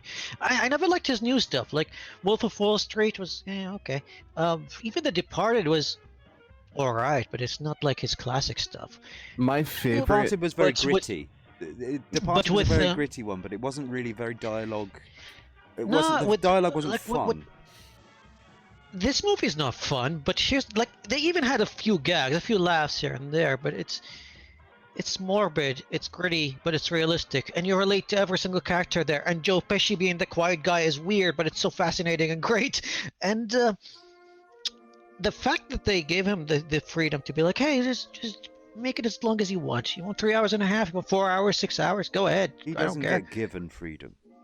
My favorite Scorsese movie would have to be Gangs of New York. I think that is the most brilliantly presented sort of like historical piece of that era that has ever been brought to cinema. No, That director. The thing with The Irishman is that the fact that they took their time when it comes to the character build-up. You start with Frank, and you take like 20 minutes of him just being a trucker until he gets introduced into the gangs of Philadelphia, and there's like, and then 20 minutes later, you finally get to meet Al Pacino, and you're like, wait, he's in the film. You're like, yeah, and he's an essential part of the film. And he only gets introduced like 40 minutes into the film, and then he never leaves the film because he's an essential part of it. Right. He did something that's that Jackson kind of failed to make when it comes to a long ending. Like the movie ends, and then you still have an hour to go. Every minute of it counts. Every minute of it is earned in that film. Yeah, this is why I can't say that I've actually watched the movie, even though I've sat there and watched it. Full disclosure, I cannot sort of give my endorsement to The Irishman because I haven't seen it yet, so I can't really sort of chime into that particular aspect. But a lot of what Habib is saying and what other people are saying in regards to like its performance, its caliber, definitely falls in line with the Scorsese picture. That director is just phenomenal, and leaps and bounds ahead of like anything fucking Kubrick would ever come up with. Stop trying to trigger people, mate. You're not impressing anyone. We don't fall for that. You tried and you failed.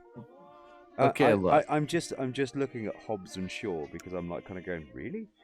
And now I'm looking at the sort of like the synopsis of it and all this sort of thing, and I'm still going, really? Yeah, the thing is, like, even if Disney sells like less than half a billion of tickets of a Star Wars film, you know they're gonna make at least a few $1 billion out of franchising alone.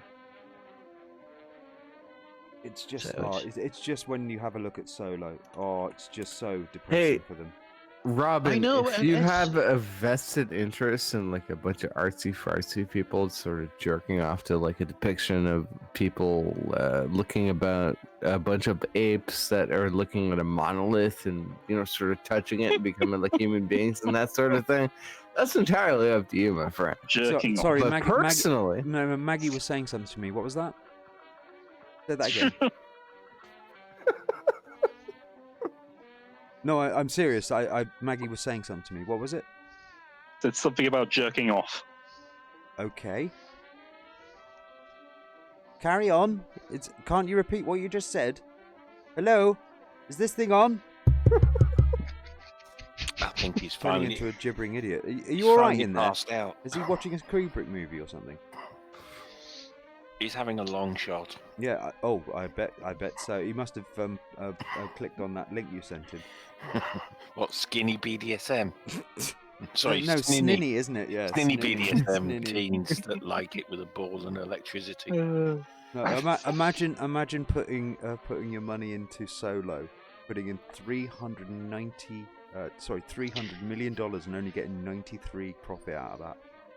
Yeah, and the sad thing is, I enjoyed Solo. Like, I would say out of like the 5 movies that they released recently, it's like my number 2 or 3. It was Yeah, alright. It was alright. I haven't. It's Okay. a fun film. Honestly, I haven't seen Solo yet, so I can't really talk about it. Yeah, but now we've got to go with world's worst here, guys. Oh, So 2019 worst movie. Come on. Has Stanley Kubrick made anything? Worst no, movie that I can pretty watched. much guarantee that's a no, mate. No, I think he's a bit worms ready, Breck. Yeah. Okay, I mean, I'm gonna beat you all with this one because we kind of agreed that it's movies that I watched during 2019 and not movies that were produced in 2019. Now, in 2019, I took like an entire week and I was like, I'm gonna binge all the Marvel films because I haven't watched any of them. what? And I did. You all of have them. only now watched the Marvel films? All of them in a row, in 4 days, back to back. And yes, the first Hulk movie has to be the worst movie ever made. Wow.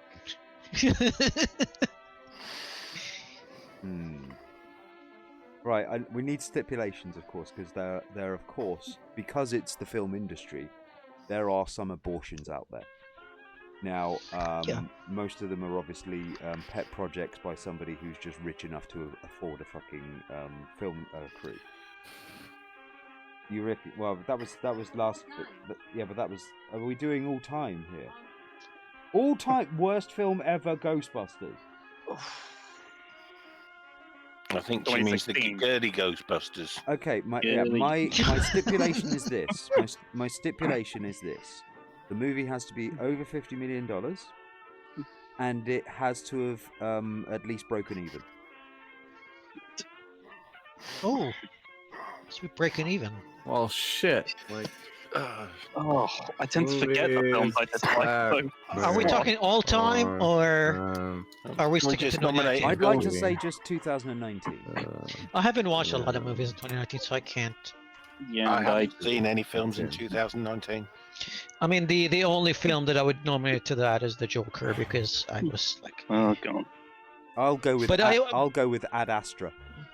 But the thing is, like, I wouldn't even say The Joker is a bad film because it's not. It's just after all the praise that I heard, I was like, it's fine. It's not that I big of a will deal. say that Ad Astra is possibly the worst film that I've seen in my lifetime.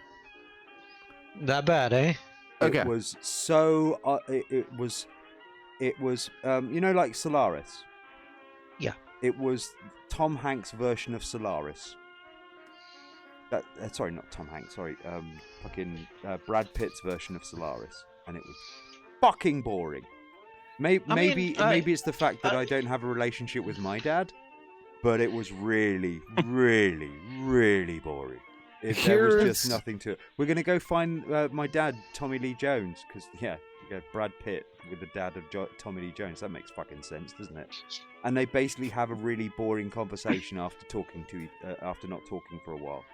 Oh my god! And then the film ended. Here's my take. Oh boy. In Worst terms sci-fi of film. like the criteria that you presented, probably the boy. worst film of 2019 would have been The Joker. And it's for the following reasons. It's completely and totally antithetical to cognitive science as a whole. Usually, if you want to take a character who is experiencing problems in regards to mental health, what you want to do is you want to take them to the point of sanity, and you want to turn the dial up to 11, because that's how it actually sort of manifests itself within society. It's not sort of a regression to the point where everything sort of loses kind of sort of logical cohesion. It's like you have logical cohesion for like present, but it's people taking it to extremes.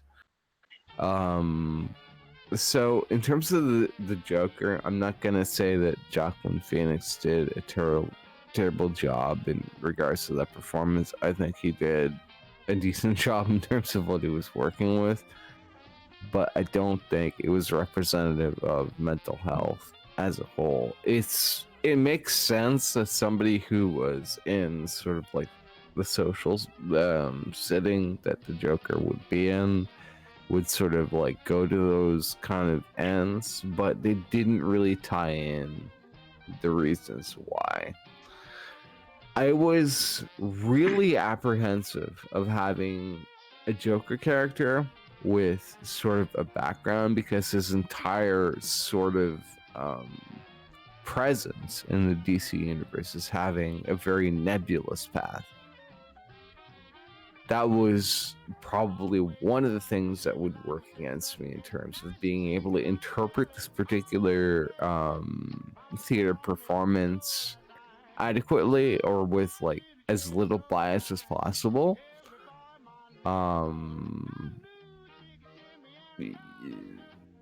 Sort of like within that particular goal. But that being said, I didn't think like I shut it off probably about halfway done, because it wasn't conforming to what I've learned from cognitive science, what I've learned from mental disorders, what I've learned from like that particular aspect of society. No, well, that made it I don't believable. think, yeah, but it wasn't really a sort of like a documenting of mental health. No, and the thing is, like, if you watch the whole movie, I mean, this is the thing, like, if you can't really just go and say, hey, this movie is good or bad if you haven't watched it to the end. It's up to you what you do with your time, but you don't have to, like, you don't get to review a film that you haven't watched, because at the end of it, there's a clear scenes, like a series of events where it kind of questions that maybe whatever you've seen during the entire film was all played inside his head to begin with, including his sessions with his psychiatrist, including his relationship with quote-unquote girlfriend, including Spoiler his alert. mother. Like, yeah, it's all, it might be or it might be real, and it's all ambiguous. And to say that, it's antithetical to DC to have Joker with a background. There was a series where the Joker turned out to be Alfred all along. I mean, there is a series like that, and he ends up dying. I've got no problem with them trying to sort of like retcon him, if you will. Yeah, he's been retconned so many times. I mean, the greatest comic of Batman ever that people love and praise forever is The Killing Joke, and that is a backstory or an origin story of the Joker. But again, at the end of it, they go like, yeah, maybe it's true, maybe it's not, who knows. That's always, they always tongue-in-cheek about it. My issue is that as far as it having any relation to the Joker, as in the whole sort of thing behind him, didn't really come across to me. If you imagine it, it didn't feel like it was. It didn't have to have that title, and it didn't. It didn't have to have that particular feature of it. You know, it almost felt a little. It felt a little bit shoehorned in, and it felt like, especially when the Wayne started coming in. What it felt like is if nobody had ever said, yeah, we're going to make it about the Joker, and they just made that film, and just made that film in a particular way where this person was some sort of clown or whatever like that, not so much the Joker. You know, that still would have been okay for me. But the fact that they did it with the DC universe without really actually involving it, if you see what I mean, it wasn't in the DC universe in any shape or form, as far as I could feel. That's actually an interesting point you bring up. Actually, the director, he did actually say he wasn't out to make a comic book movie. He was out to make a regular movie, which just happened to have comic book characters in it. So that's kind of where you're getting that from. Yeah, and I just felt as if it didn't really resonate well on that.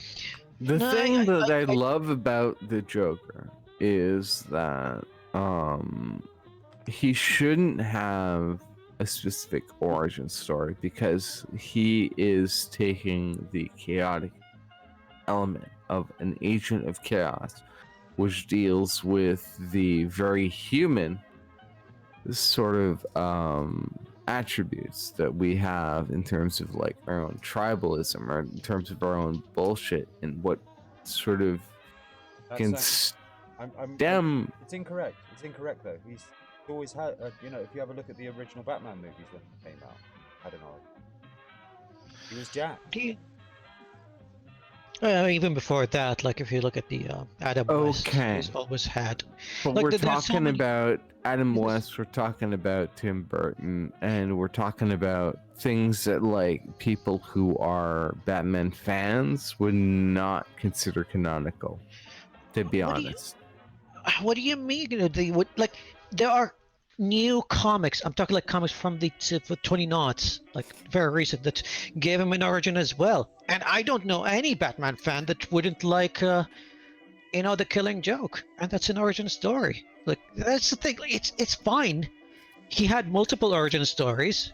This is just one of them. And like I said, if you watch the movie to the end, even that movie goes tongue in cheek and go like, maybe that's it. Or maybe it isn't. Oh, maybe it was a dream all along. The essence behind the joke is that I he's hate an that fucking kind of ending. agent man. of chaos, that he None of this represents Back in a moment. an escalation behind like a nebulous sort of sub-factor of humanity that can actually manifest and start to take form, and start to fuck with like the protagonist, which is Batman in that case.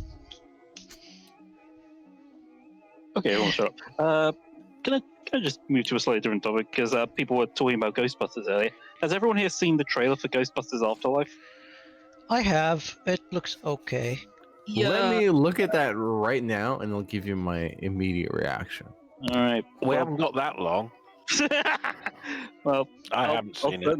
I'll certainly say, just for quick, all I was thinking was, well, people were actually initially, because I saw it once it came up, and people were in the comments were going like, "Oh, this is great! This is a real Ghostbusters movie." And I'm just looking there, I'm like, "Is this?" No, I mean, here's the thing. Here's what is different between that and the original. Now they're targeting kids. It's a kids movie. When the original came out, it wasn't a kids movie. I mean, I remember I was scared shitless out of it because I watched it as a kid. I was like, this is not a kids film. They had very adult themes like relationships and parenting and politics. Yeah, but this trailer for Ghostbusters Afterlife, this doesn't feel like a kids movie. It just feels way. It doesn't feel like Ghostbusters. It feels way too dark, and I keep thinking the 2016 Ghostbusters movie trailer felt more Ghostbusters. It feels more like People what's keep that saying series on Netflix? People keep saying Stranger Things. It's Amazon Prime. Yeah, I think. Stranger Things. People Yeah, keep saying Stranger Things. I haven't seen Stranger Things, so I can't really compare. It feels like a Stranger Things film, If or I might, Stranger Things kind of inspired thing. And yeah, I get it. It's a new direction. It's targeting if I might, little kids. Go ahead.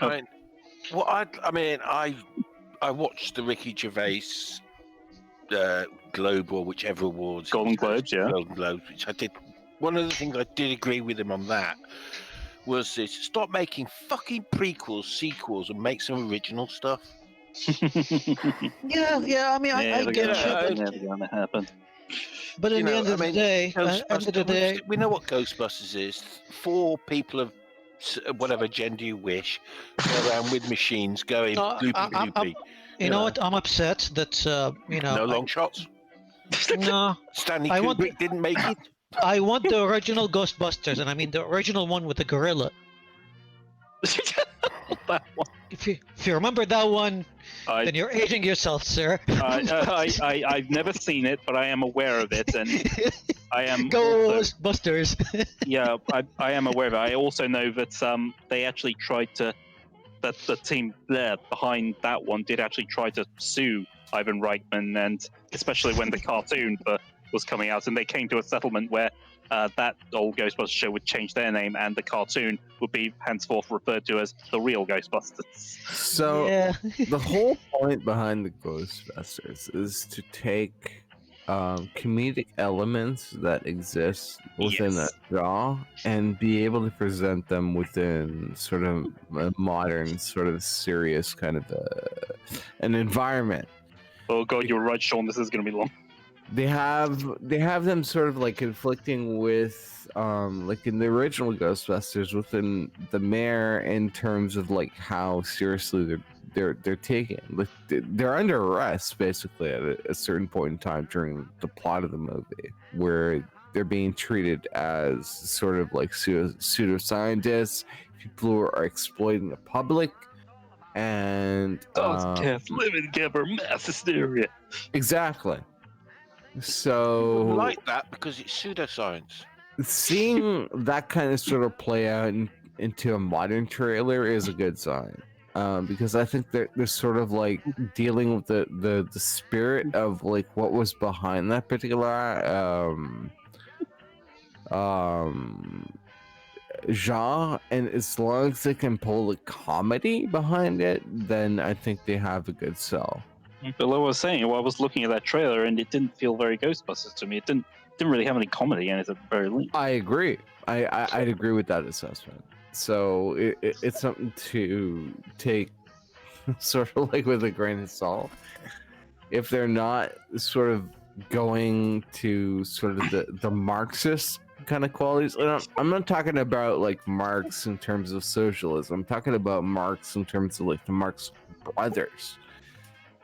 The people who have sort of like sown the seeds of comedy for that general era, and how they sort of present themselves, and like, okay, But it was still interesting because when the trailer came out, I was seeing all these comments. I was saying to the others, I was seeing all these comments saying, "Oh, this movie's really great. Oh, this is great. This is a great trailer." And I thought, really? Because the 2016 Ghostbusters movie trailer kind of looked more Ghostbusters. probably, yeah, entirely possible. And I So didn't even bother to see that movie because of, well, how they promoted it. It How they handled might- the promotion. it might be going down like a different sort of an avenue, more like Oh, the it's definitely. Goonies avenue, and sort of like ignoring what made the Ghostbusters good to begin with, which was essentially like, okay, well, people have to start dealing with the supernatural, especially New Yorkers, which would be very kind of set in their ways and not entirely accepting of the fact that like supernatural forces have kind of like sort of infiltrated into their environment. Like you see that throughout the entire production of Ghostbusters, like the whole sort of cart thing with like the maid and everything. It's like, what the fuck are you guys doing? Like throwing high energy plasma bolts and like lighting my fucking cart on fire Oh, what was the for name this of? one little shit, which is like what, Slimer, or like Yeah. you would call, It was Slimer. yeah. What was That's what What was the name of the environmental inspector guy who saw the villain type guy? The man with no dick. Yeah. Peck. Heck, yeah. Heck, yeah, I was watching Channel Awesome years ago where they did What You Didn't Know about Ghostbusters, and he actually makes a really good point, which is Peck is right. Peck is absolutely right about the environmental concerns of the containment units. Well, it's not necessarily entirely like that Peck is right. It's that Peck was made to be the pariah or the the villain of the movie, and he wasn't able to live that down for like a long time. So like everybody who would like encounter him in social situations was essentially be like, yeah. You let the Fuck ghost you. out, you fucking asshole. It's just a movie. Can I just get a drink? Oh, Exactly. There's a funny thing on the production there because I was watching the Blu-ray and they had this thing with they had this feature on it where when you play the movie you have little interviews from the cast like that, and they had the guy who played Peck, and that scene where all the marshmallow is flumping on him, that's a stunt guy because he actually looked at what the scene was going to be. He was looking at, and he looked at the director and said, I'm gonna doing die that. if you Yeah. put me I'm not under doing there. that, Yeah. Yeah, I'm gonna die. And the director was going, but what? No, you're going under. And he said, look, I did physics in school, and you can still have 200 pounds of feathers. It will still be, they may be feathers, but it's still going to be 200 pounds. That's going to kill me. And so, all right, can we get a stunt guy in? Because the actor's scared. And then they got the stunt guy in and hit the floor.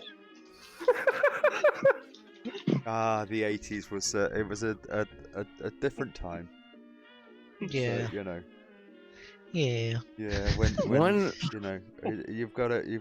It's like I would not have been a stuntman in the 80s, man. One of the greatest movies that has ever come to production from the 80s, 1980s, is a little known movie called Howard the Duck. No. I know The how George Lucas that's a Lucas movie, yeah. Oh my god. I've not seen that. I've always wanted to. The antagonist of the movie ended up, well, unfortunately, as a pedophile. Oh, wow. So yeah, you got that going for it. You also have interspecies, intersectionality. Do you remember when he was looking at duck porn?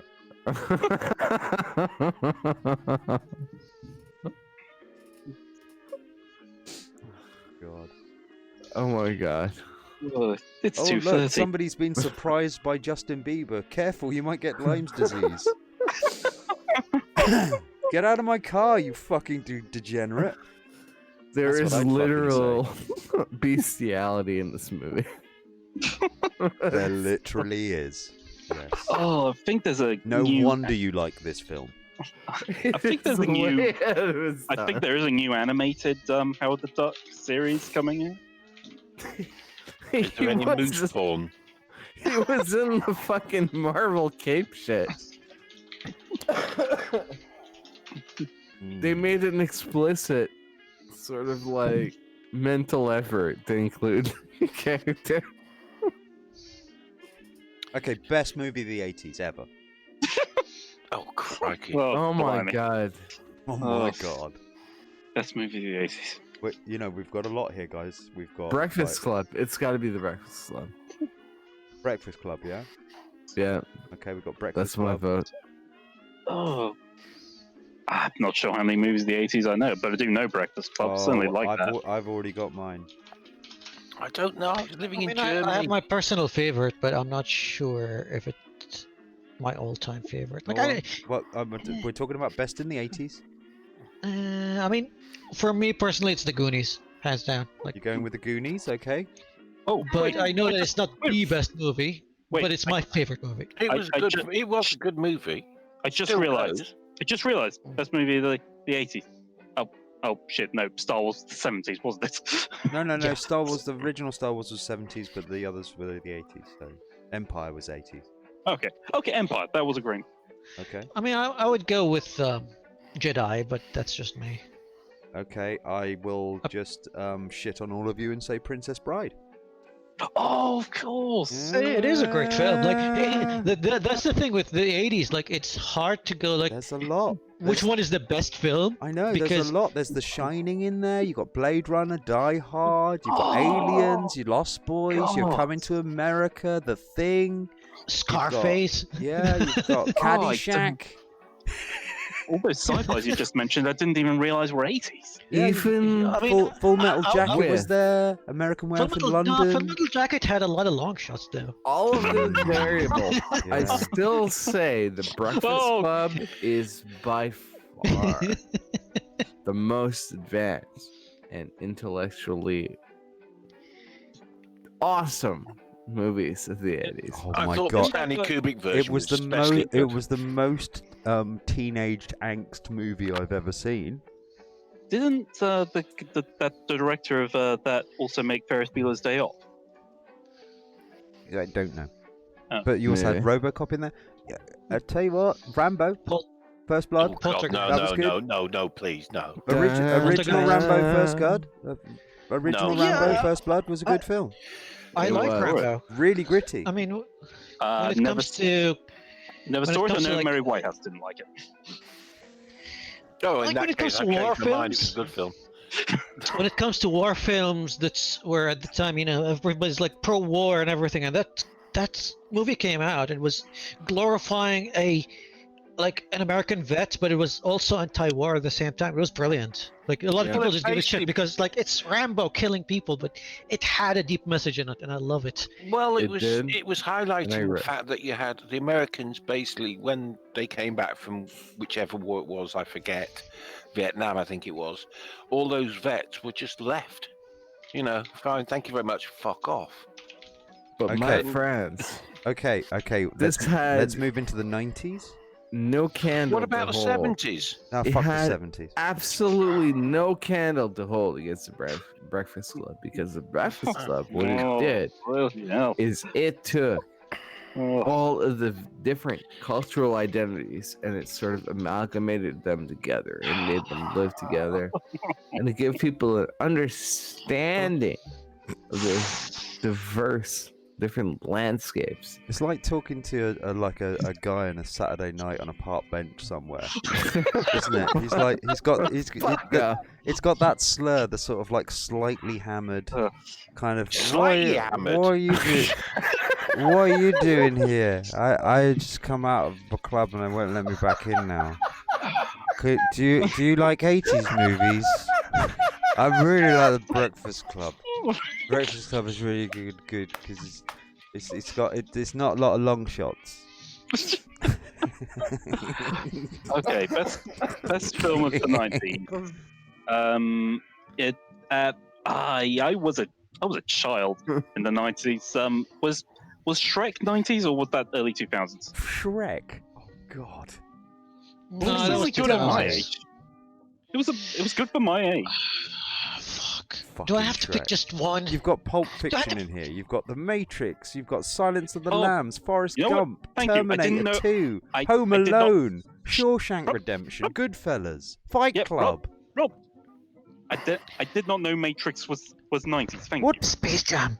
Pick Space Jam. you. No, I'm not Space Jam.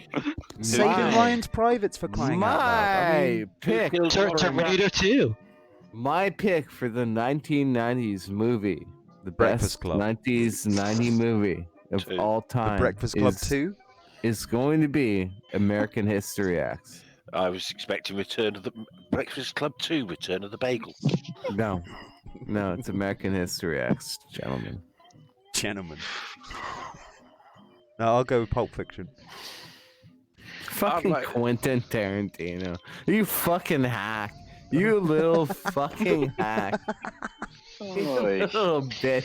How I mean- dare I recognize a good director? How about Pardon me. 80s? Bit No, late to the party. the but for 90s is- 80s, It's can I have Who Yeah, Killed- go ahead. Go May ahead. I You're please getting have too Who polite, Killed dude. Roger Rabbit? That was a good. You like film. Roger? Oh, I thought it was an I've not seen that. excellent film. Bob Hoskins. Wasn't Again. that late 80s? I'm not sure. Let me just double check that. Pretty sure that was 80s. Was it Yeah. 80s?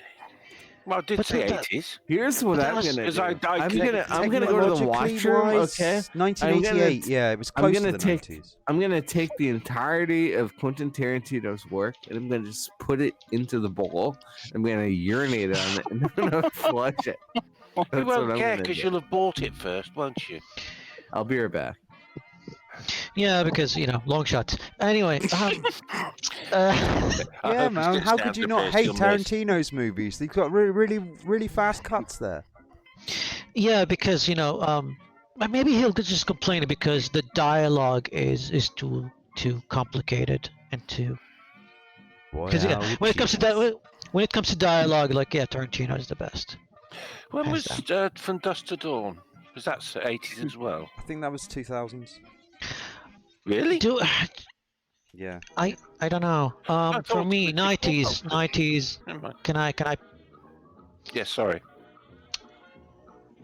I can't pick just one because they're just so equal. Like Terminator 2, Jurassic Park. Can I pick one? No, I can't. It just can't. It has to be both. T2's better than Jurassic Park, definitely. I'd go for T2 No, just for the Mercury Man. Look, I really think that- I'm a big as a sp- film. It's a special as a effects film, movie. Yeah, as a film, I would say special effects, acting, story, plot, T2. But when it comes to my own personal sort of like interest, it's got dinosaurs, it's got John Williams music, and it's got Dr. Ian Malcolm, who's like the best character in any movie ever. Hey, That's you it. know- As long And as on John the plus Williams side, is in charge of the score, you're fine, isn't it? It doesn't have Yeah. Arnold Schwarzenegger in, which is Yep. a bonus, Okay. What? Now it's going to be a tricky one. 2000s. Which Lord of the Rings film do you want? I was literally just about to say Lord of the Rings. Any Lord of the Rings movie. So not Gladiator, not Kill Bill, No. No. Nope. Shaun of the Dead. Oh, I like Shaun of the Dead. no, You know no, what? no. I'm gonna be a dick. Drew, what's the best movie you've seen from the noughties? Oh, you bastard! That's Oh, just rude. that's extremely unpleasant, and you should be roundly Yeah, condemned for that. that's not good, man. That's low blow. God, man. Good job he's not listening. Treating you with the contempt you deserve for that one. Probably reading something that right now. That's why we can't. What about The Dark Knight? Oh, No, no, sorry. well, certainly like. Good film. I wouldn't say it's my top. I'm just looking at a list of the films that were released in the 2000s, and I think it's. Oh, why didn't I think that? The thing is Uh, about The Dark Knight is, as far as the music score is concerned, that was the one that invented the music score that everybody ended up using for almost everything for a while. Sorry, I thought that was the blinking Smurfs. It's just all the time. Driving me nuts, that was. Is that the Birdie song? Yeah, it's the Birdie song.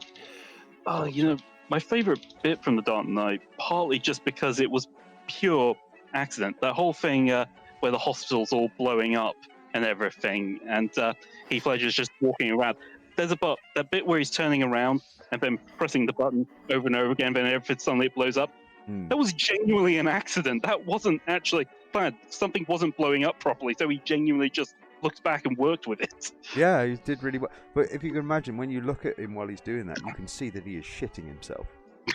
Yeah. Did you notice he's really Yeah. tense while he was Yeah. doing that scene? And I've seen this a few times when these guys are doing this, because it's really fucking scary to have all of these Yeah. explosions going off in the background. Yeah. And you can't just duck. Yeah. You can't just sort of, because it's one go, one Yeah. scene. You are One not thing. retaking this. If you don't get this right, we are not having this scene in here. Oh yeah, 'Cause actually, they demolished a building. You can't Yeah. just put that motherfucker back up and then stick some bombs back in there again. This is one go only. here's another fun, So- just little fact. If you actually pay attention to the windows on the bottom floor, they look slightly different to the windows on everything else. That's because someone stole the windows, and they actually had to put some rubbish ones in just to make it look like a building. Okay, 210s. Last I haven't picked decade. in my 2000s. What was your 2000? Children of Men. Children of Men. Yeah. Bit obscure, but There's fair no, enough. there's no walks in it, mate. It has a lot of long shots. It actually does. And Does it? Does it have like 500,000 orcs hurtling across a field? I think The Dark Knight was probably the best for 2000. I think that was a very excellent film.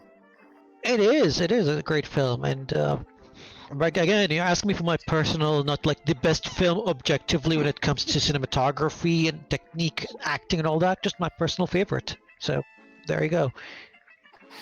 all right, just looked up films from 2010s, and actually I saw this film recently. I thought it was actually really well done. Boyhood. Oh, Boyhood is good. Yeah. Yeah, I thought it was really amazing how they were able to just string it together. And I think it is truly the only true proper slice of life movie, because it's genuinely a slice of life movie. It is genuinely It's a going to person be a going tricky through- one here, guys. So it's going to be a tricky one for the 210s. Mm, I'm not lots thinking about like just if you look last at the year. releases. There's some beauts and there's some fucking awful stuff. Let me write it down. Okay, let me write candidates down. Oh, 2010s. Like, can I be controversial? go ahead. Okay. Ghostbusters with girls. I don't think that was the title. No. But no, but that's to differentiate from Ghostbusters with guys. Yeah, but obviously you're just basically you might as well just wait for Pascal to get back.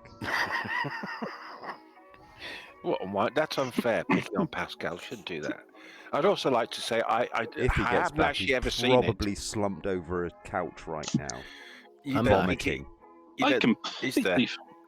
completely forgot about Dunkirk. That was a good film. Shutter Island. The Dunkirk.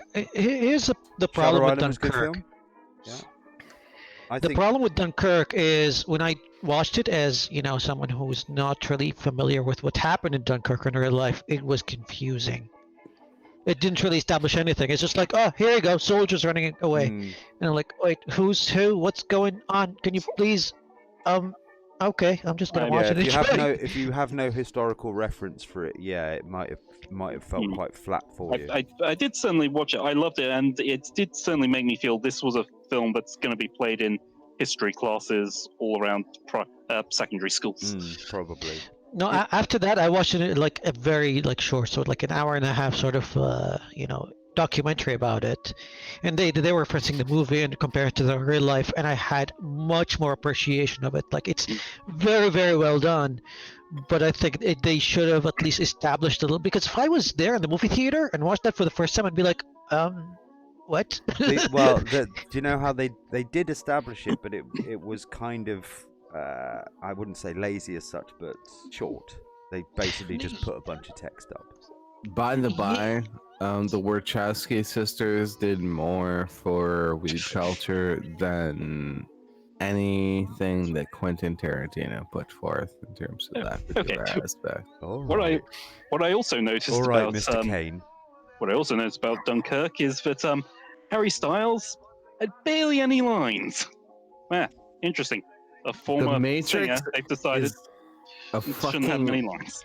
masterpiece. It is by far the best thing to come out of the 90s. You're right, Robin. This is a man on the bench. ever existed. Oh, By no, I want to sort of like clarify this. Are you talking about the trilogy or the first film? First movie. Of course. Does that mean we've got another 2 to go? I would go Yeah. as far as 2010s. I would maybe say Mad Max Fury Road. That is a film. Good choice. That was a film that actually was supposed to come out 10 years earlier. No. Okay. Do you want to finish blowing your nose? He's snoring after. I'd like to put in The Last Jedi, just to piss everybody off. I'm not gonna get pissed off. I actually enjoyed it. So. I'm just gonna say I'm glad it was there because it made me think maybe I'm a bit too old for Star Wars movies. Now, for the 2010s, if you just Interstellar, ask maybe? me, yeah, if you would ask me, I would say like either Interstellar or The Irishman. Irishman, I just watched The Irishman quite recently, so that might have a thing to do with it. So I'm gonna ignore it for now. But if I'm being honest with myself, The Grand Budapest Hotel, hands down, Wes Anderson just nailed it in that film. Every single shot is a masterpiece. Ready Player One was the masterpiece of 2010s. Okay. Hands down. Drunk as a skunk. Fuck off. See? Like, you I mentioned can smell it from here, mate. You mentioned. I'm Wes sure you can. However, it doesn't sort of like take away from that particular reality, which is that one movie completely and totally eclipsed any creative direction or like writing or like plot devices that were ever put into like any other movie that ever came before it. It was a fan service to the 80s, and it completely fucking dominated that entire fucking decade. It's hilarious. Yeah, And a I fan love service it. of the 80s to only people who were born in the 90s. Habib, you mentioned Wes Anderson, and this it's by no means do I think this is actually a great film. But did you see The Isle of Dogs? No, I have not. It's good. Ready Player It's One got- owns everything out there. It's too got many, good too many animation. long shots, the, mate. Too many long shots. The Isle of Dogs has it's good No. in terms of animation, but it's kind of slow. I just wanted to say, Interstellar, but except the last half hour. Oh, God. Yeah, I just No, I wish he'd have just gone into the black hole and that had been it. I would have preferred it that way. I still love Interstellar, like from beginning to end, and like yeah, if you were asking me like what is the best movie in your opinion when it comes to like cinematography and music and all that, like yeah, I would pick Interstellar over anything, and maybe even Arrival. I would consider Arrival for that role, or maybe The Martian. No, not The Martian. Martian was good, but not that good. You But know, my I had a personal- problem with The Arrival. I actually had a bit of a problem with The Arrival. I was sitting there kind of going, this feels like it could supposedly be a good movie, but I don't know what it is. I'm getting I love the way that separated with from all it. the mysteries, they chose to show, not tell. Yeah, I know. I appreciated all of that. I don't know what it was. It just didn't hold me as well as some other movies. It happens sometimes. There are some movies that are Yeah, I'm- just the same for me. I'm trying. I'm looking at it as it's a good quality movie. There's not some. I'm not sitting there kind of going, oh yeah, there's all these horrible plot holes that really fuck it up for me. I'm just kind of like stepping back from it and just as a, did you like that? Did you not like that kind of thing? And in that, I was kind of going, I wanted to like that. I wanted to like it, but it didn't kind of. Maybe I was just in a bad mood or something, but it just One didn't thing kind of. that I absolutely need to bring to the forefront is that You want to horror take more movies, emotion? Inception. horror movies in general have upped their game Okay. tremendously. When we used to like deal with Nightmare on Elm Street levels of fucking plot, and they've like This conversation is a horror movie now. elevated the bar we're to still the watching. point where it's like Get Out, where I Yeah. start feeling guilty about being a white dude. I swear to you, when Pascal wakes up tomorrow, he's going to try and false flag this channel. And Given it's the funniest thing is, Kudos there has to not you. been one markdown. When No you one are can mark it able down. to make me feel guilty about being a white guy, sort of like dealing with black dudes in society, congratulations. And- You've done a service to society. Well done But, for like, masturbating honestly- my liberal guilt, is what you're saying. No. Like overall, like generally, the quality of like horror movies has gone up. Like one movie I keep going back to is like Constantine. I don't know why, but like I just really fucking love that movie. Long shot. Robin. Hello. Did he just say that quality of horror movies just went up and then reference Constantine? He did say Constantine. I did. It's a really good movie. And you What know is- what? what's wrong? Is it a horror film though? Yeah, I- it is. It's- Sometimes I'm beginning to think that Pascal is working towards some sort of agenda here. Hey, look. It's Okay. it's actually gone 10 to 3 right in AM. I really should be in bed. This is a bit like internet trolls trying to get banned off Twitter. What about This is what's going on. Exactly. Yeah, Exactly. He like, doesn't want it's to just- come here again. That's what it is. But he doesn't want to. He's too polite my- to say. My bar. Oh, I am when it genuinely comes to, just very tired look. right now. look, Pascal, go to bed. my bar when it comes to like There you horror go. films is pretty fucking low. We gathered. I cut my teeth on fucking Hellraiser. I cut my teeth on fucking God, what was the movie with the Warlock 1 and 2? Is that God, man those are walking fucking parakeets? Horrible. I thought you'd like it. What It's a the funny, fuck? isn't it? Okay. It's a retweet. It's a bloke taking his parrots for a run. They're like flying, and he's just running after them while It's- holding onto fucking brilliant. a leash. I knew you'd appreciate it. I tell you, I don't know if your class is a horror film or what, but Prometheus. Prometheus, that was like horse shit. It's complete and fucking No, dog look. shit. Excuse me, you don't even like Stanley Kubrick, so you'll, let's be honest, your opinion's pretty void at the moment. Stanley Kubrick is just like fluff. That's all he brings to like the cinema experience. Only yours. Says the It man wasn't- who thinks wasn't- Constantine is a horror big one. I'd put Constantine ahead of Stanley Kubrick any Have you day seen of The the week. Shining at all? Yes, I have seen Is the that fucking is it a Shining. bit too long? It's not that it's a bit Yes, too Pascal. long. It's a bit too fucking boring. I mean, I remember that dolly shot where he was just like following the bicycle around the corridors, and then it stopped, and it had like a very nice zoom. I believe that was a steady. Why Actually. And no, it wasn't, because it had a lot of turns, and no, it was a turny shot because they didn't have a dolly. It did vibrate a little bit. It did shake a little bit. You know But what? that was it. But I that like it. was a long shot.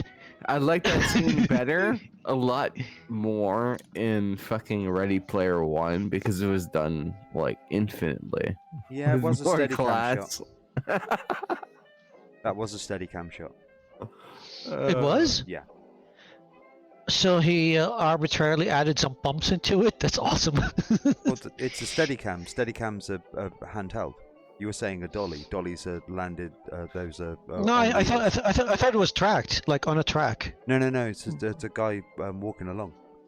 Sweet. Like, it should tell you something when the person from Ready Player One who's trying to emulate Stanley Kubrick's work is doing it like far better than he ever could. Oh, for God's sake.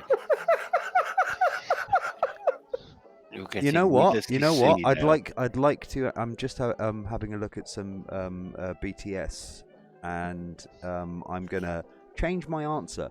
Yes, it was a steady cam, but the guy was sitting on a trolley.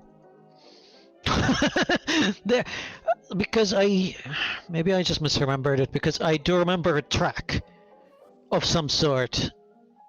But yeah, I mean, yeah. Well, they couldn't have because they're following. They're following him all No, the way the track through. was on the track was like maybe I'm misremembering. Like I said, because I kind of like pictured it in my head with the track on the ceiling. No, I'll just give you a little bit of BTS video there of the steady shot that they were using. Garrett Brown. All right. was the Oh. Here's Stanley Kubrick in a nutshell. It's somebody who took like way too much time finishing his shit, so people who just like gravitate to it organically because he happened to do something different, and that's it.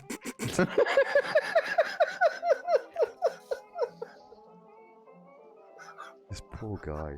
He's trying his best. He's trying so hard. He's trying so hard. Yeah, it's try hard with a vengeance, man. Bless him. Hello, I'll how's your fucking father? watch Yes, Howard the Sneakers. Duck did show us duck boobs. I mean, Sneakers is an infinitely better movie than 20. Actually, Sneakers was a very Essential. good movie. I like that. Anyone remember Sneakers? I haven't watched it. I want a Winnebago. Yeah, that was a good film. I I really want- enjoyed that film. I It want was world peace. well, no, it was somewhat of a like ahead of its time kind of film. To be honest with you, because if you listen to what they're talking about the fact that like war, saying about wars not being so fought so much on battlefields, but in the world of information. Yeah. Look at today. Mm. So many keyboard warriors. Who was the main actor in that? Jane Fonda? No, Fuck, who was it? Robert Redford. Robert Redford, yes. Like a mainstream actor from like the golden age of like cinema was on board with that. And he was like paired with Dan Aykroyd and not John Belushi, but James Belushi and various other individuals. And I thought it was like a very it's sort of like one of these hidden gem films that like people don't necessarily remember, but they have like a lot of rewatch quality, and I think those are the kinds of films that I'd like to highlight in these kinds of. The score was good. I really liked the Yeah. score for it as well. It gave it beforehand. If you were to watch it without the score, it would be a bit too real. But when you, it had a sort of like a very sort of light-hearted feel to it. The score basically sort of made it much. It felt more mainstream because of it. If anything. Yeah. It has enough tethered to sort of real life events and real life sort of like technologies that were available at the time, that it rung a certain air of truth to essentially what they were trying to present in terms of like how society was going about with its policies and Stuff. whatnot. Yeah. Do you know who directed that? Fuck no. Stanley Kubrick.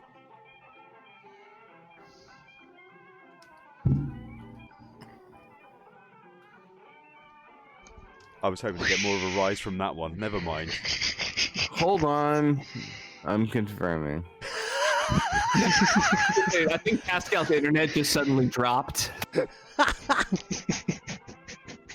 was waiting for that. Double Actually. checking. There's no way Stanley Kubrick. I know. I thought you'd Directed know that. that.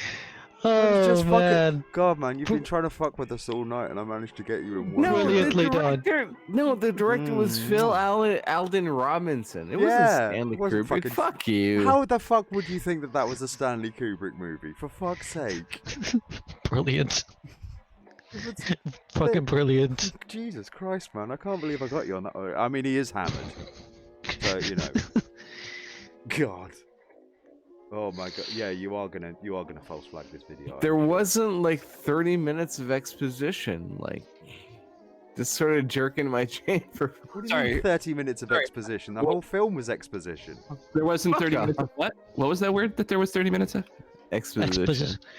One more time? Yeah, like This Exposition. is space. This is how space is so fucking boring. Aren't you bored in space so far? Here's some like nebulous story about some AI kind of taking over and fucking with people.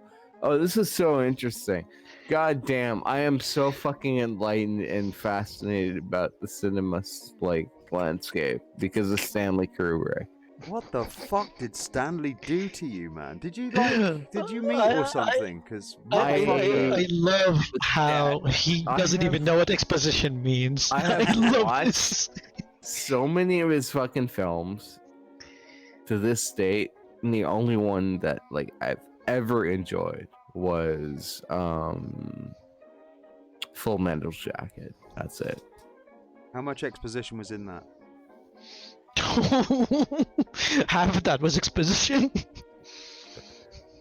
I mean, yeah, but it was kind of meaningful to like Back in Oh, the- so a particular aspect of American culture at the time, like in terms of the Vietnam world and what's that. But yeah. Okay.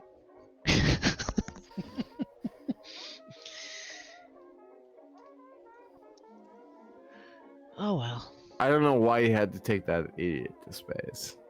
This is the way I look at it. Because like that was gonna be some boring shit that was gonna Have you ever seen Dark Star? Dark Star? Oh man, that's an old one. Yeah, it's like a piss take of. It's got some. It's like a piss take almost of 2001. Yeah, I've watched it. I thought that, yeah, with the talking bombs. I've Let never there seen be that. light. I've heard of John Darkstar, who was essentially the precursor to He-Man.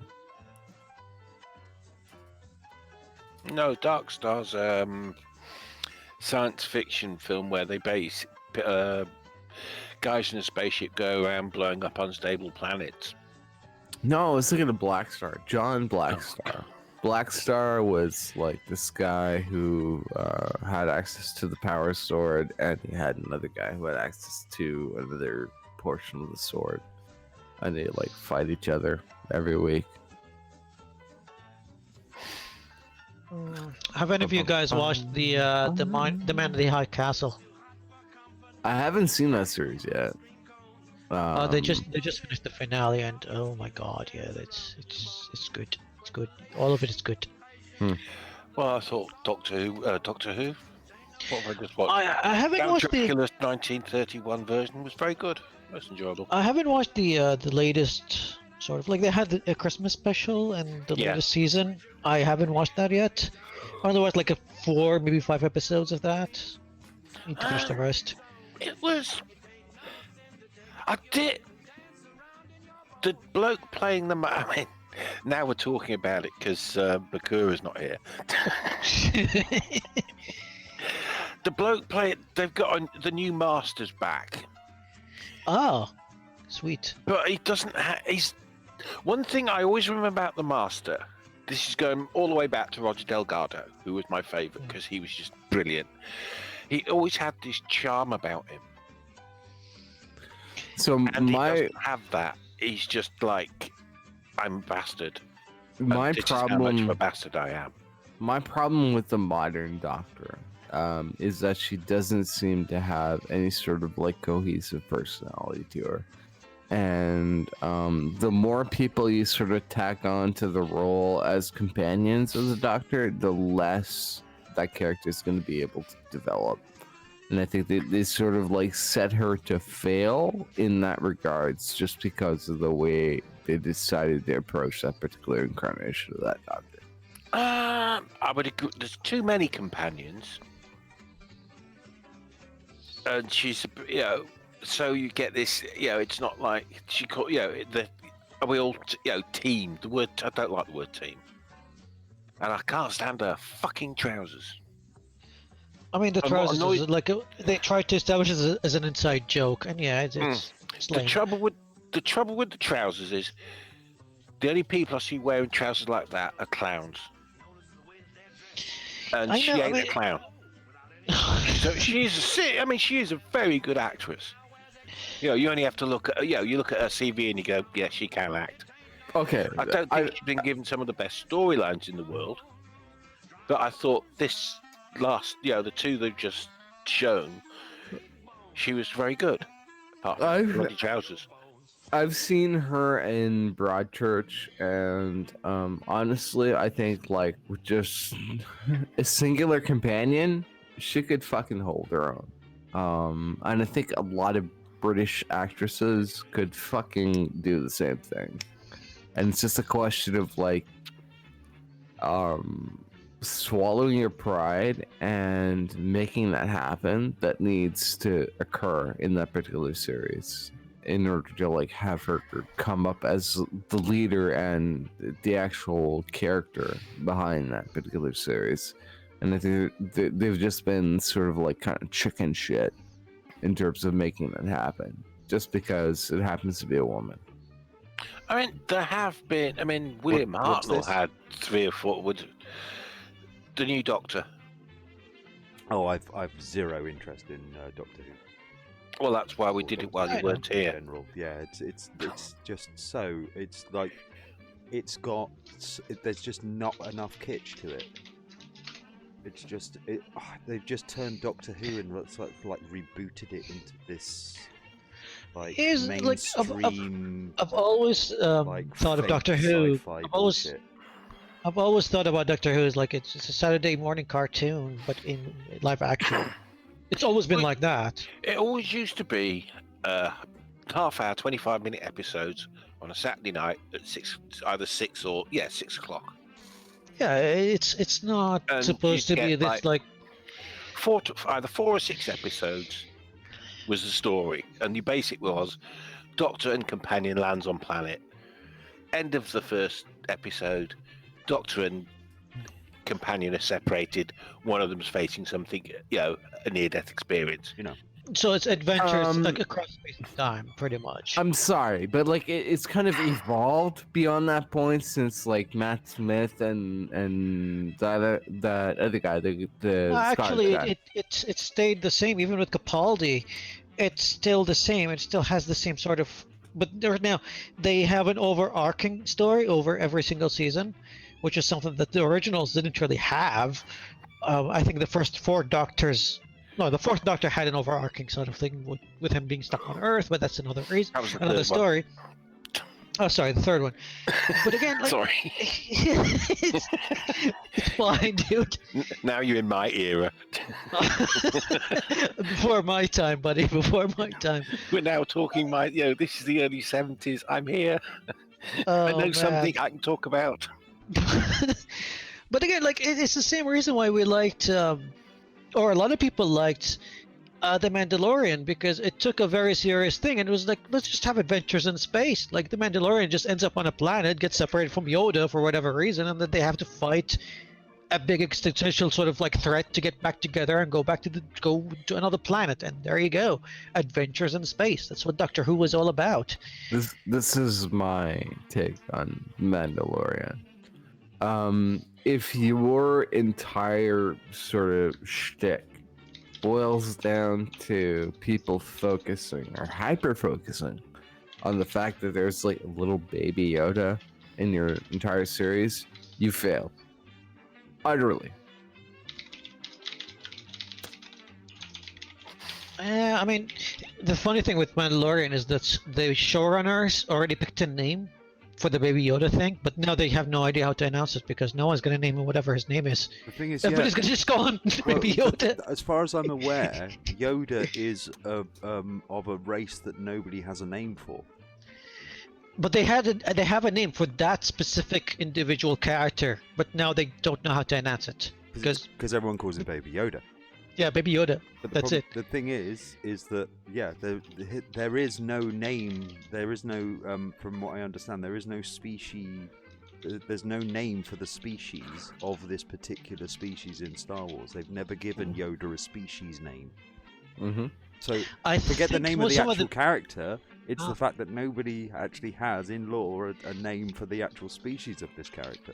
So let me just like go out on a limb in terms of the Star Wars universe. See When it Wikipedia. comes to space wizards doing space wizard shit, when people want to see that sort of manifest and they sort of gravitate towards like the space wizardy character in the universe is sort of representing that, which is baby fucking Yoda, maybe you want to start making your series about fucking Jedis in the goddamn Force, you dumb motherfuckers, you stupid fucking useless pieces of shit. What? God. What, you need your lightsabers, do you? You need your fan service? Is that what it is? Yes. Give me my goddamn lightsaber. It's fantasy, however, boiled down to a sci-fi genre. That's like all it ever was. Yeah, I mean, here's the thing with franchises. Like when I was playing Dune 2, I was so upset that I didn't get to be a spice trader, even though it was an RTS game. I want my spice traders in Dune because it's all spices is all what Dune was about, pretty much. It's fine. You can have whatever story you want in that universe. It can have. Dune was fucked up. That's a fucked up film. What? No, I'm not talking like the game. I'm talking the books. Oh right, oh Books. right. Oh no. No, are you talking the David Lynch movie or the other one? No. David Lynch or the other one? Okay. David Lynch did direct that movie. Okay, we know that, but it's not a David Lynch film. Let's be honest. It was just. Do you know It was the weirdest shit, man. It was the weirdest shit. Like, what the fuck is going on?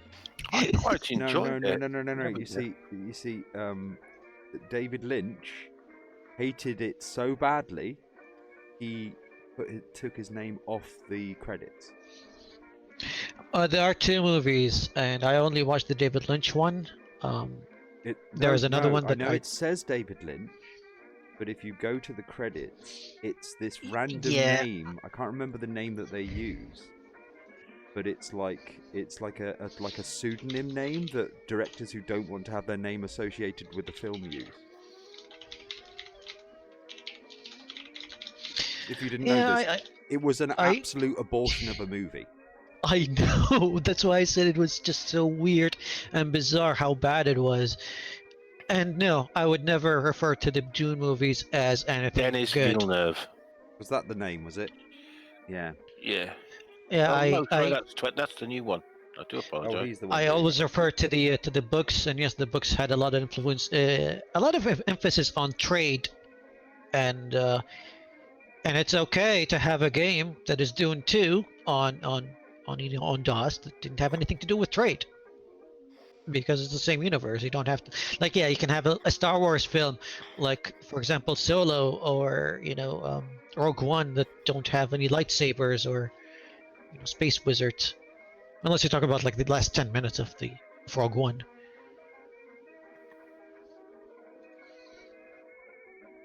Alan Hello? Smithy. Hello. Yeah. No. She's just talking about Twin Peaks. Yeah, the character that David Lynch plays in that. Like That the was- guy who's the slightly deaf guy who's always shouting everything. Alan Smithy. Alan Smithy, that's the one. Yeah. I quite enjoyed it. Or was it to be Judas honest. Booth? Wasn't it? Yes, that was Judas Booth. Judas Booth. Yeah. The guy. Yeah. It was all a bit of a mess. From what I understand, the film would have been longer. It was long enough, but it would have been longer.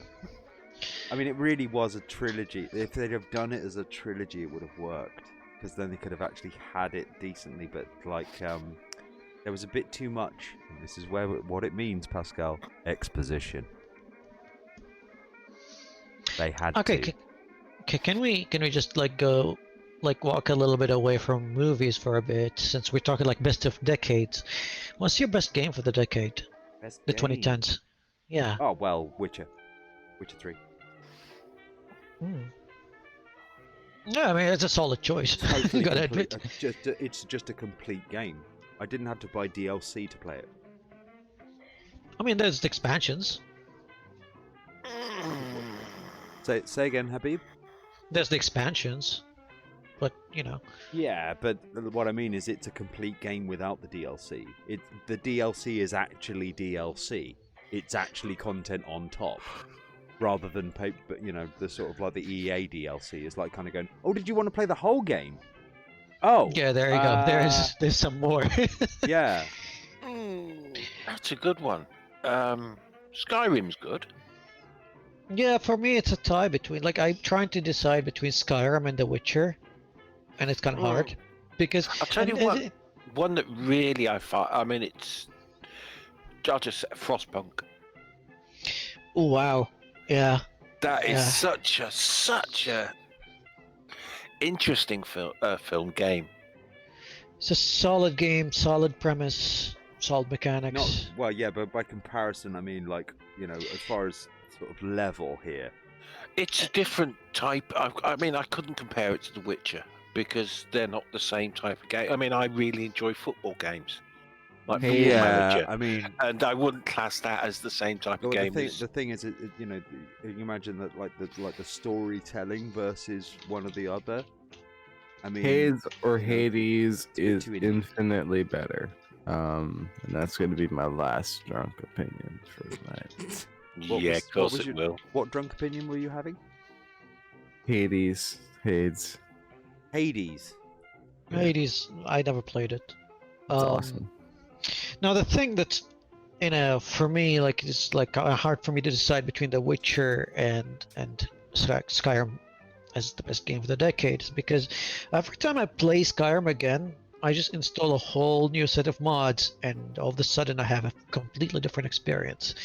And yeah, you can go like, well, it's not something that is, can be attributed to the developers themselves. It's the modding community, but why do I care? It's the game that I'm enjoying. It could be made by modders or the game dev. I don't care. It's a whole genuinely enjoyable experience every single time I play it. No, with Witcher, I played it twice from beginning to end, and to be honest with you, I don't really feel like playing it again. But right now, this moment, I'm just talking about Skyrim, and I'm like, maybe I should make a new character. In terms of Skyrim, it gives you the illusion of having a lot of content when in reality, like, NPCs are pretty much interchangeable and they're pretty surface level in terms of their reaction to you.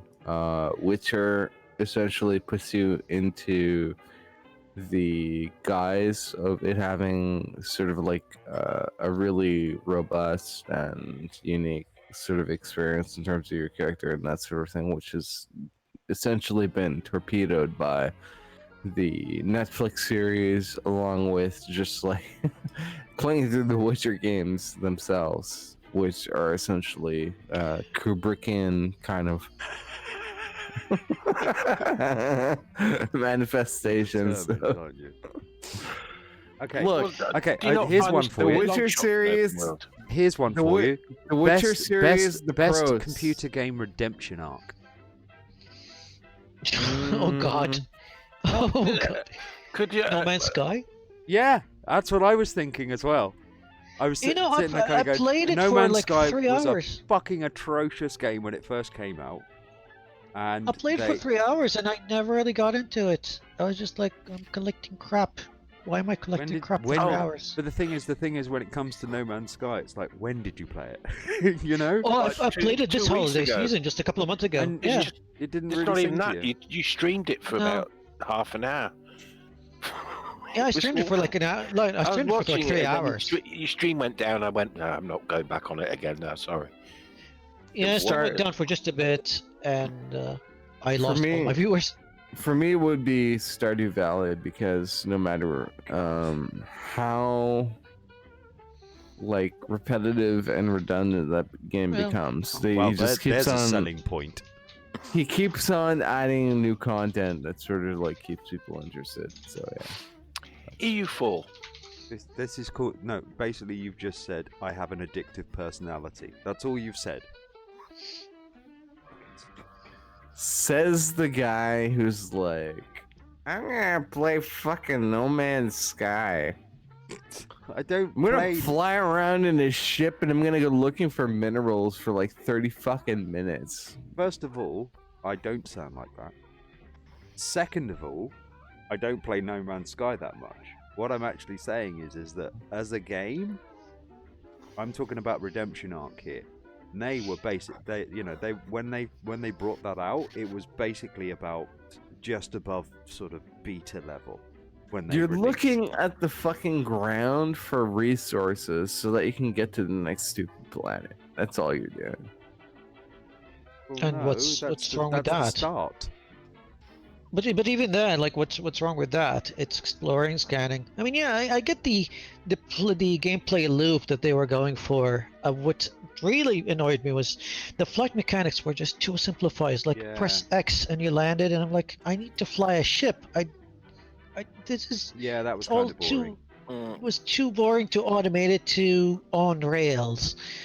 They that could make I a didn't enjoy it. Most You could underrated fly from game. A to you could fly from A to B without actually controlling it. Oh, But underrated. you couldn't speak Underrated. to you couldn't speak to an alien. You had the technology to fly, but not to speak to something. Which I found really, if you're going to have these things, because you have an intelligence level of the thing, you can guess roughly what he's saying. Well, brilliant. Why don't you just have a translator? Oh, there goes Pascal. And there goes Habib. Look what you did, Sean. Oh, yeah, All your fault. well, you're I'm hoping they're going to come back here. I'm not quite sure what's going on here. Why did they both go together? What, did I do it? I don't know. I didn't kick them. Weird. All gone wrong, dude. Well, you're streaming to nobody as well, apart from me. And I don't really count. my audience picks it up over the week. Hmm. I don't even know that anymore. It's like people kind of Well- talk to me about analytics, and I'm like, I really don't care. That seems to be the most boring thing that any YouTuber Same. could possibly do. Oh my god, it drove Jamie crazy. I would just put the podcast out, and she's like, "How many people are listening?" I'm like, "I don't fucking know." And she's like, Why? "Wait, you're doing all this fucking work for, and you don't even know if anyone's listening?" And I'm like, "Look, podcast analytics are shit. They don't tell you anything. I'm not going to spend my time coming up with stuff that won't actually tell me when it." Yeah. Yeah, it was a big thing. Maybe I'm blind. I can't see graphs. Yeah, I mean, that wouldn't work. But You know, I was thinking about this actually. Graphs. For more blind than happy to people. read me the graph that shows me that I have shit list. Well, yeah. Shit. No, the idea of actually transmitting a graph to a blind person. It's not that hard, you fuck. You just put it on paper. No, what I mean is I would think about doing it in a sound format. Yeah, you could do that. But the quick and easy way would be to braille it. Hmm. Just like draw a line graph. But I mean, you don't, if you imagine, I'm thinking more in a paperless sort of. Right, in electronic form. You could do, unfortunately, multi-line displays are super expensive and that's not yet proven technology. But yeah, you could, so sound-wise, you could probably represent that with like rising tones and moving around. Yeah, maybe stuff. maybe volume, perhaps, or because like if you change frequency, that would actually, you'd have to have like maybe a tone on one line. If you were to do it with frequency, for example, so it's going whatever like that.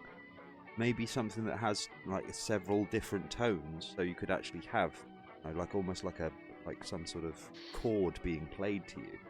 But then again, it would be quite difficult for you to actually recognize that. Imagine if you've got loads and loads and loads of colored lines in front of me, it would be confusing as it is.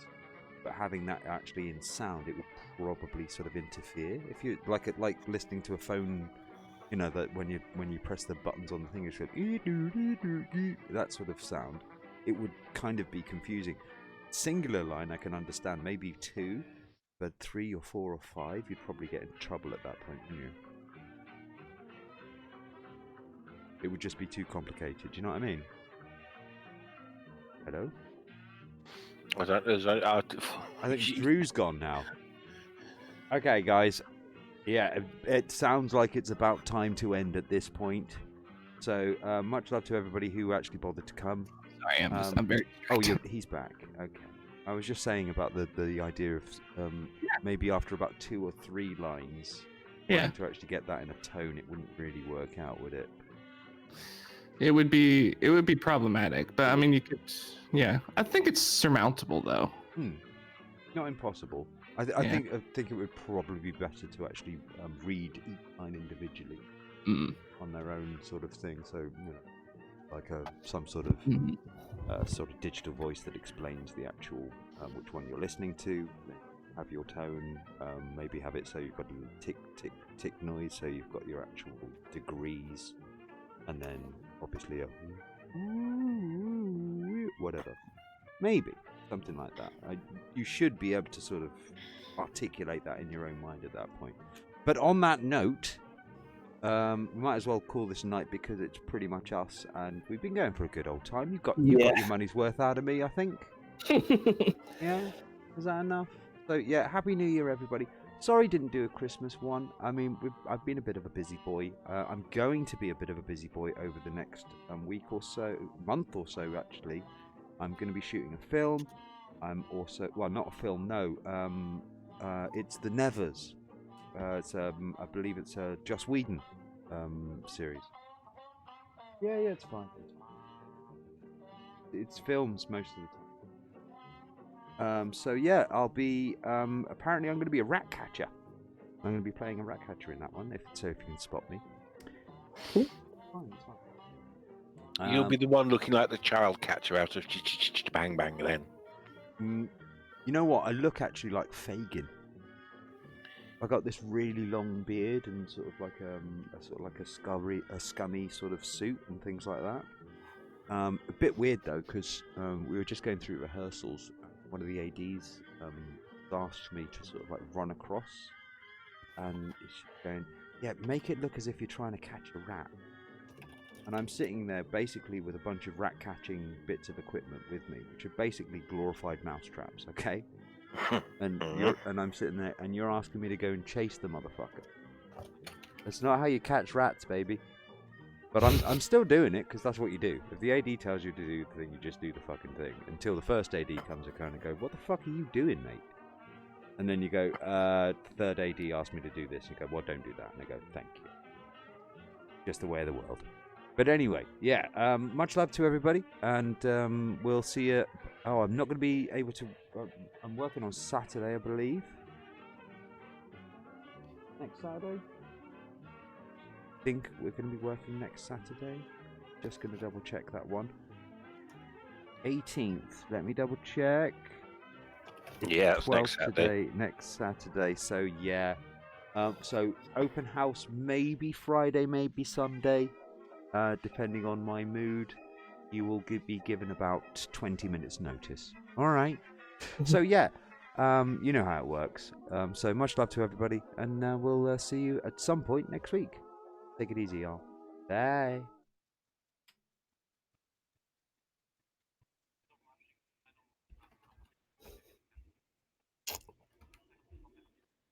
Bye, everybody. Now, oh yeah, we close the thing now.